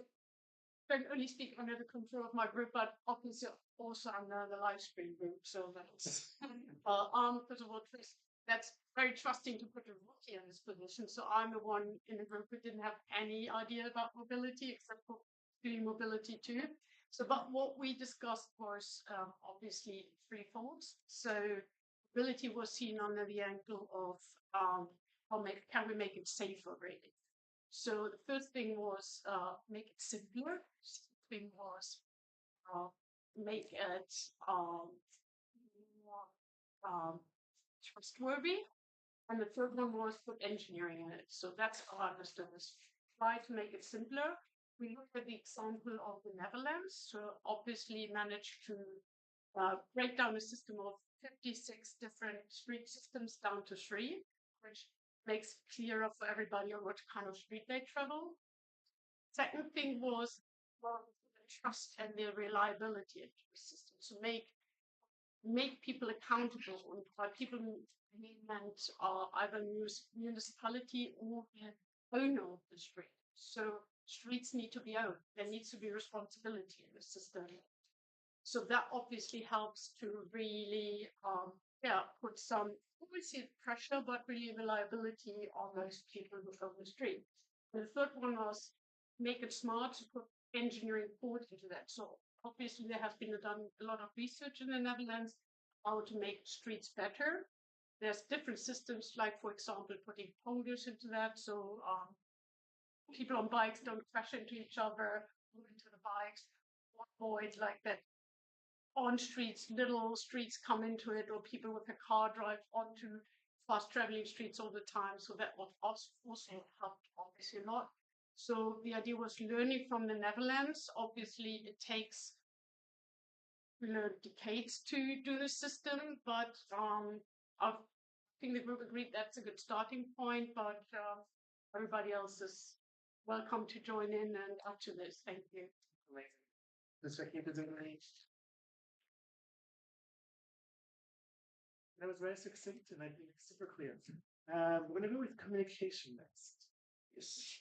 Yeah, thank you. So in communication, we had 3 main topics. We did go a little bit off that, but what we came down to was one, we need to have really clear communication about, for example, for the local election, what do we stand for, and then have a consistent message that we bring to people from Leuven, from Antwerp, or wherever, and something that resonates with them that they can feel inspired to vote. For example, should they get registered? How do we do that? Those are going to be people that will not vote for Vlaams Belang or parties like that. They might be more inclined to vote for Volt. So those are people that we should really get engaged with and make sure that we let them know how to do it. And then those are potential voters, as there's been a lot of discussion already this afternoon. Those are voters that will vote for us and are very important to us. On the second point on journalism and how do we get those press releases, there was a question and a comment earlier from somebody who's not here in the audience anymore, I see. But he mentioned also, why should journalists spend their time to publish something about Volt when that comes with an opportunity cost, because then they don't have time to publish another article that maybe will gain more traction. So there was a discussion that we also had to make sure that you have clear images and a clear message that you want to bring to the journalists that they can share with their audience that reads their newspaper, and then make sure that they need to spend as little time as possible on what else they need to write about it, and you give them like a package of these are our images, these are our messages, some quotes that we can share with you, and then they don't need to worry about, do I spend my time writing an article for Volt, or do I spend my article writing about who does it with who, as right? So then you don't need to make a choice, and you just let them do both, and we are also in the newspaper. And then we had the third point, but I'm gonna have to look at my notes. I'm very sorry for that. 2 seconds. 2 seconds. That's gonna be more than enough. Direct contact. So also a point that was repeated earlier. You can do a cold call to people. You can just call 100 journalists and each of them ask them, hey, can you publish this article? And sure, maybe some of them will do that. But if you get some contact for people that you know from your work via other people, and you can their personal phone number, give them a personal call, they know who you are, they've met you, they've seen your face. That way you can get more engagement as well and be very direct in getting the right message across, making sure that they don't miscommunicate what all is about or what the message is that you're going to bring, but really somebody that you know and that you can rely on to publish your message that you want to bring. It's amazing. Which conversation it sounds like. It was all over the place, but it was very interesting. I want to finish not with the broader question, but diversity first. Okay. I'm improvising, so sorry, no notes, but I will try to summarize as my best. First of all, I'm moderating where Kim and Anne, they started very humble, saying, we'll give a lot of space because of the prepared structure. So just so let's be humble involved because the results was pretty effective. And talking about humbleness, we didn't start, but a large part of the discussion has been on the lack of diversity of vote. So we start from a point of criticizing a little bit. We represent in trying to find room for improvement. I'm using my phrasing, been said a lot of other interesting thoughts, but what I can point out that many times we lose too much the reflection of Place Luxembourg at the square in front of the European Parliament and not actually how the streets of Belgium looks like. So we should reflect the society way better. Society says yes. Okay. Someone from the European Parliament. And for doing that, we are writing the end on several proposals. But before that, we discuss one topic, one concept that is part of the discussion nowadays a lot, and we reflect on how it can be implemented. So we discuss on the idea of intersectionality. So the idea that we shouldn't just go through categories. One person can be more than one lady, can be in different minorities. So we should be able to multiply the effort of different people to be represented into policy and in society by considering people in all their personality. We agree that can be a little bit tricky to transmit this concept through a term like intersectionality, that it can be it can sound like something pretty narrow. So we discuss also how to sell this idea of a pluralistic society. So we discuss on the fact that we should celebrate the diversities that there are in our society and also be involved, and then we should strive for harmony and coexistence in our society. Moving more on the practical aspect, we consider that sometimes we do events that reflect a little bit that we are very much a student young based movement. So we tend to do GA, in which it would be nice to have the kids care. Thank you for the term. And we do too much welcoming teams that are meet and greet in a bar, alcohol based. Okay, we are in Belgium. We should be proud of the local products, but maybe we can try to find format that are a little more inclusive that don't force people to drink or to spend money. That they can be a little bit tricky to spend every week when there is a lot of events. There's been a very cool idea from Anne. Now we have power in the European Parliament. Let's use it. These five MIPs, our five MIPs, they should promote the idea that in 2027, so 20 years from the European year of equal opportunities, we might have a year of united in diversity. Yes, the motto of the European Union, but diversity not of nation, but of people. We can discuss maybe other stuff, maybe I will have more later, and I will tell you because I'm running out of time. I can see in your eyes. Yes, thanks. So I was in the breakout session for engaging with the local elections. I didn't take notes because I didn't know I would be sitting here. That's the heart. That's the most important. So what I remember from the conversation was especially the first part. Jude gave us a very nice introduction, kind of putting it in perspective, bringing a more academic side to it. He cited someone whose name I don't remember, some academic, who was basically saying, in addition to the usual economic left-right political divide, there's an increasing divide in terms of people who see the world from somewhere, so whose identity is very tied to a locality, and people who see the world from anywhere, so whose identity is a lot more fluid, mobile, and don't have let's say, a broader perspective. And so if we think about what are the challenges for Volt as a party, Belgium, to engage the local elections, we have to be a bit realistic where we stand on that divide, so we can stand firmly on the side of approaching the world from anywhere. And so the trick is then to try to engage in conversations where we can interact with people who see it from a much more local perspective. And so the example that Jules gave, which I thought was very illustrative, which he repeated, was about the football, the identity attached to supporting which football team. So then we broke out into various conversation groups, and so at least in the one that I was involved in, one issue that came up immediately was the language question, because in my conversation group, not everyone was very comfortable expressing themselves in English, so we had to switch, and luckily 4 people, we managed to find a common language to discuss, but it just reminded me, as coordinator of the Belgian campaign, this is an issue we've stumbled upon over and over again. There's a bit of discussion, maybe we have technological solutions, maybe we can take the time to do events in trilingual ways, like Jules was explaining, but I don't think we have an answer to that challenge, but it's really standing in the way of how to make progress. And one last point to end a conversation on a slightly hopeful note, Jules was telling us, we should think back about Volt's DNA. Why do we start it?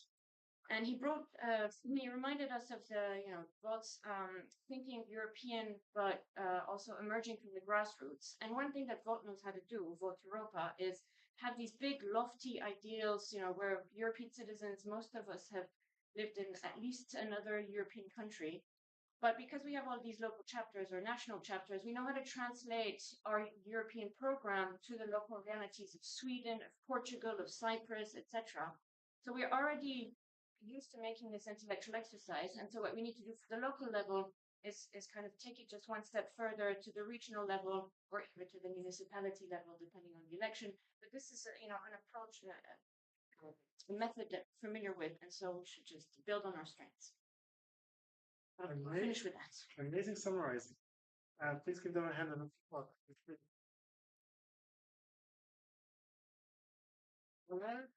Any technical questions or things that just want to clear the summaries? I think they were very precise, but just in case, is there anybody who is learning Kosovo? What was the purpose of these breakout rooms? What's the next step to build on this? I mean, what was the purpose?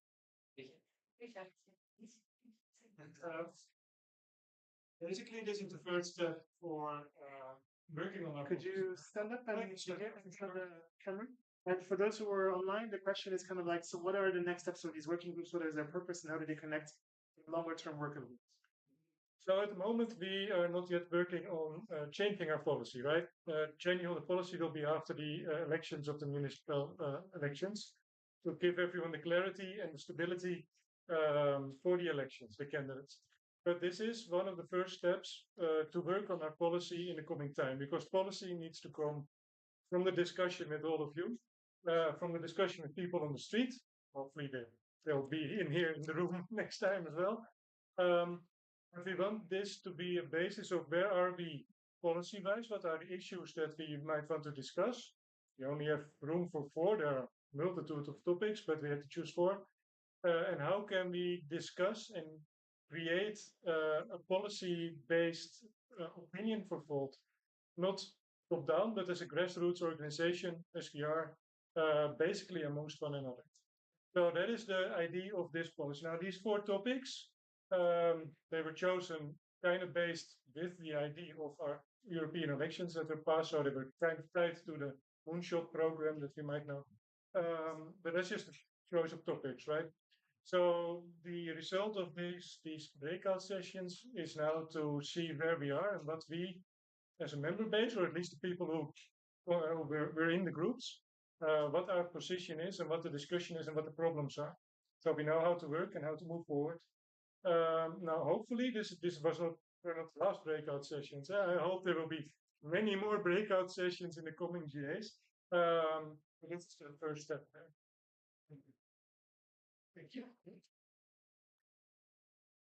Yeah, Thomas, on this, one thing that I forgot to mention in the group, it might be that involved we give for granted that more diversity is better politics. That it's important to represent everyone in society, but what we discuss is also that it allows to better represent society, so do better politics and think better policies. So I think that is very much on point. We did the example of foreign politics, European politics, but they can be also at the local level. For example, we're like many times we talk about foreign conflict, and we think like if we are the savior, when maybe we, as Europeans, we are the cause. So one thing to the cause, let's be less rush.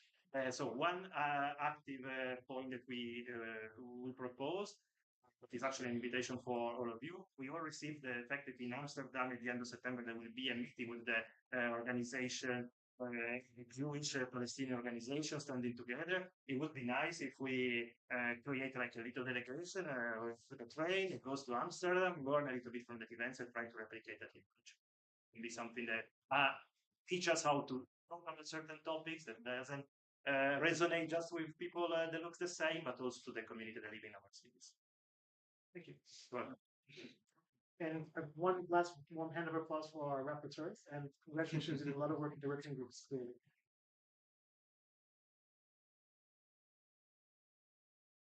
Coming to the final agenda points before we get released to enjoy the sunshine, and we know it's one of the last days of sunshine before our lovely Belgian winter weather raiders comes back. So, and I'd like to give the floor back to the board for final announcements, then I will make the final wrap. I would like to invite Anne and Alexander also to join me on stage. If Jasper and Bram want to join as well, you're more than welcome to do so. We would like to, first of all, thank all of you for coming and bearing with us all the way until now. It's been tough for many. It was the first General Assembly, but hopefully not the last one. And I hope you also took away something useful for yourself, something inspirational. So later on, I will do the tour and see with each of you, like, what has interested you the most today. The purpose of us standing here is, of course, not only to thank you, but also to indicate you how you can help us the most in the upcoming weeks. We have local elections, and we need every ounce of you on helping our candidates to get the most out of Volt. So getting the Volt brand known with our members, with the citizens, but also to raise funds, to make designs, to fly in the streets. So for that purpose, I'll just hand it over to Xander and Anne to explain what is on the page. The two most important resources for party with volunteers is money and time, actually people, volunteers. So on the left, we have these nice websites where it's very easy to give money. This is a donation website for the local elections, where you can even say like, I want to donate to Marijke here, to Leuven. You can say, I want to donate to Leuven. And then this little thing will finally reach that 20,000 euros goal very soon, hopefully tomorrow. But yeah, if you want to donate, the easiest way is to go to voltbelgium.org/donate, where we have this little widget. And also, if you want to donate time, if you want to volunteer, and I know many of you already volunteer in some way or the other. Maybe you still want to do something else, or maybe you have some other interests, or maybe you want to do other things, or you don't do anything yet, and you think, oh, maybe I want to help out. Maybe it's a bit a puzzle to see where we fit and what is great, where things are needed. But go to me, go to Anne, go to Carlo, call us, text us. You can just get in touch with any of us, also the provincial campaign coordinators or the local city leads, the provincial leads. But also, there's also a tool online. You can fill in this form at voltbelgium.org/. I don't see the URL, I see, but voltbelgium.org/volunteer. It's also in the menu on the right. You can see donate and volunteer. You can write down also just that you're interested to help out.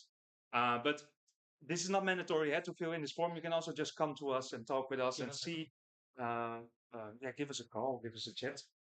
Talk to us here. Talk to us. And then we can put all our resources to the best end with this local elections coming. But don't forget, Europe is not done after October. We're going to go for 5 years later for the European elections and far beyond. Exactly. Yeah. Get involved in the policy work with Richard. Get involved with the long-term communication strategy as well. There's a lot of new organs to be filled from next spring on. So also do consider reaching out to the current board, to the Volkswagen board. Well, Tim here, for instance, was on the Volkswagen board, the electoral board, and much more. What is there left to do today? There are still a few things if you haven't fallen asleep yet. There is on one hand merchandise just outside here. So once Kim has officially concluded the General Assembly, you're invited to give it a look. We have T-shirts and hoodies, also some beanies left and some Pride Volt flags. So get your hands on them while the stock lasts. There's also some Volt running shirts. So they're coming from Bram Kamp from the Netherlands has been ordering them. They are super cool. Give it a look. Every piece of merchandise that you get your hands on also helps us to refinance what we invested, but also a little bit of a margin that we can then invest into, for example, flyers, posters, and so on. There are also some posters still from the previous campaign, which are beautiful. Like, for example, exactly, Europees Denken Lokaal Doen. You can take a few of them or many of them, hang them up in your own places, in your windows. Or, for example, we had some very creative voters who, with a stick and a piece of wood, stuck it into the front yard, and everyone passing by with a car would see it. So consider taking a few with those. We invite you after the General Assembly to join us at the Retrowaai, which is a 2-day festival. Some of our Volt volunteers are already there.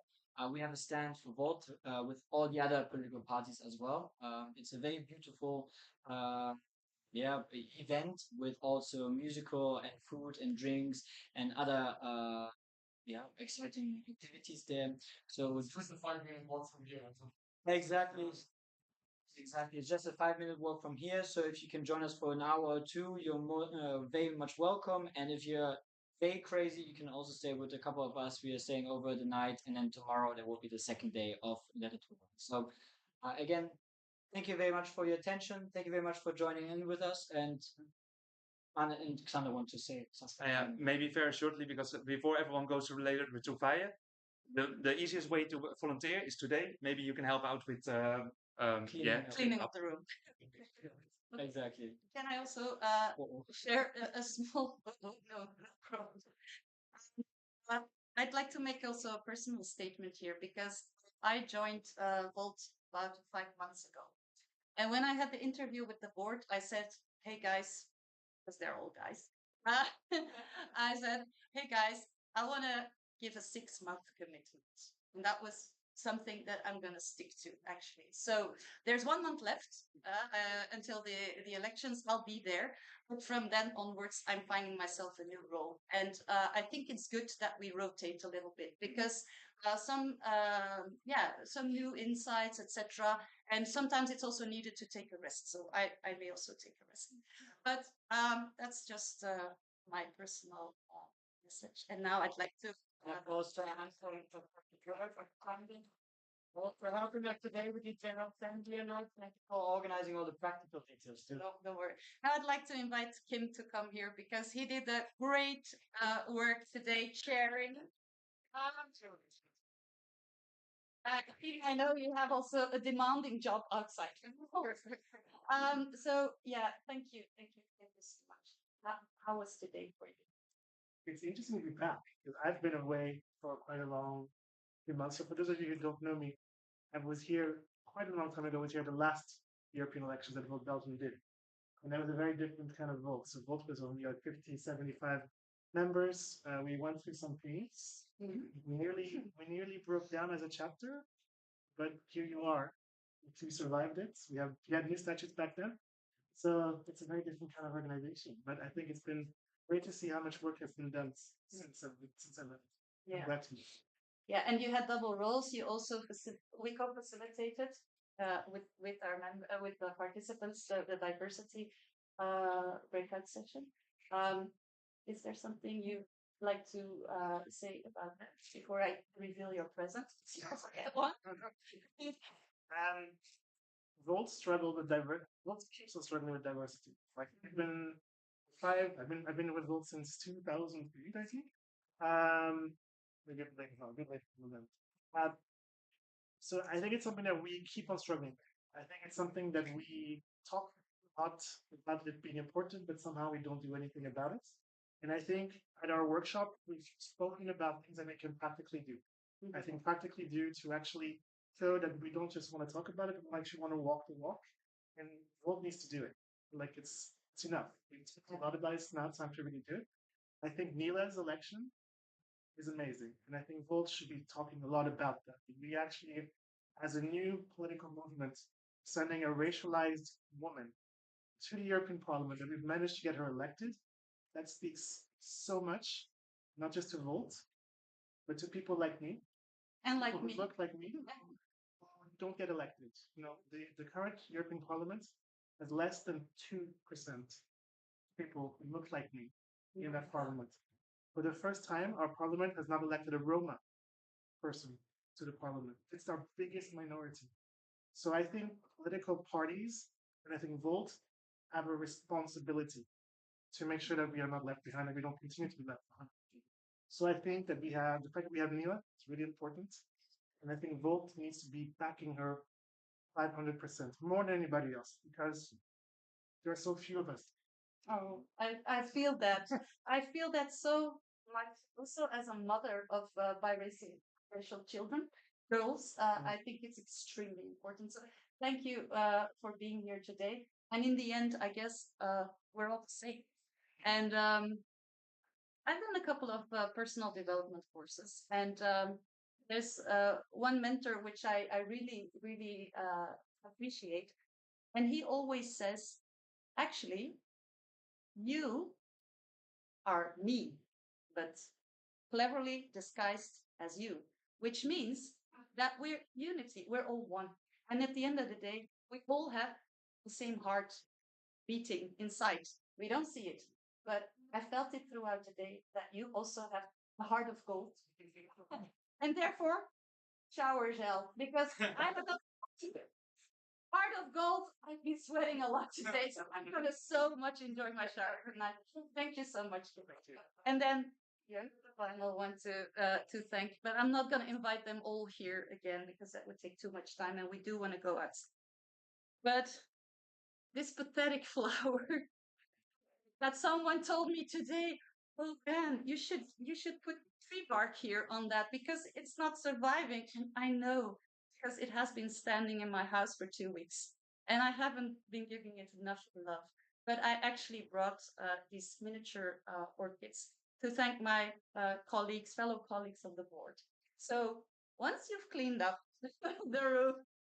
Please, Carlo, Jasper, Ram, and also Martin, if you could take one for him, please take a orchid. And I think with that, maybe we can close. Yeah.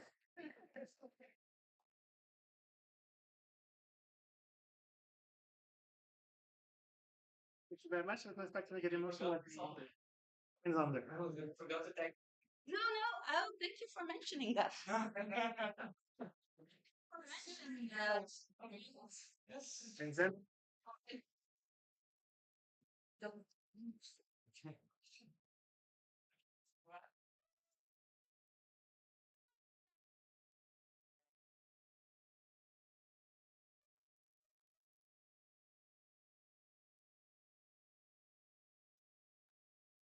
Probably want to thank Anna. yeah.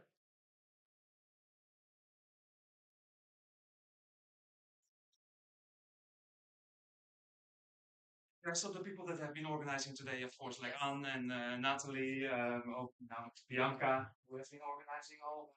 Ulrika, of course, at home, Richard. You've been doing a really good job, and I'm forgetting one or two. Sorry. It was just to say it was totally a team effort to have gathered all the signatures and endorsement that we needed last year. Alexander was really a central point to having all the people always working because we collected more than 60,000 signatures, I believe. We're saying this right, so it's no, sorry, 7,000, 7,000, but it was really a lot, and it really, was thanks to doing everything correctly. We put lots of hours. Yeah.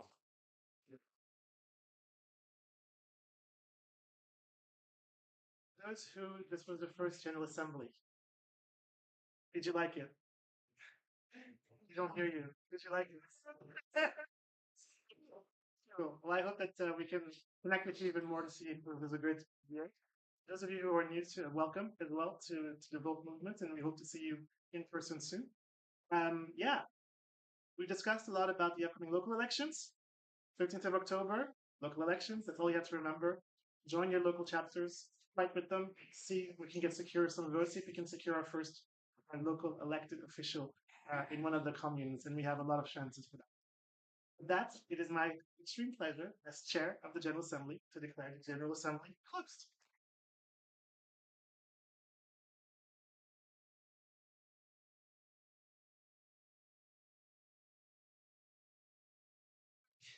Get Enjoy your the city.